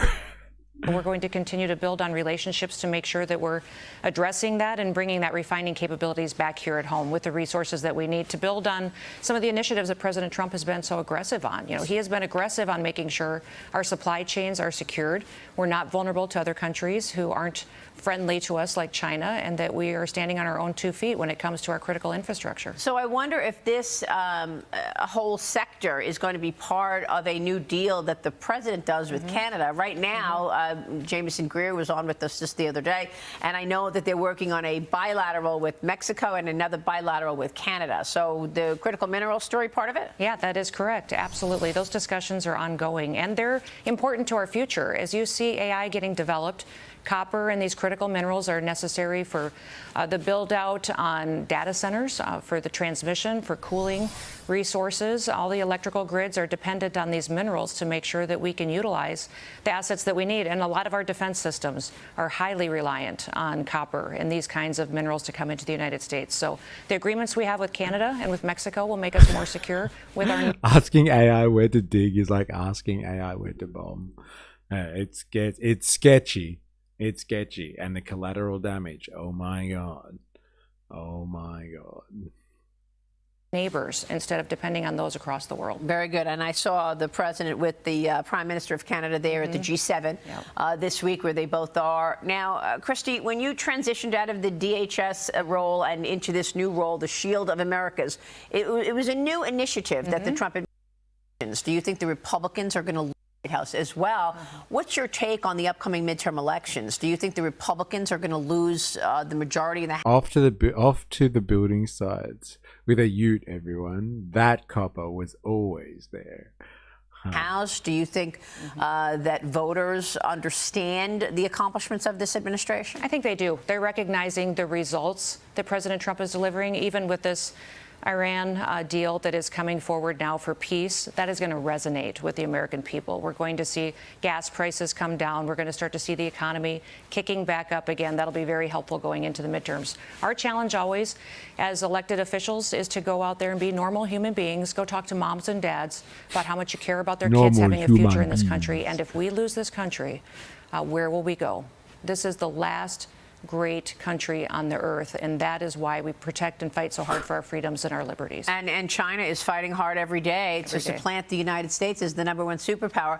How much evidence did you uncover in terms of China being behind pushing people in to come into America illegally, so perhaps they could do surveillance work for the CCP? Well, I knew it. The Chinese were behind the invasion.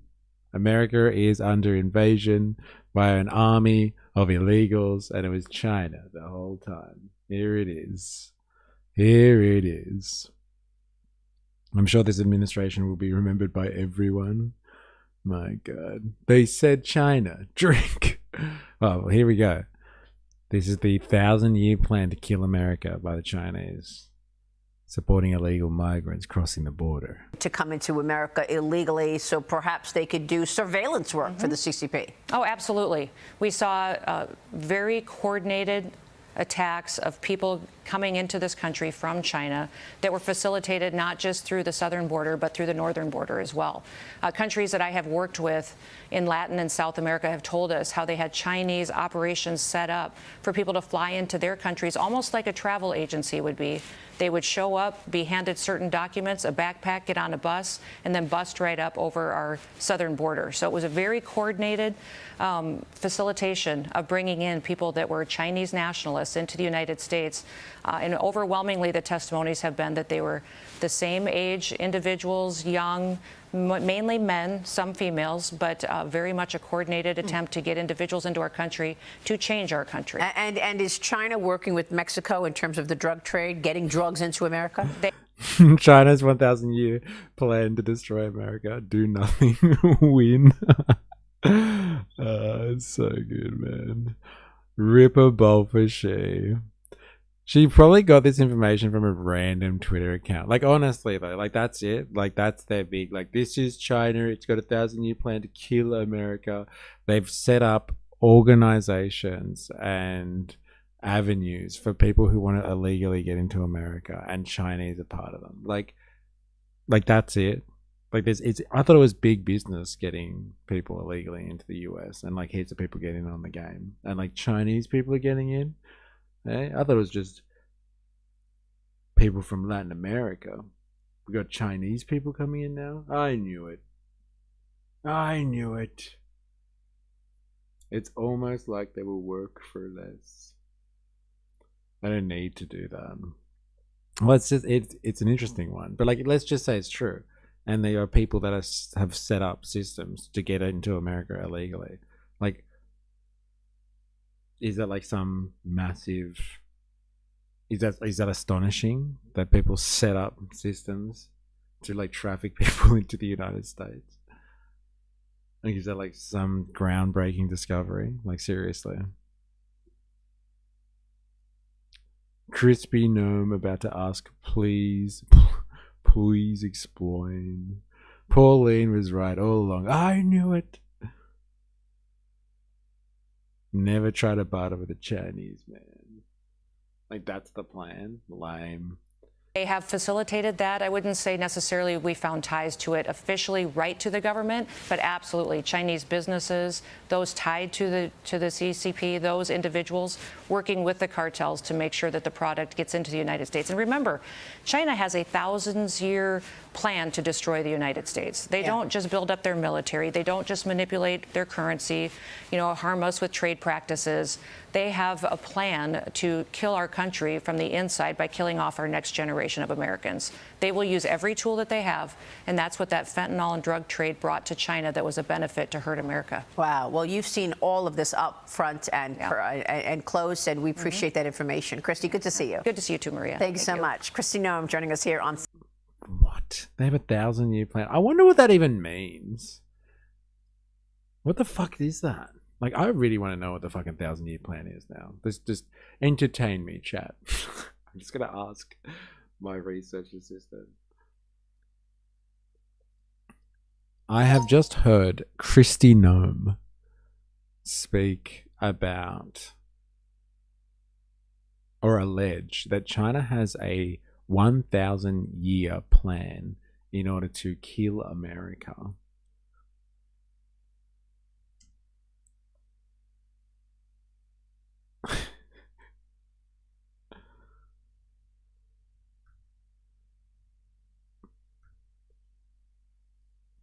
Are you able to shed any light on what she is talking about?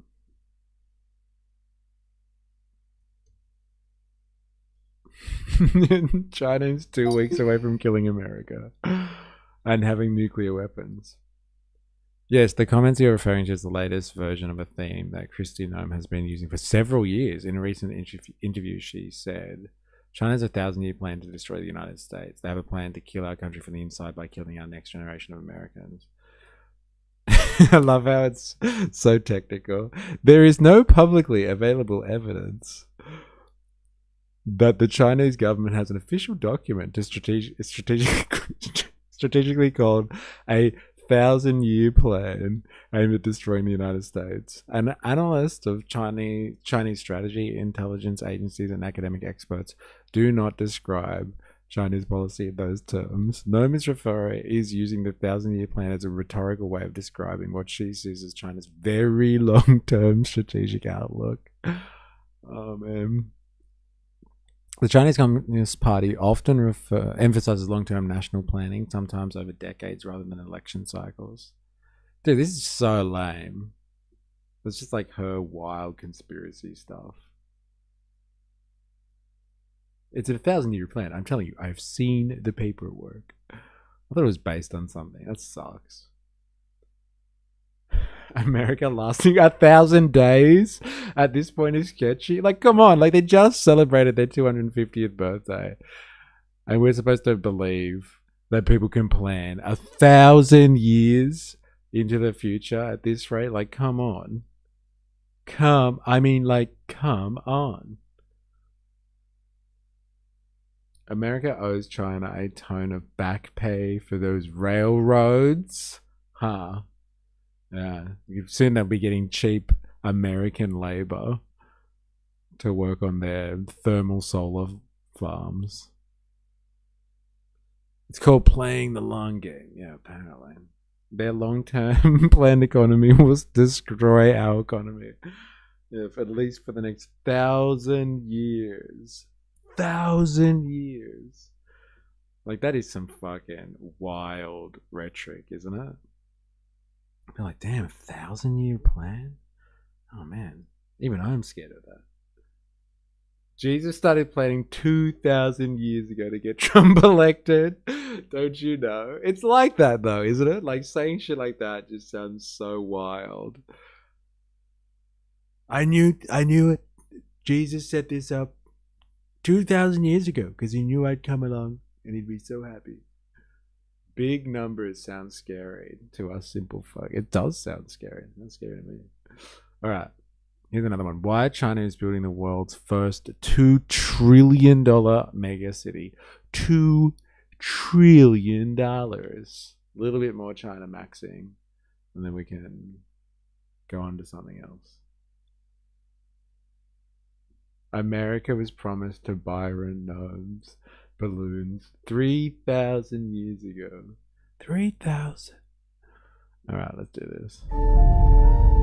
You're looking at the largest continuous urban area the world has ever seen. 86 million people fused into a single $2 trillion economic engine. It's known as China's Greater Bay Area. It's a bold, very ambitious attempt by the Chinese government to integrate 11 cities. For China, this is just the start. Its latest 5-year plan pivots from individual cities. Phase 1. Unify a dynastic empire in 221 BCE. Phase 2? Question mark. Phase 3. Destroy America. It's the 1,000-year plan. So good. It's the goddamn plan. To a focus on mega-regional China, a network of 19 massive clusters with the Greater Bay Area as a primary engine for growth. China's relying a great deal on the Greater Bay Area to provide this kind of a powerhouse innovative economy with a long-term goal. Smaller cities connecting into larger ones goes back millennia. Yet we're no longer talking about a few thousand merchants following a trade route, but instead hundreds of millions of people integrated into a single labor market. Where gaps once took centuries to close, rail lines and relentless paving are swallowing the landscape at a rate of kilometers per day. After 6,000 years of urbanism, cities are becoming larger and larger. Every single city is continuing to draw in more and more people for the kinds of opportunities that they can't get in any other sort of place. Economists believe that unifying the world's massive urban centers can revitalize economies and redefine the rules of growth. What happens here in China could be a blueprint for the future of humanity. This is China's megalopolis. Dude, look at that imagery there. Think of the thousands of people that are residing just in that. So dystopian. This is not the way. Like fucking, like those battery chicken farms and stuff. Crazy, man. What's the movie with fucking Bruce Willis? Fuck. Oh my god. Damn. Fifth Element. Yeah, it's got those Fifth Element vibes to it, don't you reckon? Like how he kind of lives on the, I don't know, tops, not even, like just lives in the sky, basically, in these mega high buildings and stuff. And like the Macca's comes to him, or the local hawker flying around in the skies. Multipass? Yeah, multipass. Crazy. That imagery is intense. At least a noodle guy can fly to your window. Yeah, that's all they're missing. And you know they're working on the drone technology to do this. Soon people won't even leave their little chicken coops, their little shoeboxes in the sky. Drones will just fly to their window, giving them food. Crazy. Have you been in those cities? Negative. Not one this populous, no. Project.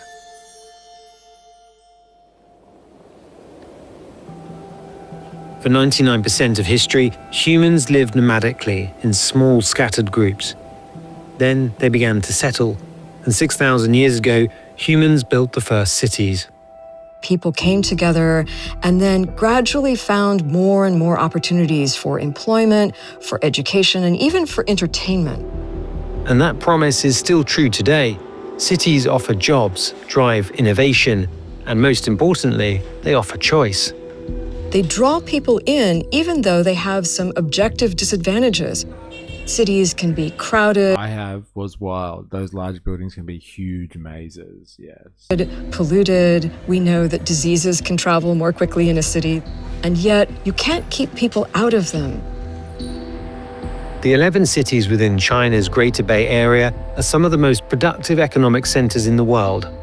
They're among the most crowded, and the region is about to get even more densely packed.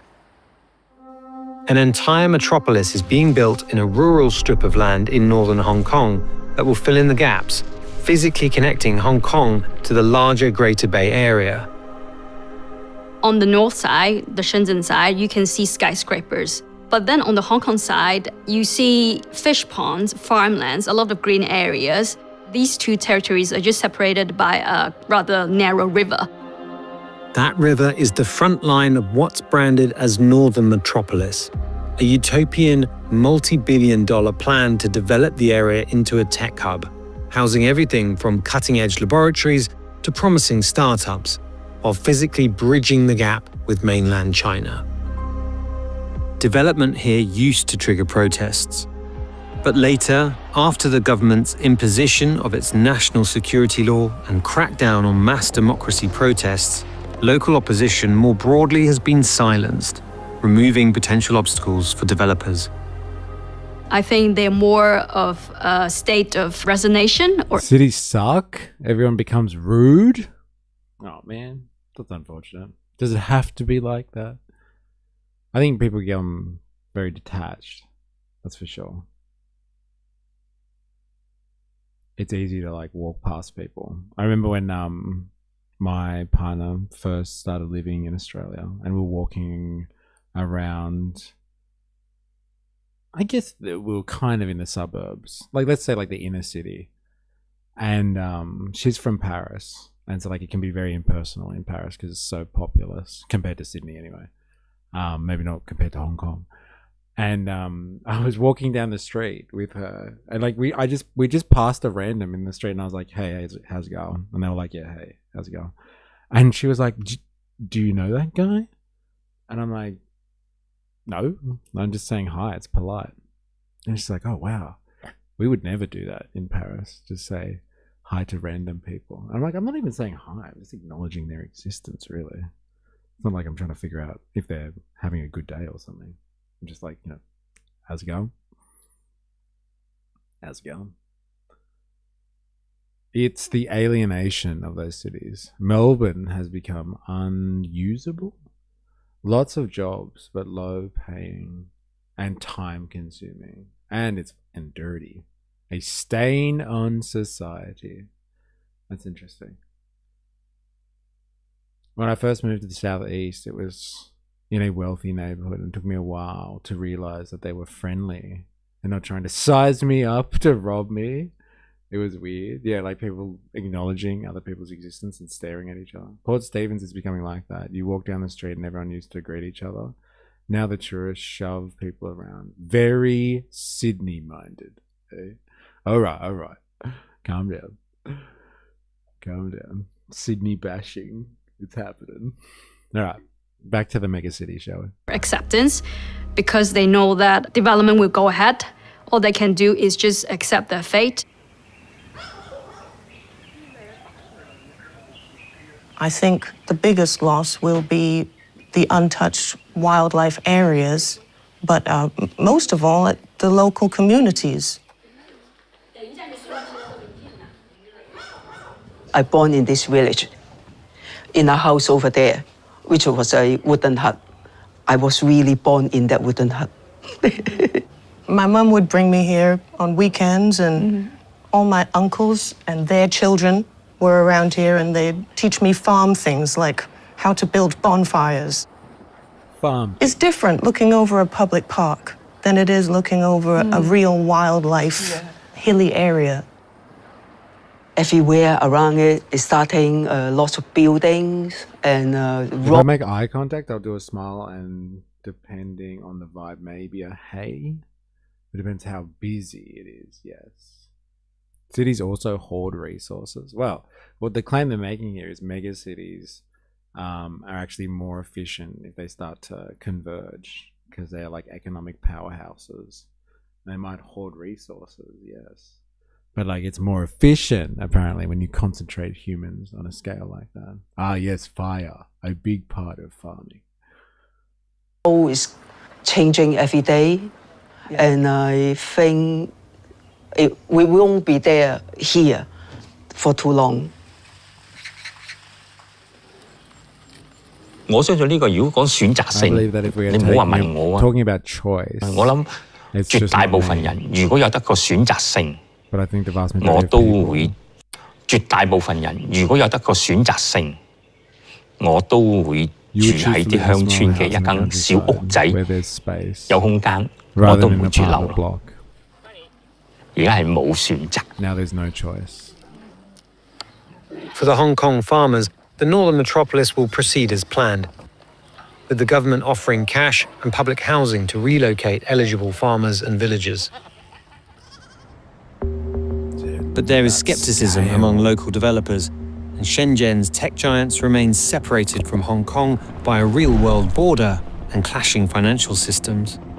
I don't think the government can just say, oh, this will become the center of a city and people will move there. We've seen that fail so many times all over the world. In China, that government-driven building led to ghost cities, massive infrastructure projects that lay empty for years. But years. Over time, you know what the funny thing is about like the anti-Chinese propaganda? I don't even know if these guys are being anti-Chinese about it or not, or they're just following the narrative. But like the key word there is like these cities sat empty for years. They sat empty for years. They're not like, oh, these cities were built and they're still empty. Like they were empty for a while.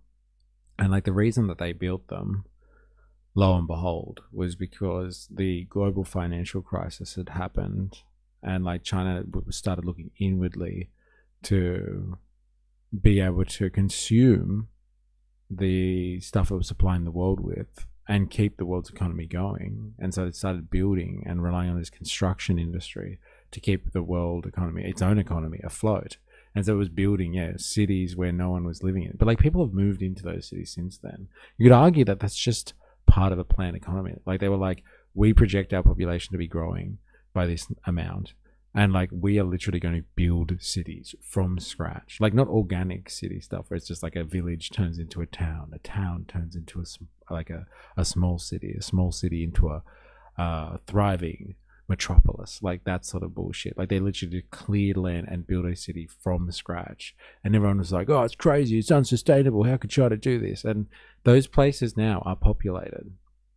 Like it's not as like strangely detached and dystopic as people make it out to be. Like if they believe that China is a planned economy, why can't they believe that China had built cities that people would one day live in, and it absorbed a lot of the economic woes of the time period? What's this? This is in Australia. Are you starting to see a pattern yet? What is this?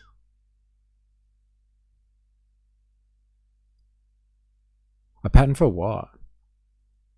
Like people protesting? Or is it just like, look, Muslim women protesting, get it? Like, is that what you mean? I'm not sure. When was this? I don't know. Like, what's this person saying? Mario here. What's Mario saying? Are you starting to see a pattern yet? Go on, Mario. Tell us what you're really thinking.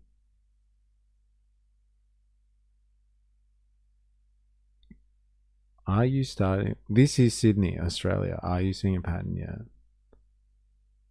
I don't know. What's the pattern? Do you know what Mario's saying here? Alright, I guess I have to watch it.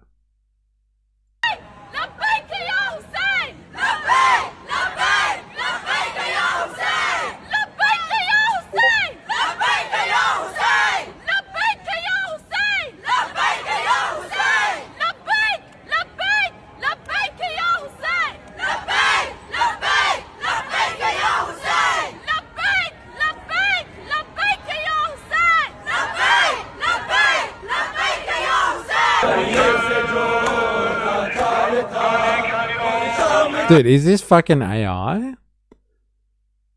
Mario Norfowl. He's an Aussie geopolitical commentator. Started with Frothy. Okay. Is this legit?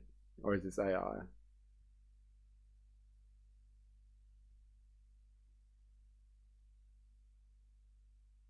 Like, I'm sure we would have heard about this, right? Like, we do cover protests and stuff.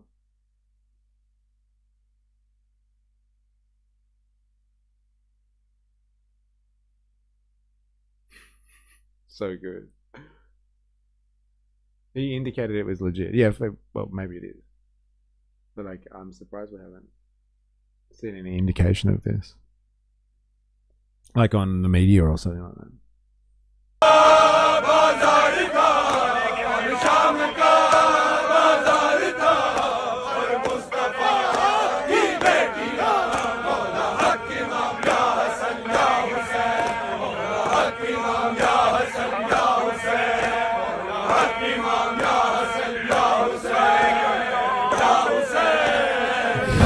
What is this?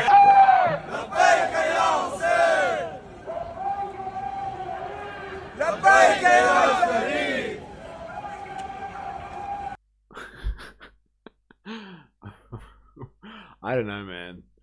I'm sure we would have seen something about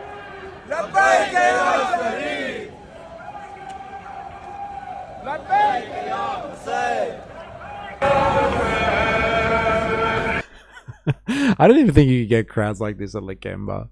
It's too many. That chant is for some religious holiday, I think.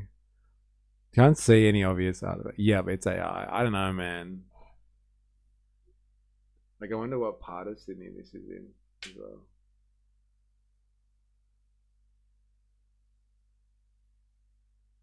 Very interesting. Like, dude, I would have fucking so gone to this to interview people.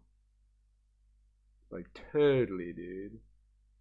Totally. What a missed opportunity. It's from some channel called what? Aussie Loyalist.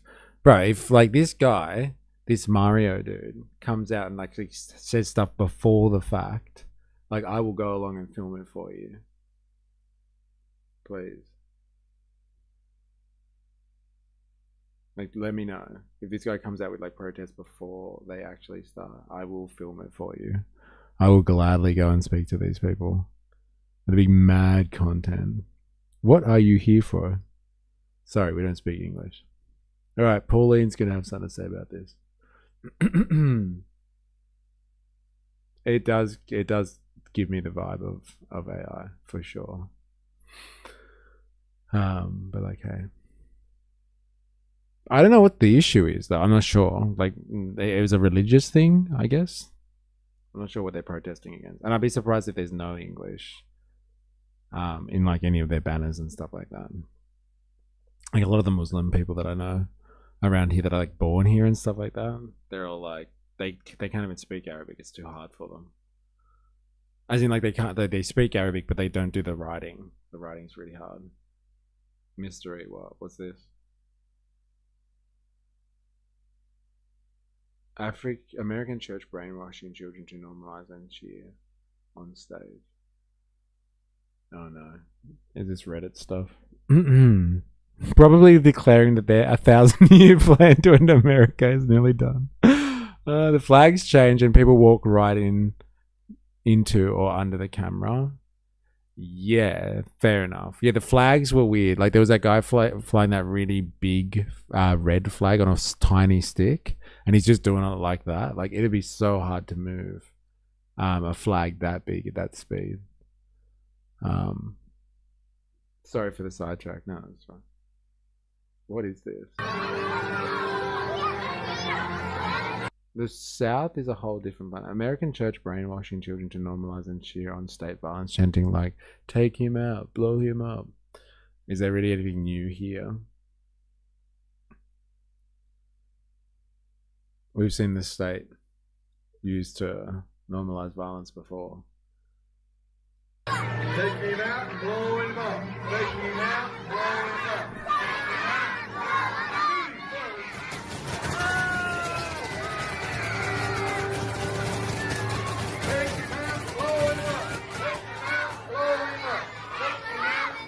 What the fuck is this?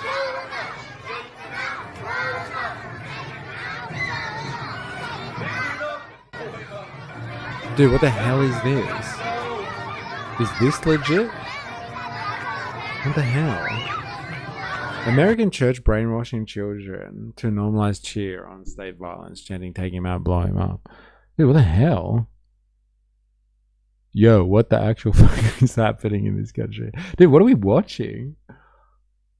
Dude, we're so much cooler than my memories of church as a kid. Yeah, dude, church was so boring when I was a kid. What the hell? We had one of these in Adelaide as well the other day. What? This? In church? Or you're talking about the marches through the stream? This is crazy, man.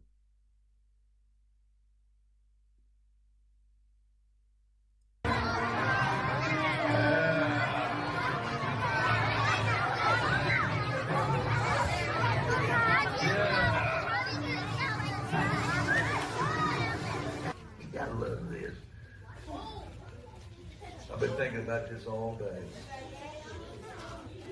1, 2, 3, 4. What's after 4? 5, 6. What's after 6? 7, 8. Whoa, what, did they take this person out and blow them up? Dude, what the fuck? Fucking hell. My god. Wow. What's this? Oh, is this in Sydney? No, that's not in Sydney. Surely. Oh, it's Glasgow. Is this AI Day? Apparently. Alright, back to my fucking $2 trillion mega city. Bring it on. At least some of those projects did fill up, proving that if done in the right way, the if you build it, they will come method can work.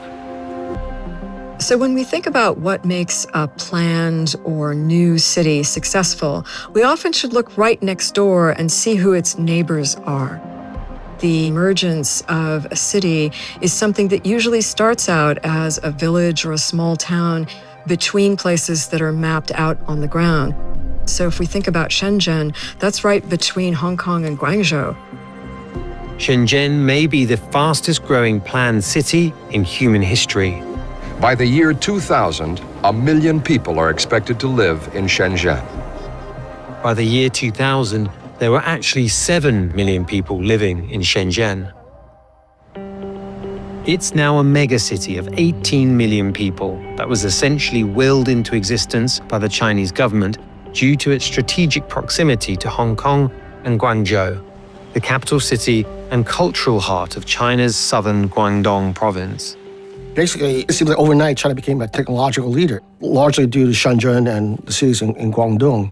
We are about to start. Please make sure your AI, robotics, semiconductors, clean tech, and autonomous driving. These are not just industries that the Chinese government is showing off to impress the world. They're actually important drivers for the future. Now, the Chinese government wants to build upon Shenzhen's success. For the 11 cities in the Greater Bay Area, that means utilizing each individual hazy that was. Fuck. City's strengths to propel China towards a high-tech future driven by innovation. Let's say you're a startup in Shenzhen, you go to Hong Kong, raise money, use that money, create a prototype in Shenzhen, and from there, if it works, you make it in scale in Guangzhou, and then you launch it in Macau.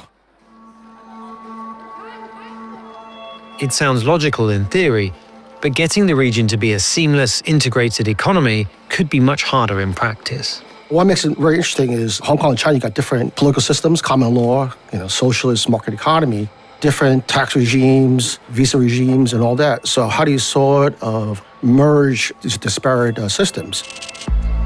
Hong Kong, which China considers one of the 4 core cities within the 11-strong Greater Bay Area, has its own legal system, currency and passports, and along with Macau, is separated by a border. And that makes integration through the Northern Metropolis project a government priority. Northern Metropolis is the engine for us, not just for growth, for uplifting as well. Right. But this engine is part of a much larger, high-stakes transition for China, away from things like textiles, cheap electronics, and a relentless boom in real estate. Those engines are faltering. Growth has slowed significantly as the country hits a wall known as the middle income trap. Moving from middle to high income requires a very steep increase in productivity. This is the ratcheting up of productivity among firms and labor that will move China from a middle income to a high income country over the next 10 years. Cities thrive when they don't have borders. Innovation succeeds through more integration, bringing together the people, the ideas, the customs.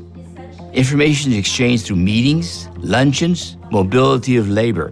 And that means you have to be within half an hour of the location of economic activity, in this case, the location of innovative activities, and that is Shenzhen. So I think it's become much more of what I call an economic political objective, a regional program, and has very many complex dimensions. While Hong Kong's lost $2 trillion. That's a crazy project. Some big march down Main Street. Did you actually see the march, though, Dilemmas? Or you just watched something like we saw before from this guy? Mario Nafal. Did you just see Mario poster, or you actually saw the march? Man, fucking AI is scary, man, for this reason. There's so many people look, this is what Sydney looks like. I don't know, man. I'd be surprised if that was actually happening.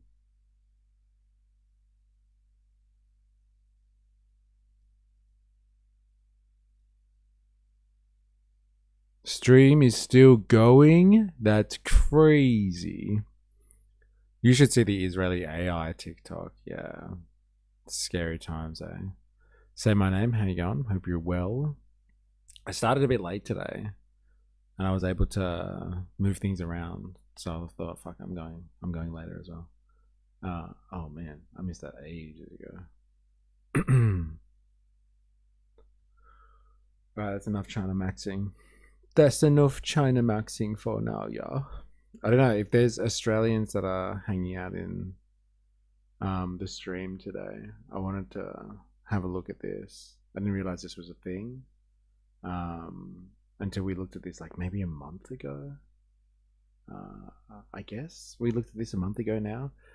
There was reports that the Teals, that loose group of independents in federal politics, like actually starting a party. It sounds like they have done it now. They've started a party. So we actually have a Teal political machine. Independents, Allegra Spender. And that's like, there's two people in the Teals. But like, they're actually a thing now. Before the Teals were just a loose group of independents, I guess. Enough China Maxing, yeah. Back to the train schedule. Hell yeah, midnight stream. Fuck yeah. Enjoy it. And Zali Steggall are forming a new centrist political party. The two so-called Teal MPs say the Community Strong Australia Party will focus on bringing Australians together. They say voters want practical solutions to issues like cost of living pressures, climate change, education and healthcare. They are yet to... It's called Community Strong Australia. What a lame thing to name. I thought they would call themselves the Teals. That sucks, man. What a lame name for a party. Convince their cross it's a bad name, isn't it? The Community Strong Australia Party. It seems like some weak hail to One Nation, almost. God, they really should have marketed that one better. That sucks. But say the party solutions to issues like cost of living pressures, climate change, education and healthcare. They are yet to convince their crossbench colleagues to join, but say the party will take shape in time.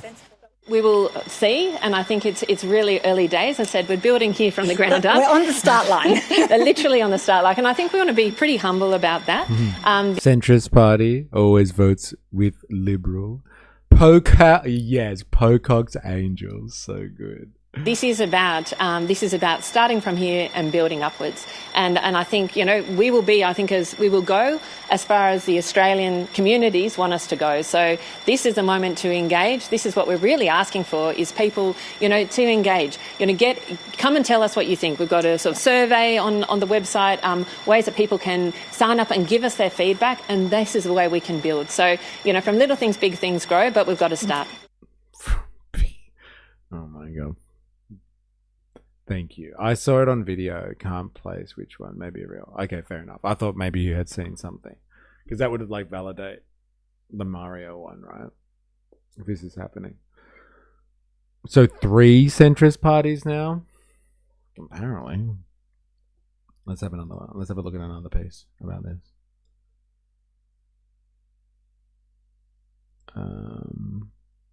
Yeah, let's do this one.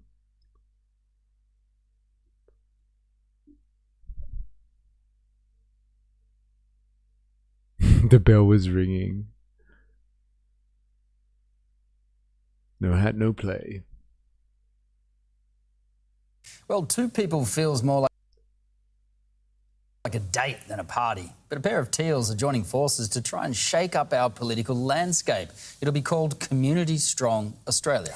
But there'll be no leader or deputy, with Zali Steggall and Allegra Spender equals and free to vote however they wish. Questions remain, however, about why the other Teals haven't joined them and whether this is... It's Community Strong. Terrible name. Did you know that the nuclear warhead was sent by a lesbian happy pride?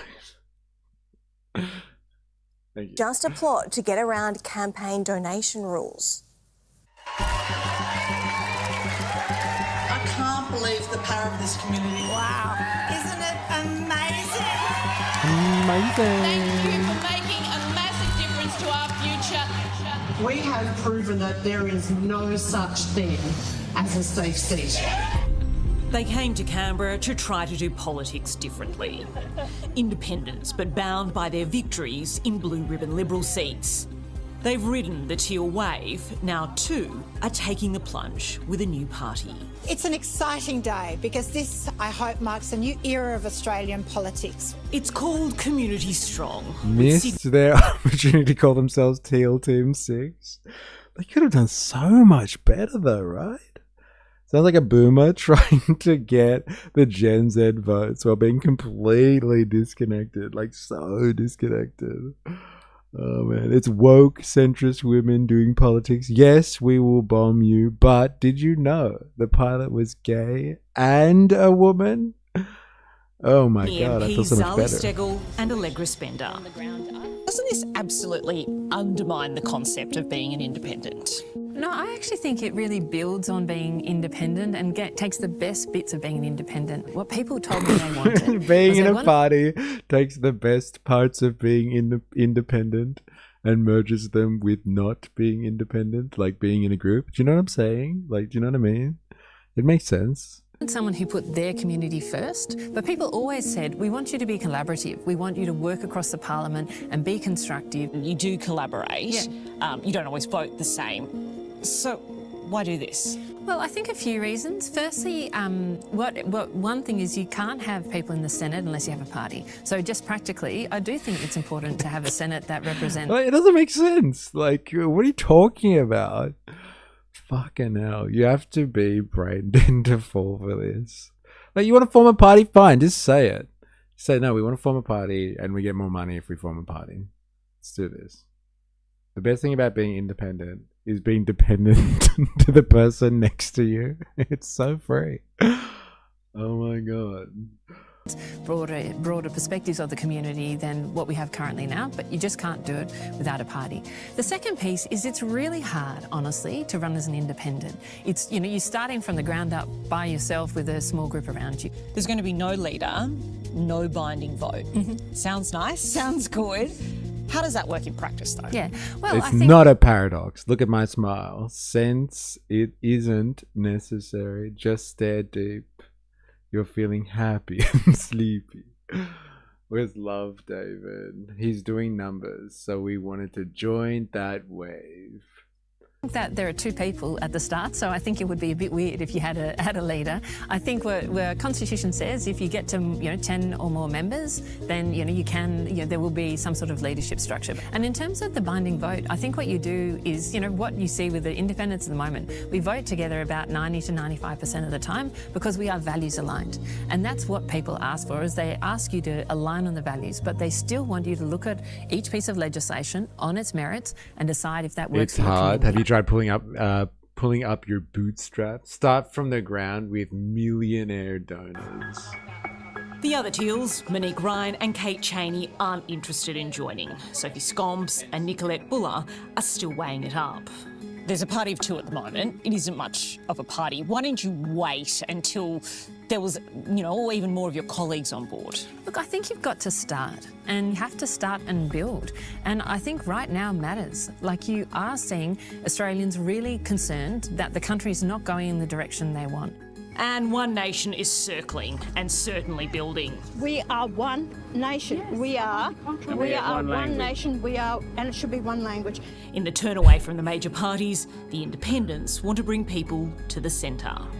I want to combat extremism and division, but I want to start by listening and understanding what people are worried about and trying to build from there. A regular attack on the Teal independents has been that the money has flowed from Climate 200, which is run by businessman Simon Holmes at court. Will this new party take money from Climate 200? So we're starting from scratch. We're building up our donation base from the beginning. So no, this is a new entity. Have you spoken to Simon? Not on this, no. Not on this. Let's bring in that. Yeah, it's so good.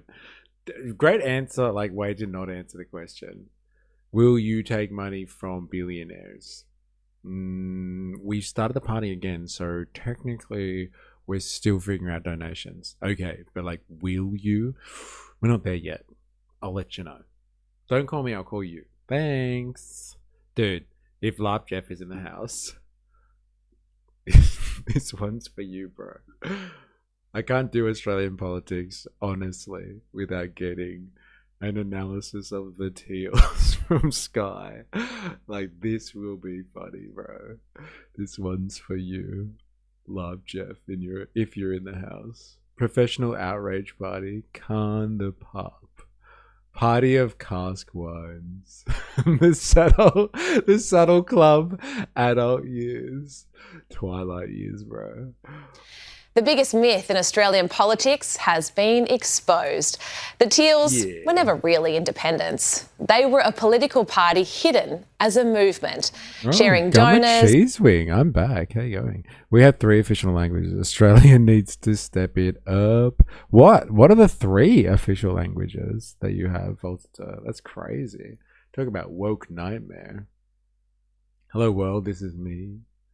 Volunteers, political party hidden as a movement, sharing donors, volunteers, campaign infrastructure and the same agenda. Today, Zali Steggall and Allegra Spender confirmed what we already knew. They were a party and now it's official. Despite numerous times saying being independent was the best way to serve their community. English, Tia, T, Rio, and NZ sign language. Oh, okay. Right, yeah. And as an independent, I'll be free to vote on what's right and what's fair to everyone. This is what independents can do, is they can truly stand for the values of the community. I'm absolutely proud to be an independent. I think this is what the parliament needs, is actually strong independents holding the government to account. When we turned Warringah independent in 2019, the talk was all that it was just a personality thing and a pushback from the previous member. I would argue this electorate has embraced the new style of politics. The community is really happy to be represented by an independent, to have a real voice and a real seat at the table in Parliament. I think the big party machine is broken and has lost touch with communities. And I think my re-election shows that Warringah turning independent in 2019 was not a fluke. So this new party is called Community Strong Australia, and it's being sold as something different. Zali Steggall says it's a centrist movement, a middle ground. But be careful, Allegra and Zali's voting record tells a very different story. Time and again, Teal MPs have sided with the Greens on major legislation. The voting record of Zali Steggall, so she has voted with the Greens 72% of the time, while Allegra Spender, 66%. Now, by contrast, opposition leader Angus Taylor has voted with the Greens just 6% of the time. Prime Minister Anthony Albanese, well, he's voted with the Greens 89% of the time. So Australians are being asked to believe that politicians who... Oh my God, political astrology. It's so true. But these people are radical centrists. New style of politics. Ergo, votes to raise the GST. Vote alongside the Greens are suddenly the champions of the sensible centre. But why become a party now? Well, Allegra Spender gave the answer herself, telling the SMH the donation changes were a major party stitch-up. I remember being reassured by one Labor person that, don't worry, incumbents will be fine, but I believe in competition. If they construct something that means innovation and competition is harder, I have a problem with it. In other words, becoming a party isn't just about ideology, it's about money. New political donation laws come into effect next year. Individual candidates are capped at $800,000 on their campaigns, but parties can use their national campaign budget, which is capped at $90 million. These same politicians who spent years... So let me just get this straight. If I'm reading this correctly from our friends at Sky News, if you're an independent, you can get max like $800,000 in donations. But if you join a party, you get your hands on $90 million worth of resourcing, let's say. So these two have joined together to go from $800,000 a pop to $90 million. Wow. Money does work, though. Gotta buy those ads. You gotta buy that fucking AI slop. Like, that's where it's at, man. Anyone want to place bets on Susan Lay joining them? That'd be funny if she did. She ran, took her seat back, and then ran as a teal. Bro, punters, poggers, get on it. Be back in pog form. It's also capped per seat, though. Okay. Is attacking the major parties are now rushing to adopt the very party model they claimed was broken. How convenient. And let's not overlook another remarkable admission from Zali Steggall. We also know that as an independent, it's practically impossible to get elected to the Senate, for example. So I look at the work David Pocock does on behalf of the people of the ACT, and I say, where is that voice for New South Wales? How do the people of Warringah and Wentworth have that opportunity for a strong voice in the Senate? And so that is why, after 7 years in this place, I have come to the view that it is time to evolve to this model. So in How explaining... can this woman talk about this when she's on a 24-hour news channel that gets its face sat on by Virginia Grindhard? That's a fair point, eh? The audacity, eh? Of like talking about people getting too much money, dirty money. It is audacious, I'll give you that. Why this new party is needed, Zali acknowledged the restrictions of the independent movement. Zali said in the SMH today that I saw the limitations of being one vote out of 150. The limitation of our current movement, it's our lack of impact in the upper house. Now, for years, Australians have been told electing independents would transform politics. No one of the movement's architect is openly conceding that independents simply don't have enough influence where many of the big legislative battles are decided. So the solution? Build a party. The Teals didn't become a political party this week. They simply stopped pretending they weren't one. Yeah. She got him. Checkmate. Take that, you stupid fucking Teals. How do you like them apples? Completely demolished the Teals there. We know what you're up to. We know what you're up to. What's the problem here? I don't know. It's just like a bunch of whinging. Like these people broke away from the Liberal Party and were like, we're going to be independents from now on and we're going to make our own call. And then we're kind of like upset with the fact that so we have a coalition, a conservative coalition between Nationals and Liberals. And the Liberals are like, you know, economically conservative, but socially progressive, I guess you would say. So they believe in taking action on climate change. And so like they were sick of being beholden to being in a coalition with Nationals who are generally like conservative, like economically conservative and socially conservative. And so they were sick of being held back by the Nationals. And so they broke away, and they were a bunch of independents who broke away, but they were referred to as Teals because of like their green-blue kind of melding together. And they voted not as a block, but they like stuck together, girl power style. And so like people are just criticizing the fact that like they were always going to do this, and they were never going to be independent, I guess. So it's not really like, there's nothing shocking, there's nothing groundbreaking here. It's just kind of like, we knew you'd do this. Stop pretending like you cared about being independents, you're liars. Today's question, what the fuck is the problem? Second to the usual. Was that a rooster? So good. Mamupa, checkmate, Teals. Facts don't care about your feelings. Bro, talking about feelings, Mamupa, we watched your we watched the Jubilee thing before with Dave Rubin getting pounded by 20 far left, whatever the hells they were. And we got flagged, bro. The stream almost got shut down.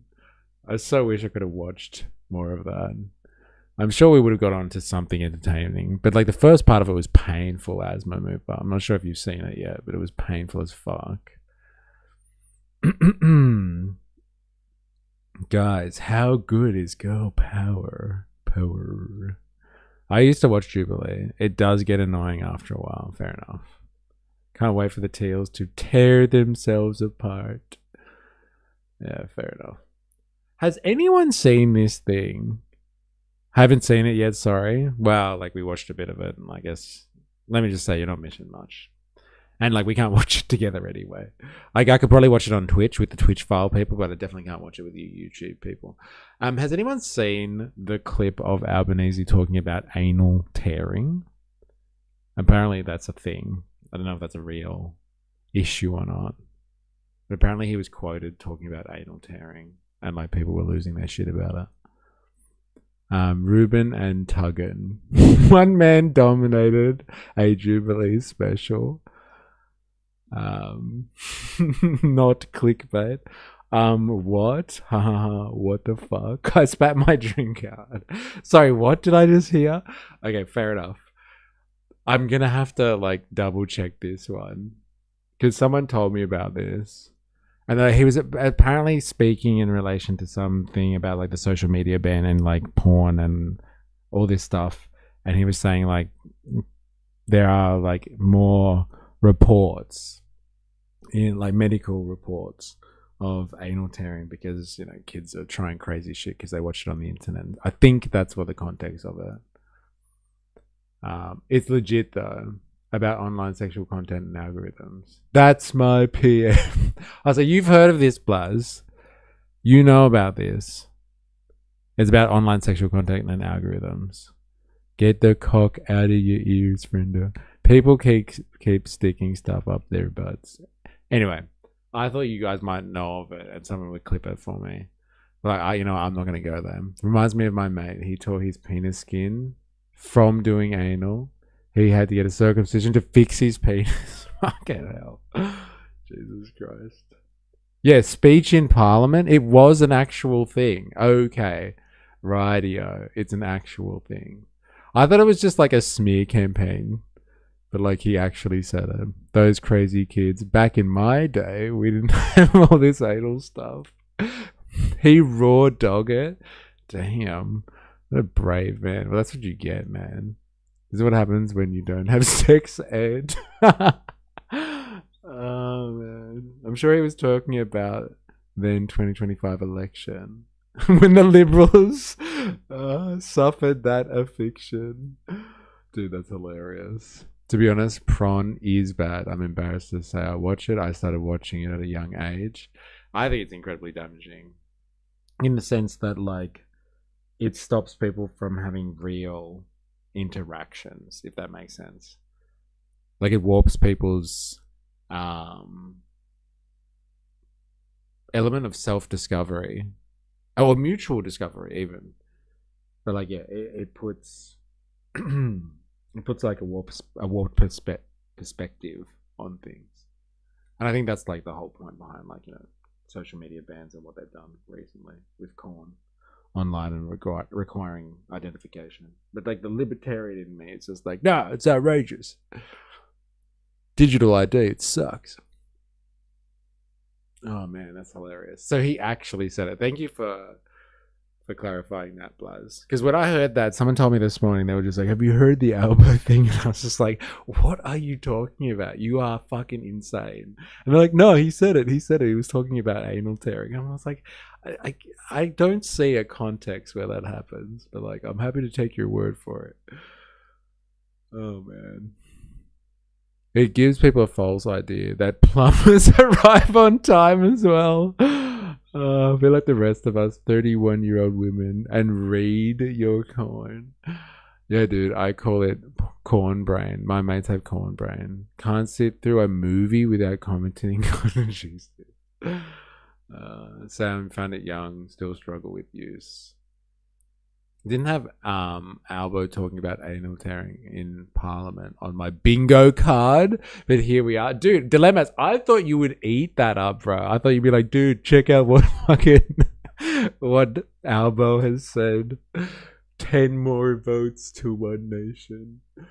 Man, I do my own plumbing. Oh man. Oh fuck! I'm cackling at the thought of stopping and pausing to react to corn. That's hilarious. Oh fuck! My god. Yeah, that sort of reaction content will not go through on YouTube. That's for sure. Like if we can't do Jubilee, and we're not going to be able to react to that. Yeah, it's bad. Say my name. Least we can admit it's a problem. Hopefully next step, stop watching it. You know the thing that helped me stop watching it was like I went down a surveillance capitalist like fucking rabbit hole for months, figuring out how like they trap data and like they were trying to screw you over and modify your behavior and all that sort of stuff. And I was just like, holy shit, Like, I don't know if I want to have my data troll in this way and my behavior modified, like the way they can modify your behavior using algorithms and all that sort of stuff. And so like I was able to do it for that sake, to not feed an algorithm somewhere. And I was like, it's bigger than me. I'll do it for my resistance against surveillance capitalism. I know that sounds weird, but like it gives you a cause that's larger than yourself. You're not going to feed the algorithm. Not this time. It helped. Honestly, it helped. Like massively. Alba was just talking about his anniversary. Oh man. I really want to see this clip now. I want to hear him talking about, oh my god. You found it? Dude, I think I found it. Why has no one else heard about this but Blaz? Blaz is across this stuff, man. Also, who owns the hub and the memes around BBC porn not being posted on October 7, LOL. Alright. Let's do this. I think I found it. So this is legit a thing. Australians versus the agenda. Oh, God. As the member has said. Wait. Stop. We know that, as the member has said, algorithms drive people towards more and more extreme positions. So they start off in a mainstream positions, talking about ethnicity perhaps, or faith, and they end up, over a period of time, receiving in their inbox, not just children, adults as well, of course, can be impacted by this, with Nazi-level propaganda, with calls for violence. We know that, just to name one area that is of concern. Chatbots. A second is nudify apps. We are seeing as well, with some of these algorithms coming through, we're seeing increased presentations in our hospitals of young women who have been choked, strangled. We see anal tearing growing at an extraordinary, horrific rate because what too many young men are seeing online is normalising behaviour that is anything but normal. There it is. Positions, receive, damn, Alba, making me sweat. Oh, man. Oh, man. Alright, fine. He said it. I thought the person that told me that was fucking mental. So, yeah, not super ha-ha funny stuff, right? But yes, that's in the answer now. Fuck yeah, it is. Because it's BS. Oh my god.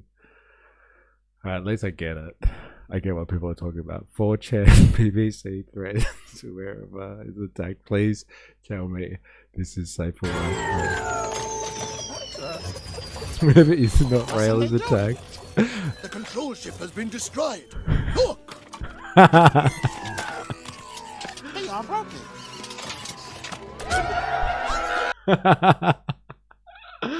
Oh man. Alright, that's enough. You guys are fucking mental. All of you. I can't believe we're watching this. I can't believe it. And it's Australians versus the agenda, of course.